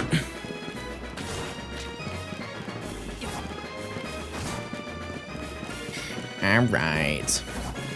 Prediction let me vote with 0 coins. No, you spent them and now you have 0. You're all out. But you know what? If you voted yes, you're up. You should get a second explosion button, but make it timed. What do you mean by that? Like it just randomly blows up? I just feel like that, I don't think you can actually do that. It would have to be a video that like constantly plays.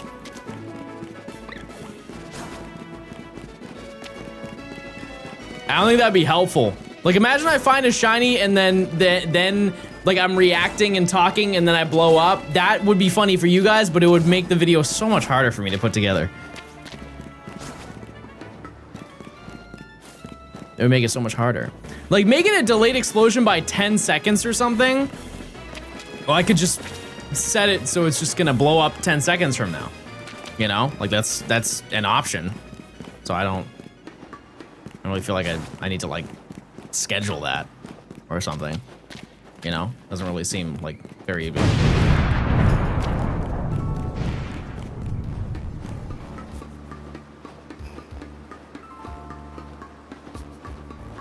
See, I don't need to like plan it. Bro thinks he's so funny. Type 1 if you've ever laughed in your life.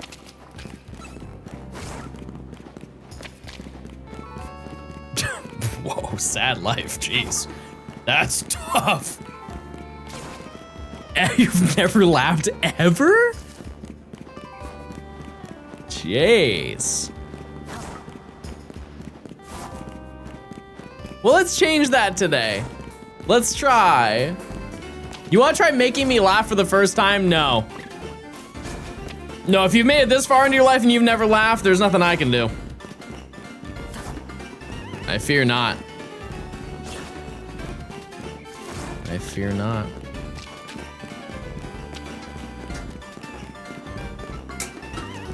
Raw strength. Oh my god. All right, I did it. I did it. That was all me. I love dark humor. I've got a good joke for you guys.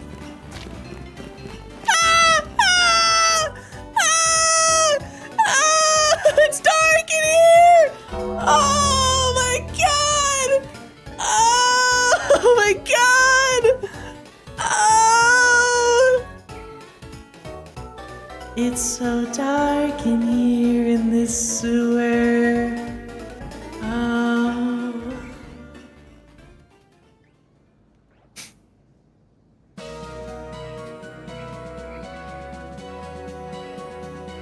Go Queasy, go Queasy, go Queasy, go Queasy, go Queasy, go Queasy, go Queasy, go Queasy.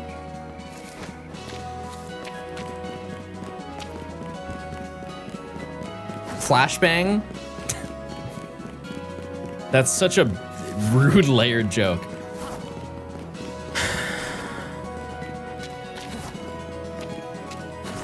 They're saying that I'm so white. I blinded them when I came back on the screen.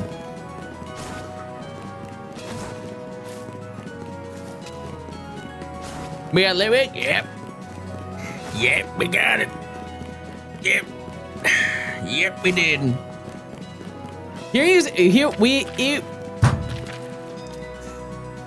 I need a sound. I forgot that one was there. That wasn't the one I wanted to press, but that's a good one. I'm not mad at that one.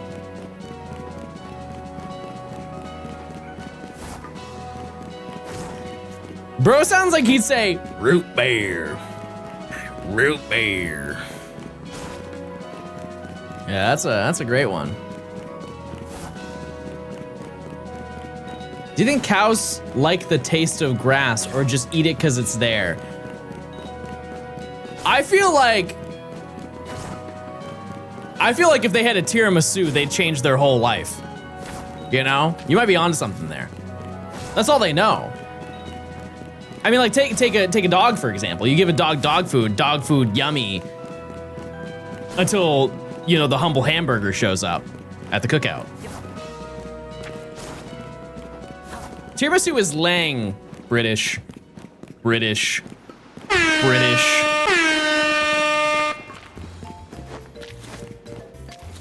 vernacular.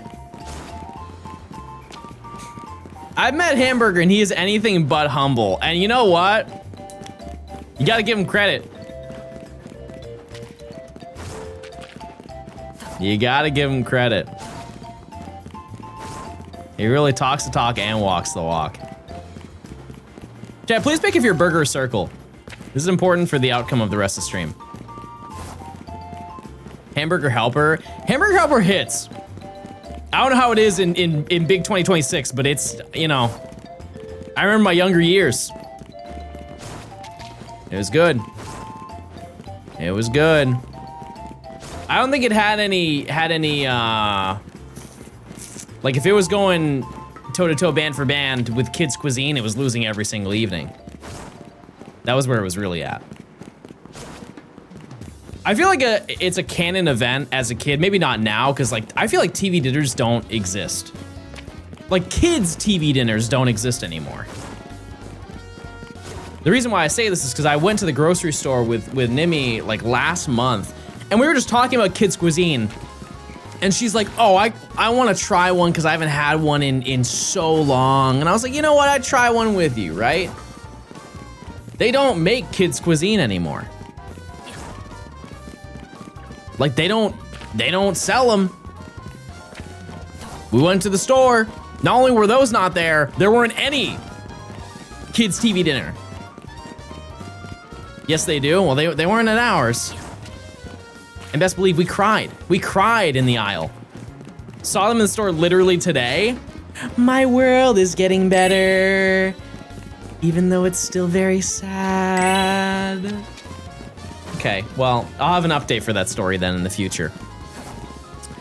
But I think it's a canon event as a kid where your parents let you upgrade your meal. Because I remember going to I used to go every weekend to the grocery store with my mom. And I told her, I was like, Mom, can I get a Kids Cuisine? And she looked at me, she's like, John, I don't know how to tell you this, but you're getting too old for Kids Cuisine. And I was like, no, Mom. No, I'm only 21. Surely not. Surely there's not an age gate. She's like, John, also, you need to move out. Oh, no, come on. And then she said, but listen, instead of Kids Cuisine, maybe you should have something that's a little bit more filling. Why don't you get yourself a Hungry Man meal? Greatest news of my evening. I remember picking out the Hungry Man meal. They had the Hungry Man XL. I remember picking out that meal, and guess what I went home to watch that night, chat? Talladega Nights on DVD. I'll never forget that evening. Simpler times, chat, simpler times. That was the night you became a man, yep. Yep. Yeah, I think I had Salisbury steak. That was the Hungry Man meal I had. Which version of Route 2010 is the best in your opinion? Are you talking about the BDSP version versus the regular one? I would say the original. I would say that. There are a lot of songs in BDSP that I think did a very good job at emulating that same feel of Diamond and Pearl. I just really like the sound font of Diamond and Pearl. Just all of Gen 4 is so good. You ever visited a Tesco? No. I've also never been to a Costco. That's a lie. I've been to a Costco. No, I went to Sam's Club. I've never been to a Costco before. I've been to Sam's Club once. I went with my aunt in like 2009. What happened to 3D movies? Why don't they make them anymore? Novelty. Look at it from a different angle. If you have a 3DS, when was the last time you used the 3D for longer than 5 minutes? Like conceptually, it's a really cool idea. But, you know, after a certain point, it gets kind of silly. Especially if you remember original 3D movies. Remember when they first, because obviously like when you think of 3D movies, you think of the red and blue glasses, right? I'm not talking about those movies. You remember when they made the sunglasses? Let's actually talk about that first of all. The sunglasses are expensive because they can't reuse the sunglasses. I mean, I guess they could, but then you have to pay to clean them, right? But think about this. Do you guys remember seeing your first 3D movie? I feel like most people have seen them. But like with the sunglasses, so many of the movies were so forced. They were so forced to feel like you're watching a 3D movie. Hey, do you want some water? Yeah, let me grab that. That's some good water. The whole movie, bro, the whole movie. You know what it actually is like? If you've never seen a 3D movie, I can give you a 3D movie without seeing one. Ready?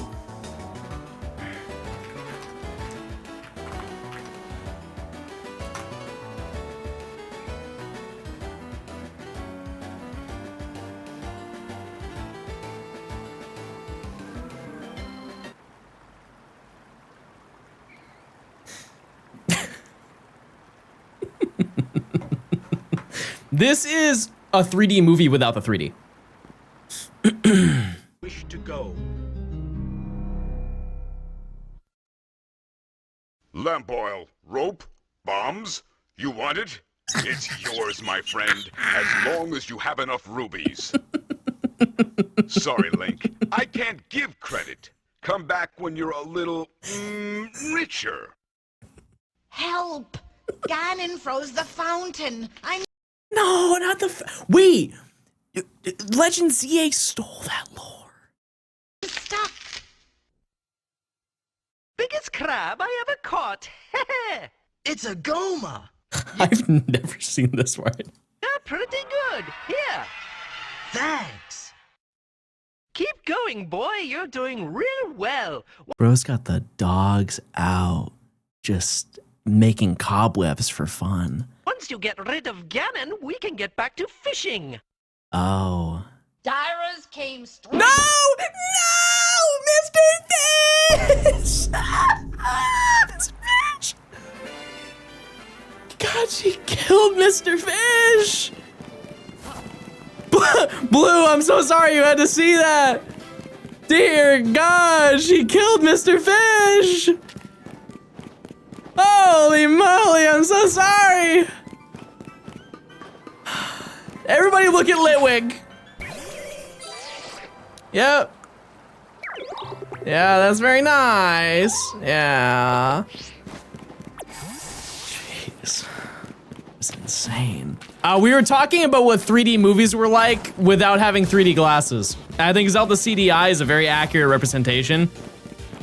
Rope oil? Lamp? Bombs?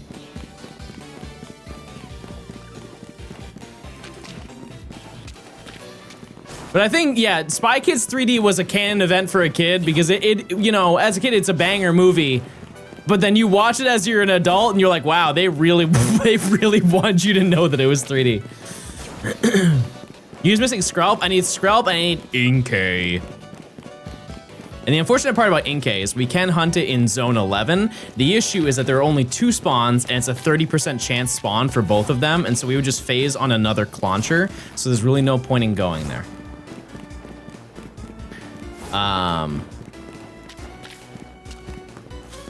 Yeah, so our game plan right now is we just, whoever we find first, we then just isolated hunt after, and it will be fast. It will be fast. We've already found 2 shinies we needed. 2 of them. 2 little creatures. Blue, what did you do today? How was your day, Rainbow Sunshine? My dear, sweet Blue Vector Gaming. Yeah, they are 2 thoughtful animals, but they're thoughtful if they show up in a reasonable amount of time. Chad, what was the last movie you saw that you didn't like? Like you went to the movie theater, paid for it, and you're like, wow, that was not worth the money. What's your opinion on not being able to complete the National Dex and Fire Leaf Green on the Switch? To that I say, darn.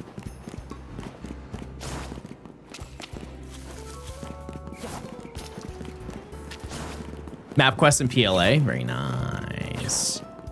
Hunger Games long ago, like the first one? Because I've only, no, I've seen the first two, I think. Yeah, I gave up watching Star Wars. I gave up.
Looks like we're all going down together.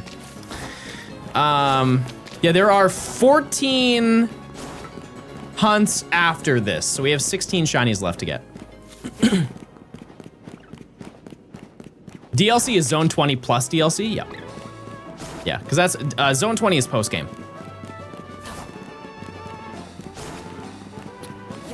I don't think everyone lives. No, everyone lives.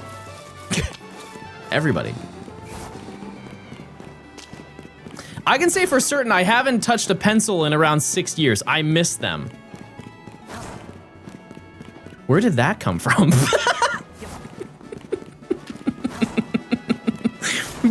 What was the context? What in the world did I say? Okay, I have something a little bit embarrassing to say. I didn't realize that growing up, you gain a lot of muscles in your hand from writing. And when you leave school, after a certain amount of time, it hurts to write. Like you have to routinely be writing stuff down. Like writing a whole page on paper, like at a certain point, your hand gets a little bit sore from doing it. And it's crazy to think that you had to train yourself through like 15 years of your life Or more, you know, go to college and all of that. I understand why a lot of adults' handwriting is bad. It's because you don't really have to do it much once you leave school. But I guess to be fair, if you have graduated within the past like 5 years, do you write anymore? It sounds insane to say it, but like, I feel like don't kids these days like type more than anything because every kid is supposed to have a laptop?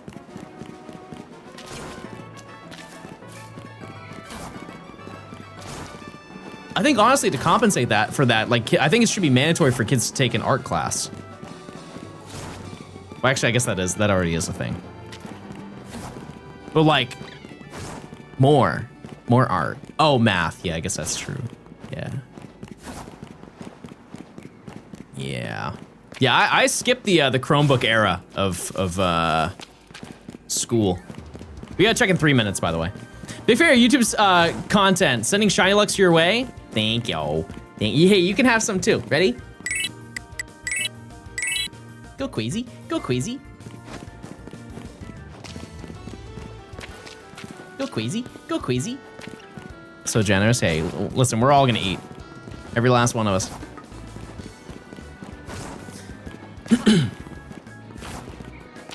Yeah, I only write if I'm like writing out a note.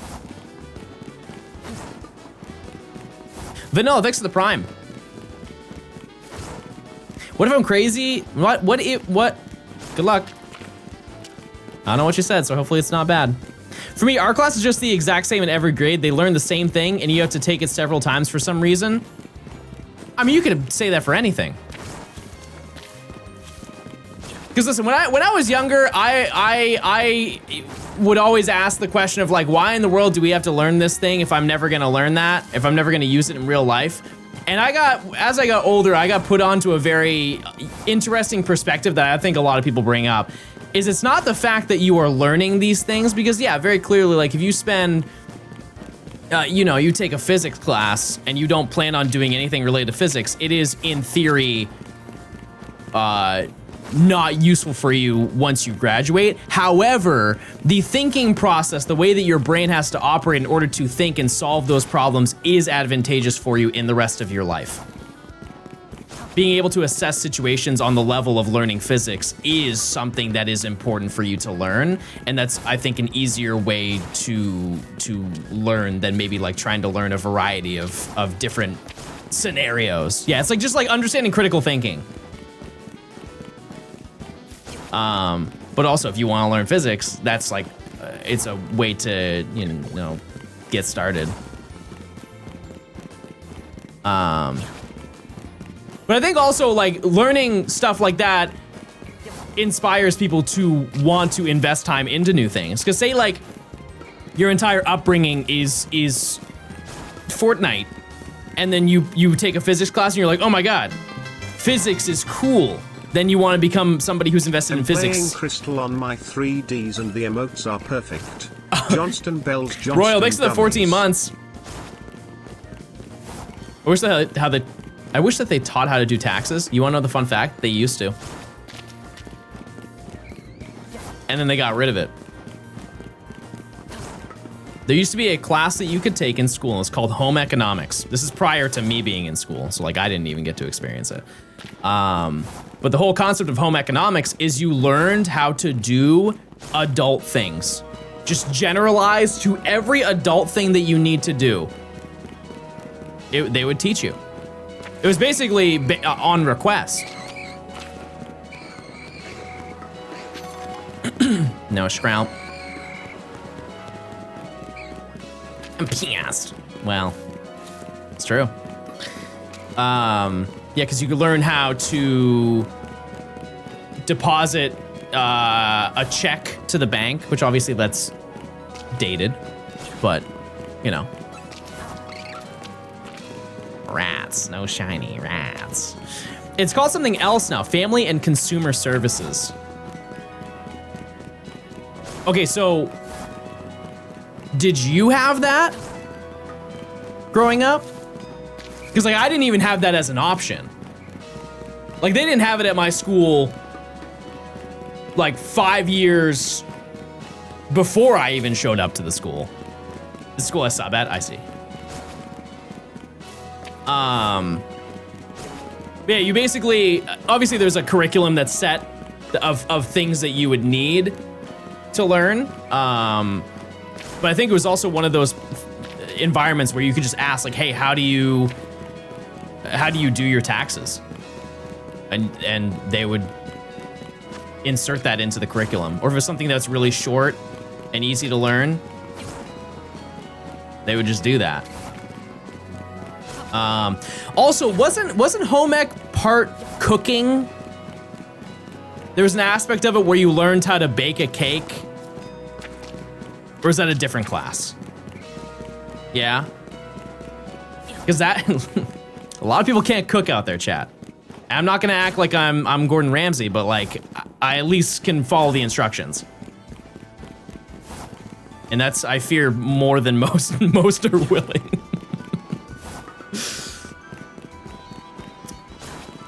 Did you also have to take care of a baby or an egg? Yeah, but I think, oh no, that's physics. I was thinking I had to do in my physics class, I had to drop an egg out of a building, and if it cracked, you failed.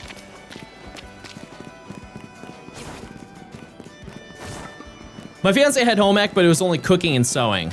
And I mean, that's another insanely good thing. I wish I knew how to sew. And it's one of those things where like, I could just learn, right? But being forced to do it would have been better.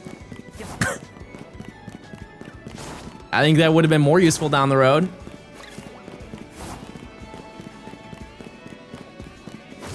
Also, how to talk to people. And I mean that more of like in the sense of like, some people just don't know how to talk to people. And it's not like anxiety or like any other situation. It's more of like, people are rude. I feel like there needs to be a class in school at some point being like, hey, maybe you shouldn't say that thing to that person. You should be nice and not hurtful and rude. You act like all the kids are there to learn. Oh no, I understand. I've been in school. I've clocked out mentally many a time. But I think, you know, in class, I would be way more interested in learning how to sew than I would be learning about geometry. Like I would be locked in at least a little bit more to learn how to sew. If my teacher was like, hey John, you could sew a Pokemon right now if you want, I'd be like, and I would be there.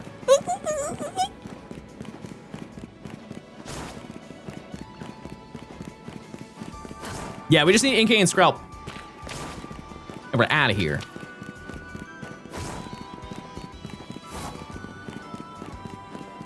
They see.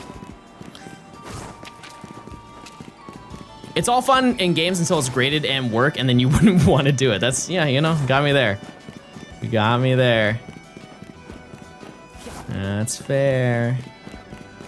If I may ask, what type do you resonate with? Steel type. I feel like if I was in the wild, I'd be a Steelix. Is that a good impression? I've always said though, like, well actually let me ask you first. If you could be a gym leader, what type would you be? Your primary typing.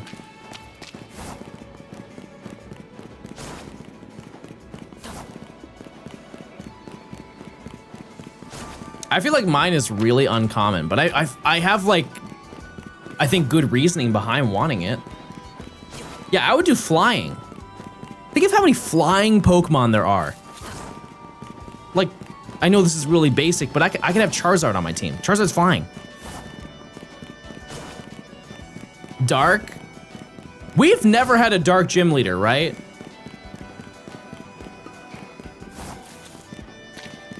Aside from, Piers. And technically, God, what was his name? Scarlet and Violet. Nanu, yeah. Yeah, that's fair. Giacomo, yeah. Yeah.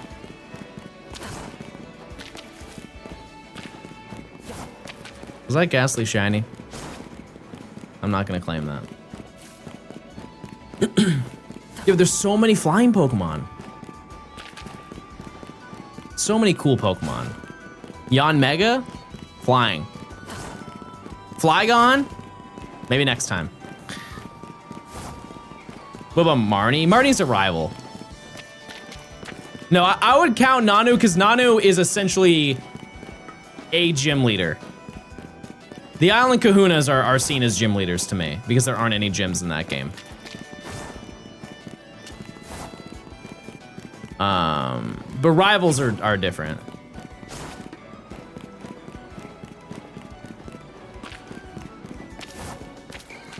You think we'll ever get dual type gym leaders? I'm very surprised that that has not happened. Like imagine Tate and Liza, but they're different types.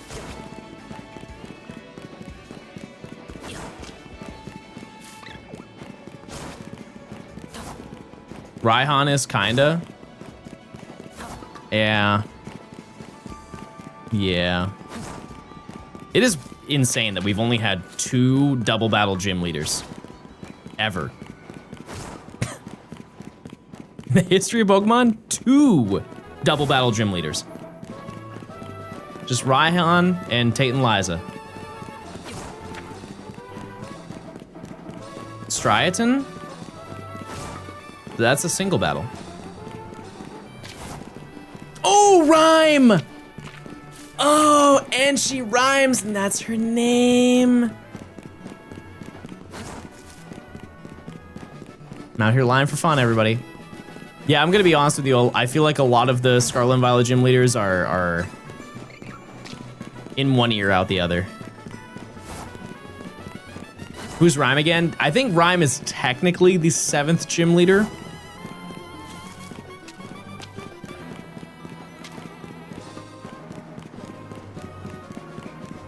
Is Tulip last?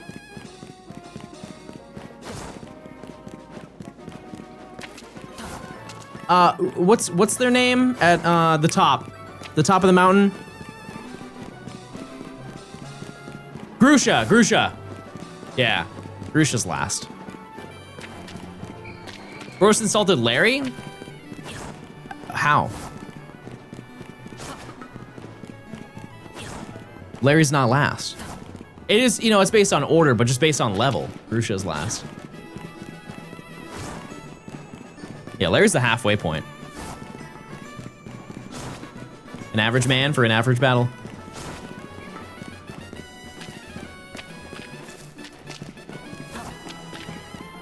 Paldea Elite Four goes crazy though.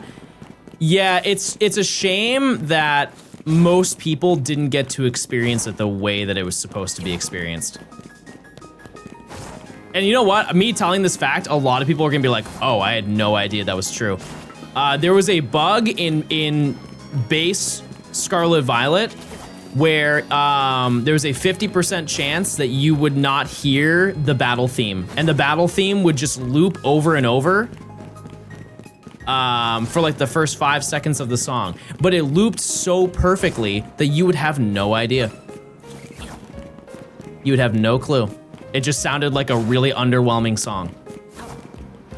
And if you heard it the first time, you never got to hear it for the rest of the time playing through. And if you would like to hear it, I'm happy to play it for you. And that bug also happens in an individual aspect. It happens for, why do I forget the champion? What is her name? Oh my goodness, this is embarrassing. It's my job. Gita! Yeah, it can happen for Gita too. Scarlet Violet, Elite Four theme.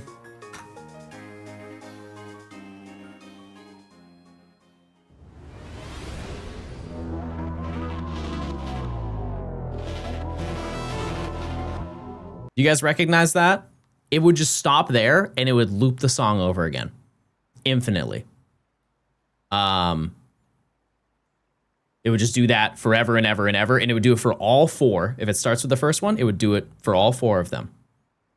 And this is the full song is 5 minutes long. And you get to hear the first 7 seconds of it on loop. Half of the people who ever played only heard that version. This is the full version. And it's really good too, that's the thing. That's the worst part, is it's so good.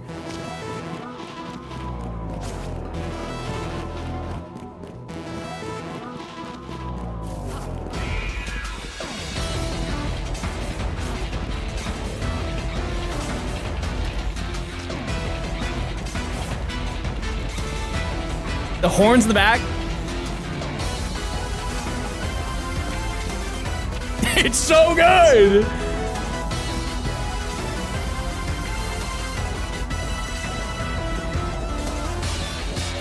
If you play now, they fixed it.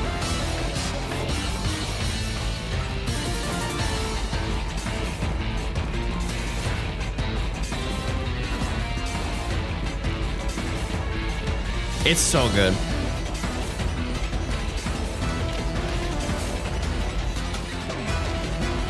I want to say, like, this is not... It's not the best Elite Four theme. It's probably... Sorry, I just spit. It's probably the best Switch one, though.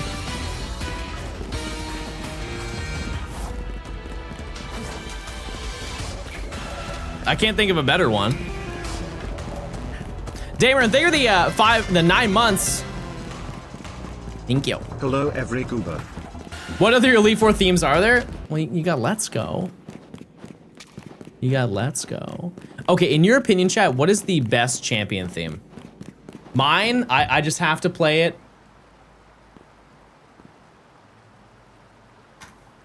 This is in my opinion, this is the best one.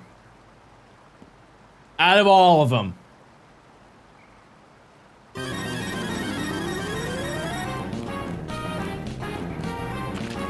It's so good!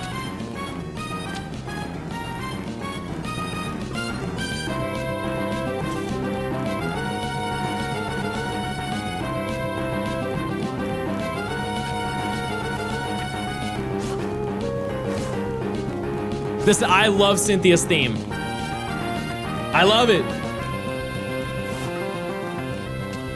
I'm tired of basic trumpets, and I'm tired of your basic attitude. Go crazy, go crazy, go crazy, go crazy, go crazy.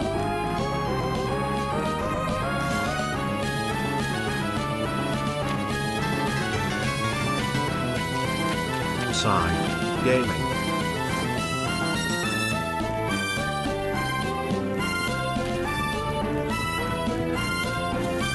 You know what is the worst one, though? Actually, I don't even need to say it. What's the worst champion theme, chat? And whatever you think it is, if you're wrong, you're getting corrected. Gita? No, Gita's is great. What are you talking about? Chat, one is clearly. Yeah, it's Diantha, chat. Lance, that's bait.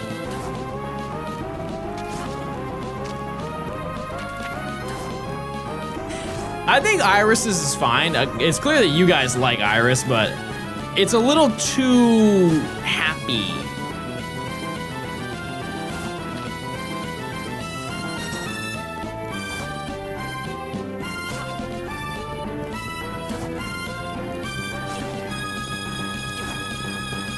Have you seen Iris? No, I mean, I get it. I'm just saying, like, for the final battle, it should be intense. You know what is another great one that gets no respect?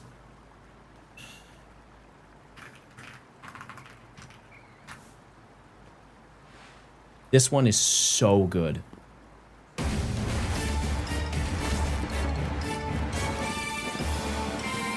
The entrance?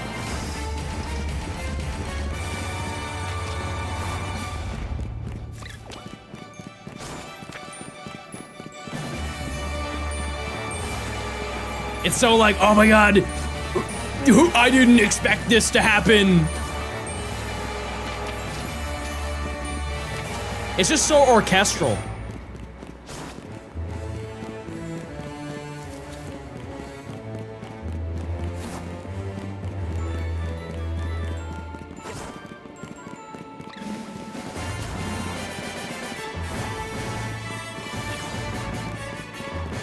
It feels like a celebration of 20 years of Pokemon. It absolutely is, because the foundation of the song is like the Pokemon theme.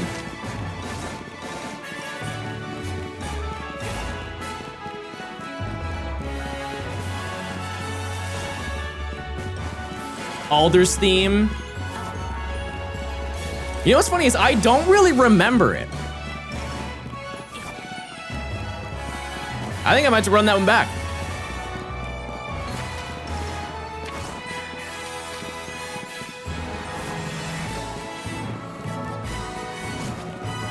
And like it starts incorporating the introduction to Sun and Moon like before the title screen.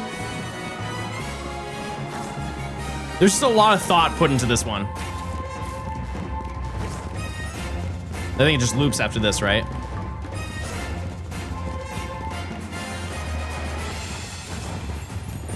Yep. It's a good loop. High elo gameplay? Best believe. Type 1 if you've seen high elo gameplay today. Okay, let me listen to Alder Champion theme because I don't remember this one. Oh, you think this one's bad?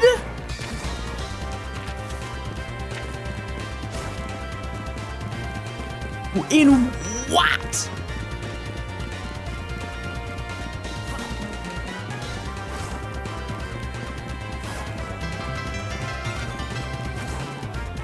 Year 1 year. Funny man, thanks for the year of Prime. I appreciate it. Thank you. Play Steven's theme? We already did. When's the next video dropping? Once I'm done with this one. Give me like a month. Month or so.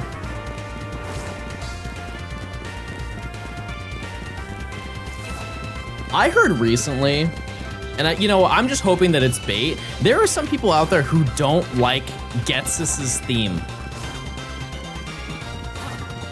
Like they think it is objectively a bad theme. I know.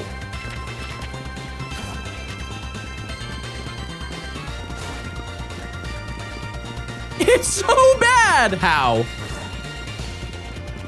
Now, to the musical nerds in chat, isn't that song in like a weird time signature? And it's like a connection to Ghetsis as a person.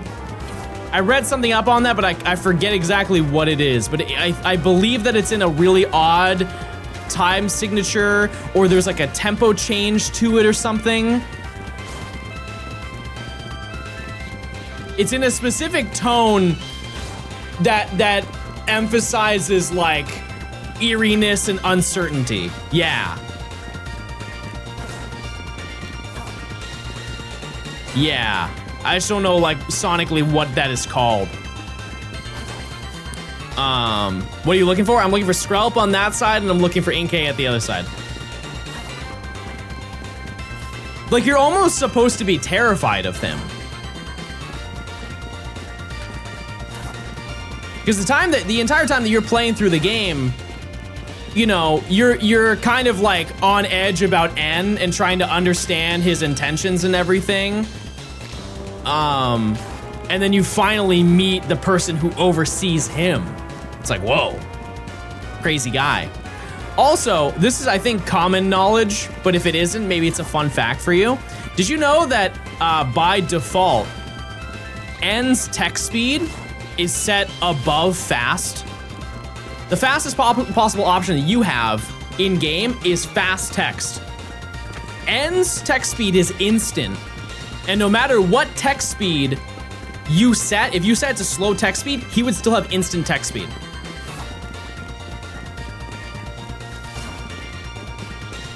And he's the only character that has that. I don't think there are any other Pokemon, or any, I don't think there are any Pokemon that talk, but I don't think that there are any other characters in Pokemon that do that. I really need to buy that game. For DS Pokemon games, it's the second cheapest one. That doesn't mean much, but it is the second cheapest one. Because I think Diamond and Pearl are the cheapest. Then it's Black and White.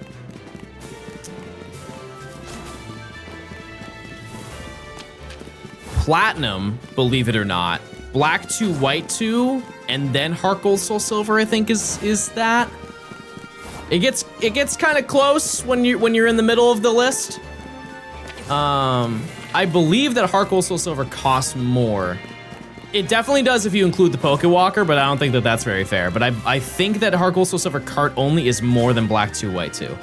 Black 2, White 2 is 150. And I think that Heart Gold, Soul Silver is around like 170. Oh yeah, you have side series games. So I'm talking about like main series. Yeah. No, the cheapest one is Pokemon Dash. By a lot. By a lot. Or Troze. I think Troze is pretty cheap too. Do you know anywhere about fake games for Black 2, White 2? Yep. Yep.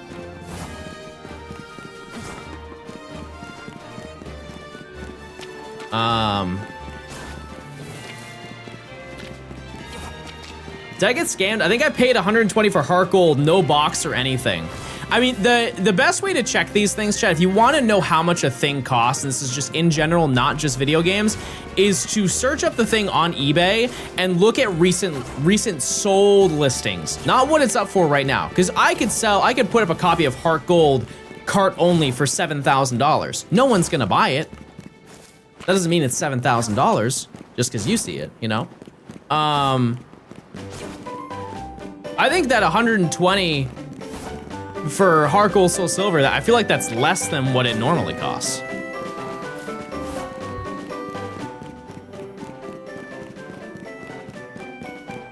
I found out my missing Pokemon games that I've been missing for years. Wait, I have my Pokemon games too.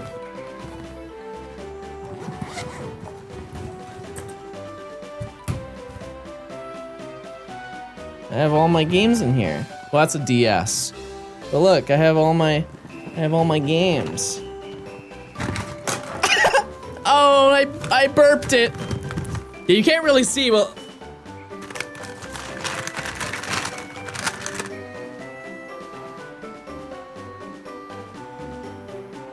Just a little handful. This really is trail mix, yeah. Little money spread, money spread. Oh, now I have to zip this thing up. Oh, look what I did now. Also, one other cool thing about this. This is a ZA, medicine bag.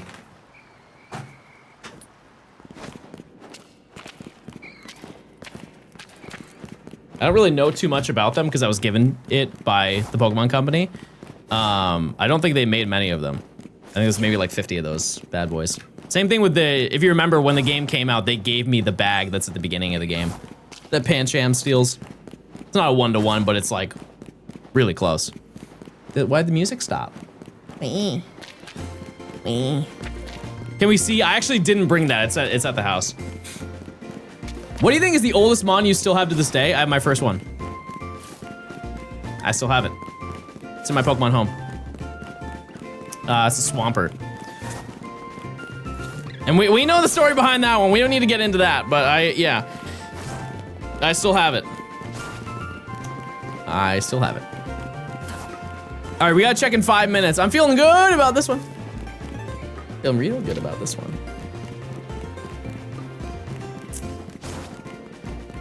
In Squirter we trust. Yep. Yep, that's him. There's a Star Fox Direct in 5 minutes. Are we moving for this?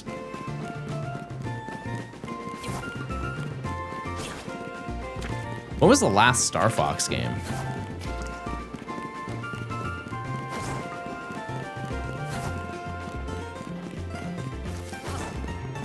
I mean, it's in,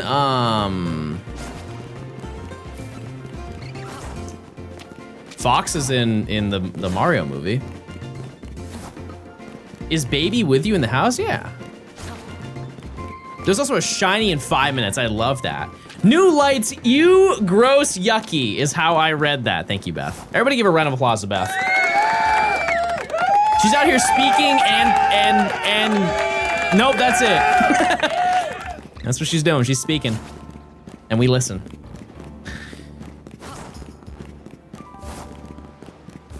You know that the lights are not yucky. However, I am getting new lights. There will be new lighting next stream once I get back.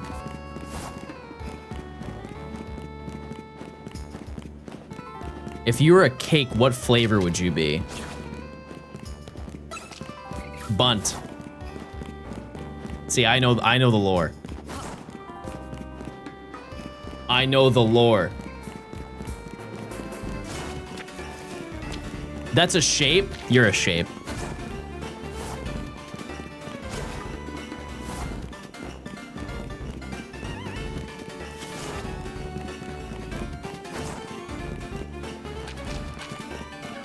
See, now you got me all thrown. I don't know where I am. I don't know where I am anymore.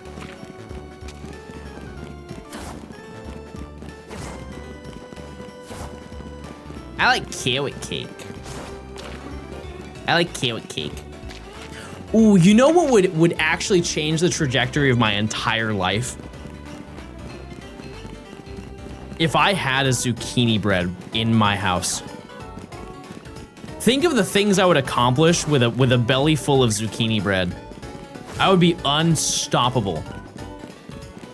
I would be a walking tank. Full of ambition. If you've never had zucchini bread, let me change your life real quick. With chocolate chips, straight up, just zucchini bread. Chocolate chips are fine. My mouth is watering. I need that. Lamp oil, rope, bombs. Needs the chips. Oh, chocolate chips. You guys put chips in your sandwich? I feel like you have to. Essential. Also, just because we're talking about zucchini, whenever we have the conversation of zucchini, we really only talk about two things. It's zucchini bread and another thing that gets a bunch of people all riled up. But here's the thing, is they don't know ball. And I'm not gonna try and convince you to learn it, right? You either get it or you don't. All the chefs in chat, all the bakers, they're with me. I speak for everyone when I say we're putting zucchini in that chocolate cake. You best believe we're putting zucchini in that chocolate cake. And if you say yuck to that, you say yucky, you gross, you know what that tells me? You've never had it. Tells me that you haven't had it, you have no idea. And don't give me this, I'm allergic to zucchini, John, I can't eat that. Eat around it. I said what I said. I said what I said. You will have the juiciest, moistest cake of your life.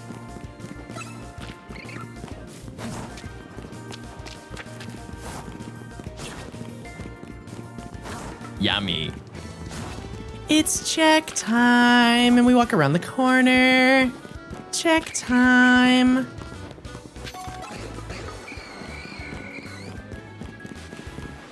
Count your days, Skrelp 35.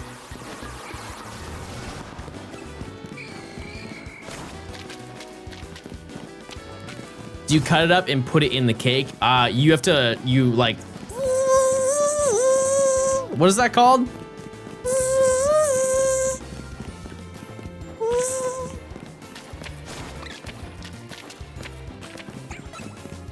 No shiny. John, there's a Nintendo Direct right now. Go Queasy, go Queasy.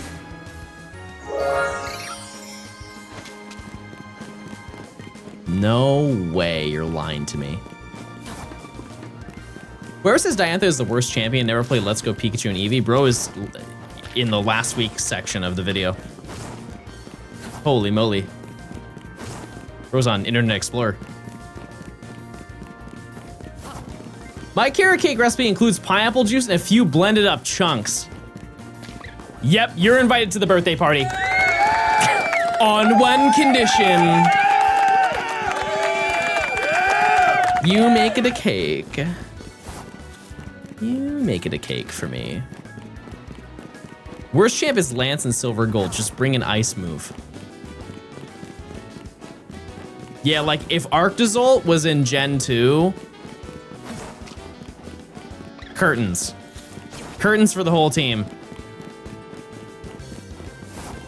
The only thing stopping Lance is a measly ice and lemon type.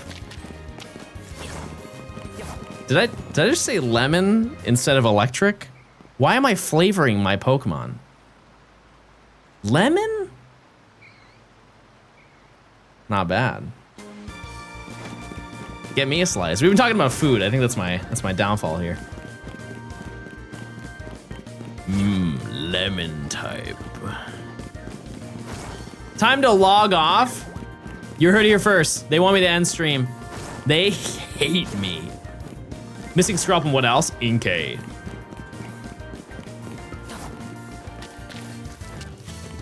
Yep. Use your points, chat. Do you believe? Do you believe I can do it? I am wildly certain that I can finish this section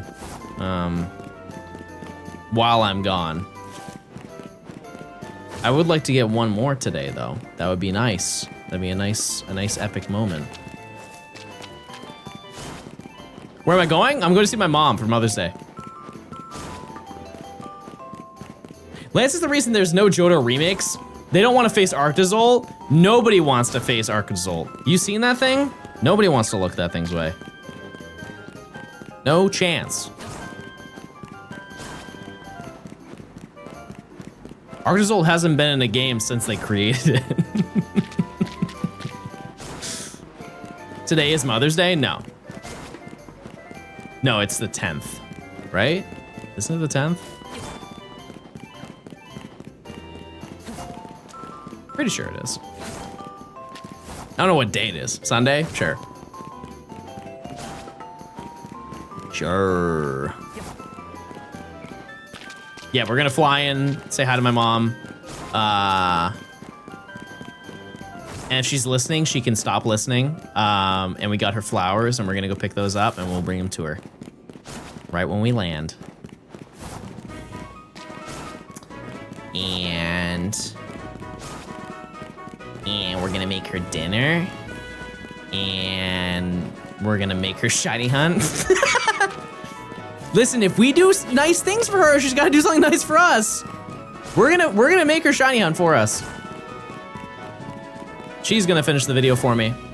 You're finally bringing a girlfriend home. For your information, you're absolutely correct.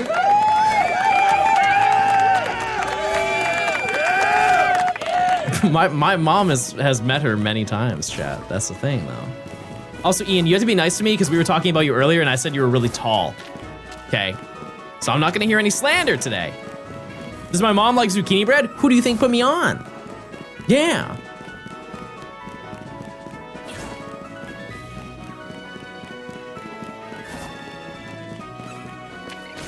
I know you don't hear that often from people.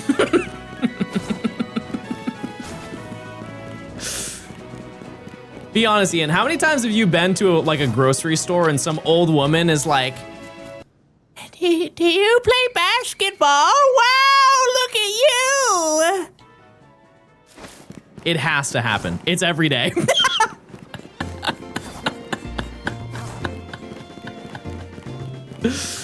That's crazy.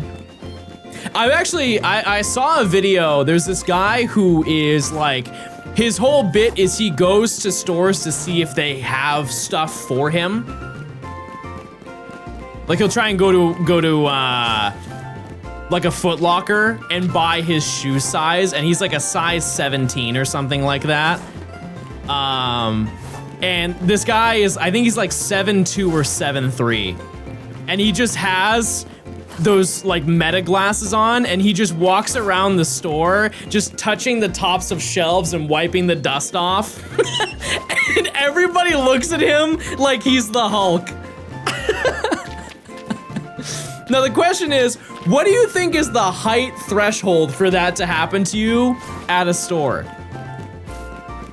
Because like obviously if you're 7'3", that's a very rare height.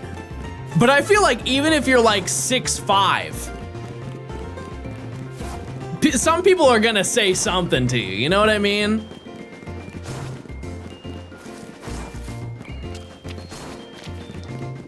Or they're at least in their head gonna be like, whoa, they're kind of tall. And it's weird because I don't get that as much as you think I would. Pretty shocking.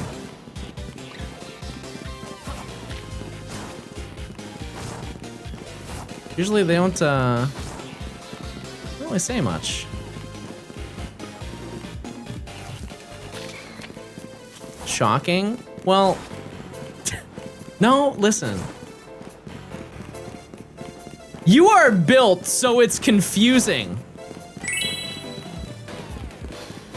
I'll take that any day of the week. John asked Yuke to grab his groceries from the top shelf. Kiefer and I are the same height. I remember I've hugged him and I've felt his body. I've felt him and we've embraced each other very closely and tenderly. Pause, resume.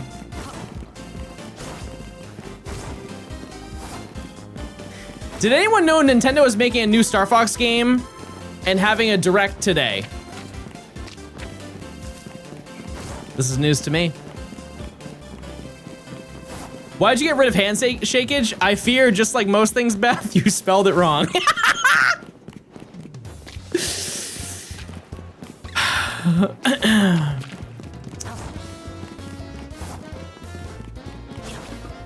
Evil behavior. Evil Johnstone be like. What is not going on? Falco looks so ugly. Who are you? Am I right, chat? Why are we hating on Falco? Surely he's not that ugly.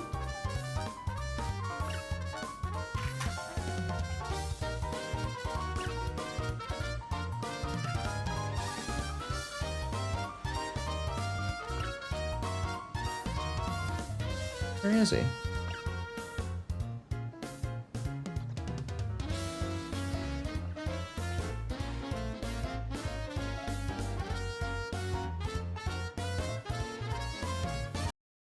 Why does he look like Fantastic Mr. Fox?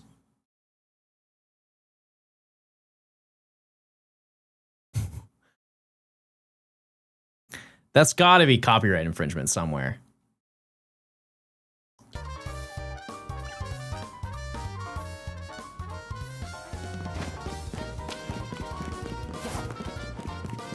That's not even what it looks like in the Mario movie.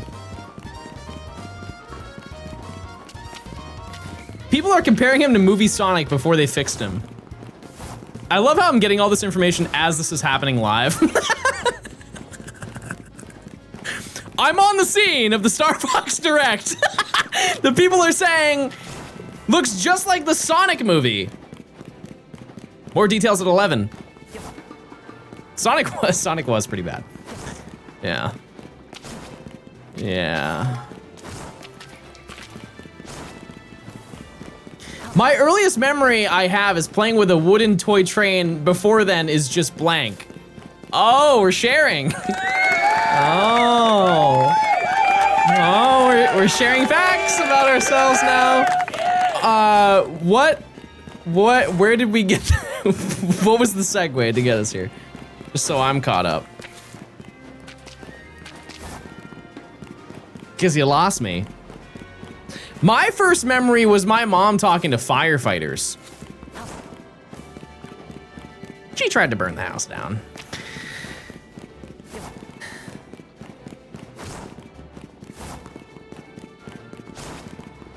Yeah, classic.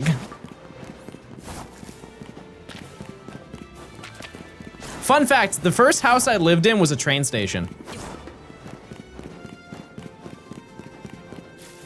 Oh, I gotta go this way. It was an 1800s train station that was converted into a family home.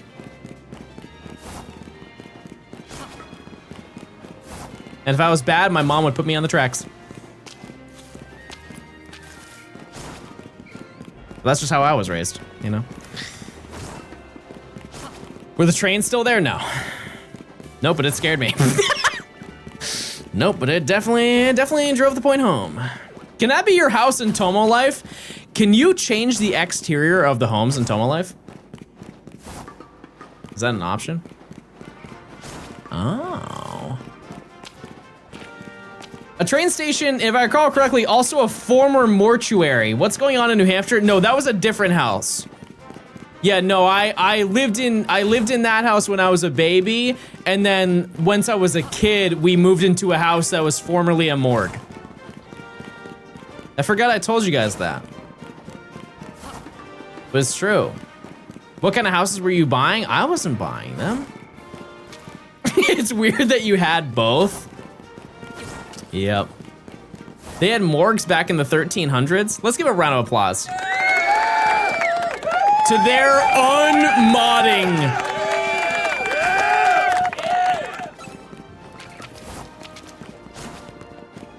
You can swing your sword one more time. Do you still have IBS?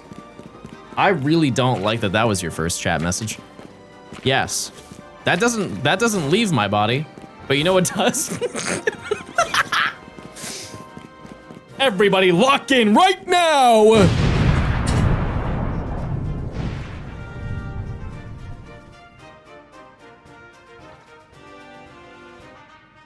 I'm okay, everybody. I'm okay. I'm okay.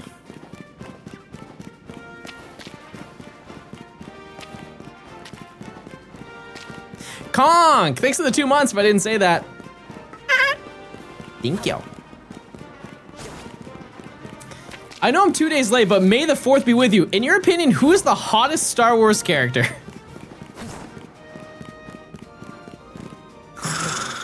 I've always been a fiend for Jabba. Those folds get me every time.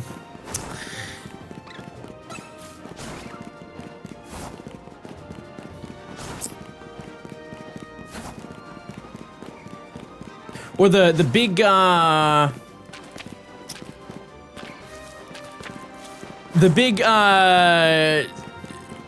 remember the pit that Boba was gonna send Luke into? That giant worm. Whatever that worm's name is. Sarlacc, yeah. Nerds. Yeah, yeah. Yeah. I think that's it. Those are my thoughts. I'm not gonna act like I'm a big Star Wars fan. Release your Garchomp for 100 gifted. You cough up the coin first and I'll make it happen. I'm not above it. I just got Shiny Shadow Snorlax in Pokemon Go. Hey, can you not type like that? I don't like when there's that many S's. I'm surprised I was able to say that correctly. Would you still love chat if we were a worm? I don't love you now. I'm in the sewers. I'm in the sewers.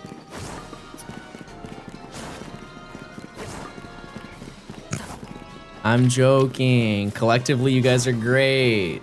You guys are great. That's really nice.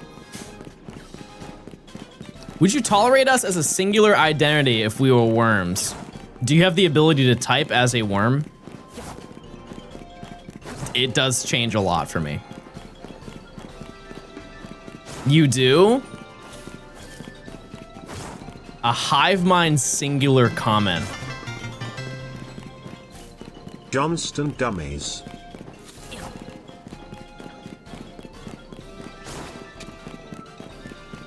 Yeah, no, I can handle that.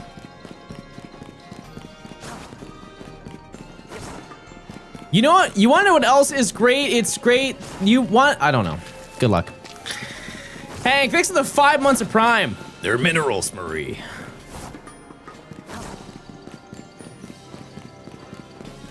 We have the ability to play Pokemon on Twitch. This is huge news. Favorite meme Pokemon? What do you mean? First time watching a stream after watching videos for so long, just got a shiny Totodile? Epic. In what game? In what flick did you do this in? Either way, not bad. ZA, not bad. Not bad at all. All right, we gotta check in like 10 minutes. I've been live for almost 6 hours. Not bad. But yeah, like I said, if I manage to get either one of these, the follow-up hunt that will be done is just like an isolated, we're just running back and forth to spawn them in. If it's, I didn't mean to walk that far. Well, we know the Inkay is not shiny. I'm sure we would have heard it by now. How many encounters for shiny Dialga do you think it would take me in Ultra Sun and Moon? 12. Lock in. Officially over odds for shiny Charmander and Fire Red Leaf Green on GBA. Darn. Edwards, thanks for the 10 gifted. I appreciate it. Thank you so much. Chad, if you get gifted a sub, please say thank you. If you didn't get one, say it anyways. I'm gonna be pissed. Thanks for the 10 gifted. Hope you're having a good day. Hope you're having a great day. It's full of sunshine and rainbows. I went on a nice walk this morning. It was very nice. Thanks for listening to me explain random facts and stories. I go to sleep now. Okay, bye. See ya. Yeah, I went on a nice little walk around the lake this morning, and it was nice. It was very nice.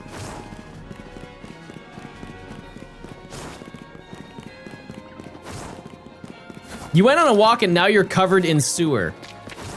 Oh. Yeah, actually, I'm gonna test that out. I wanna see if maybe I can find a new route IRL. Will my mom come back on stream? I don't know. No idea. Dunzy, thanks for the 10 months of Prime. I don't think really ever, chat. Realistically. So I don't stream at her house. The game chat with Star Fox looks hilarious. I need to express this because I feel like I don't talk about it enough. The Switch 2 game chat is so much better than I think people understand it to be. If you have never tried the game chat on the Switch 2, it's really good. Like the microphone isolation is so much better than you would ever imagine. It sounds like you're on a phone call, like on speakerphone. Paid actor, I would love for them to. I'd be down. Pass me a couple dollars, I'll keep talking about it. The only thing that is like kind of stinky about it is just the quality of streaming, because you can stream the video to your friends while you're playing.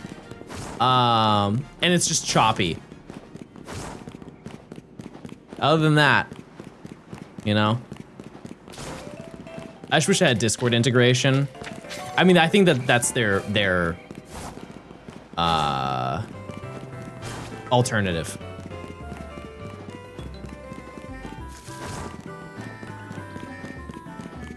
Yeah, but it works great. You can stream your gameplay to friends on the Switch too? Yeah.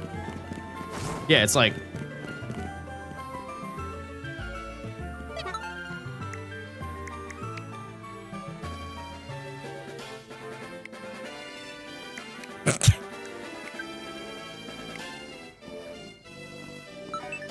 Do you think she'll join?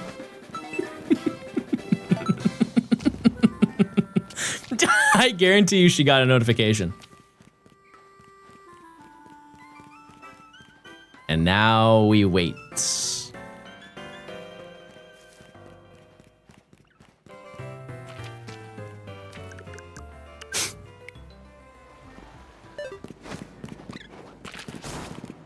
This is very sad news, everybody.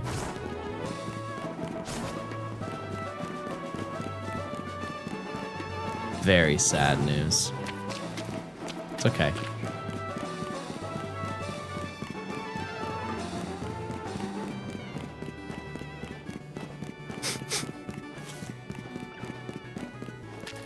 She didn't even text me. She just must be really busy. I checked her stream, didn't see a notification. No, she's just busy. Now, what will she do if she wants to watch you play Pokemon? She'll have to pop into stream then. The old how do you do? Oh. You know what, what's one more? Maybe one more. Another one for the fans. Another one for the enjoyers. Just one more. Just tie it all together. Matt, thanks for the 5 months of Prime. Thank you. Thank you. That's very nice. Have you been to the Pokeball guy? Yeah, I haven't been in a long time though. One for the haters? No. Never in my life. She's busy, lil bro. Oh yeah? She was on my stream, and you know what? She gave me her water bottle that I haven't drank out of, and now I'm gonna do that because now you guys know that and you're gonna tell her, so I'm gonna drink out of it right this second.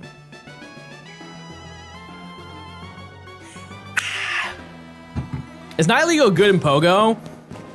I mean, like, typing-wise, yeah. For, like, raids and stuff like that, it's pretty good.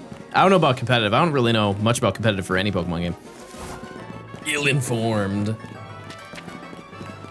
Clip? Oh no, she's gonna see me drinking water. The Star Fox Direct was fine. Yeah. Why does your character look like a twink? You really think so? I'll take it.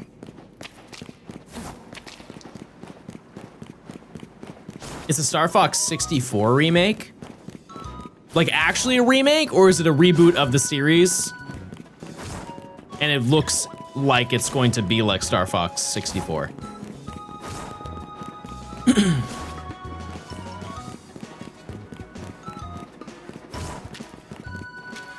At least he doesn't look like a flasher anymore. For your information, I had pants on. They were shorts. It releases on June 25th. Type 1 if you were buying it.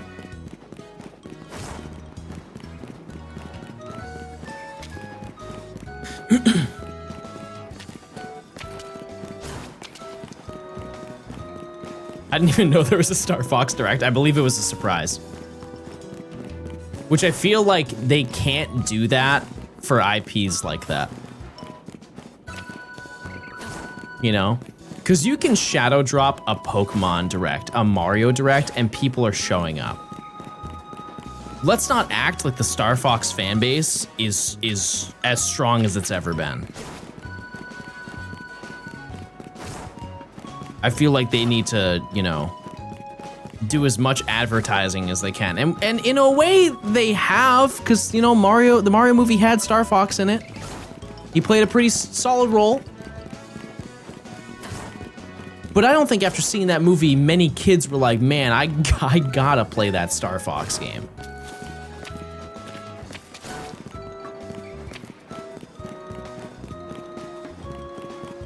The Mario movie is their first real food in years, yeah. Because I think that wasn't there a reference to Slippy? Like for a second, Star Fox gave some backstory and Slippy was there. And that was all that was presented.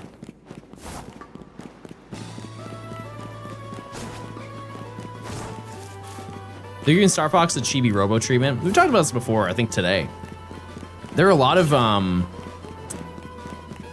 characters in Nintendo franchises that have just been kind of like pushed to the side. Somebody mentioned F-Zero. I always talk about Starfy. Because that did well, kinda well, in Japan, and then did awful in the US. And so they just gave up on poor old Starfy. I think there were like 3 Starfy games in Japan, but there's only 1 outside of Japan. Rob. Rob was a novelty, because Rob's origin was an NES game, and it was a bad NES game. That Rob deserved to be shelved, without a doubt. The fact that they added Rob back in Brawl was like truly a choice. Because I didn't. What came first? Was it Mario Kart DS had Rob, or was it Brawl? I think DS was first, right? 2006, I believe, was when Mario Kart DS came out. And then Brawl was 2007, 2008, something like that. Check time, we got 3 minutes. We still got plenty of time to spawn in some more monsters. There were 5 Starfy games? Yeah, I didn't know that. I know that.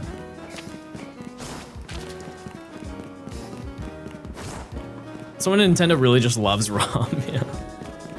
Maybe. Maybe it is. Yeah, I can't think of really any other. Oh, Nintendogs. That, I don't think they're ever doing that again.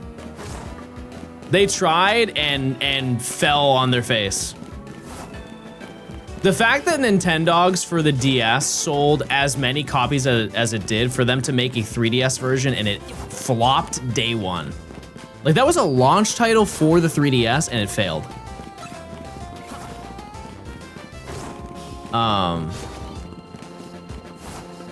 I think a large reason of that is just because all of the gameplay that was in Nintendogs was not present in the 3DS version. And to make it even worse, you could have cats, which sounds like it would be an upgrade, but the cats did nothing in the game. They just sat around the house and you had very minimal interaction with them, and it was a majority focus on playing with dogs, but the title of the game was Nintendogs and Cats. Just like in real life, I play with Gian all the time. I play with little Gian every day. Did you eat? I'm about to.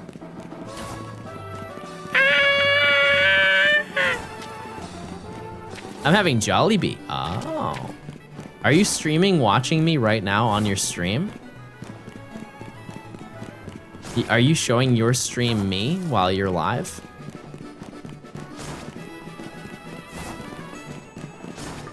I feel like that's very, very un-Nimmy. Is there a Nintendogs on the Switch? No. No, I'm sure there's some third-party one.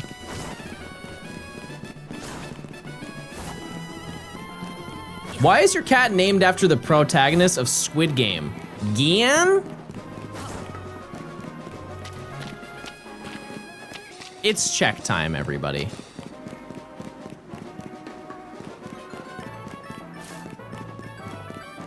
Let's see.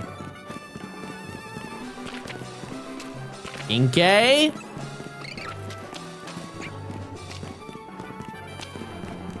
Nope. Screlp. I need your help, Screlp. Where are you? Are you shiny? Please? Darn. Darn. No shiny. Well, here's the thing, chat. I've been live for about 6 hours, so I think I'm gonna call it for today. But that being said, we did find Noibat, and we did find Litwick, which is crazy, and really, really, really, really good. Next stream, I realistically will be done with this section. And so we'll continue from there will be quite a time jump, I think. Isn't Noibat easier to find in another area? We don't need to worry because we have it. But also no. But yeah, I will be back in a few days. I'm gonna go enjoy my Mother's Day with my mom and Nimmy. And yeah, I will see you guys then. I'll send you to my lady and she can tell you more. Oh. I can't type. All right, chat. I will see you guys in a few days. Thanks for stopping by. And we'll keep gaming. All right, goodbye. See ya. Have a good one. Goodbye. Have a great day. Goodbye.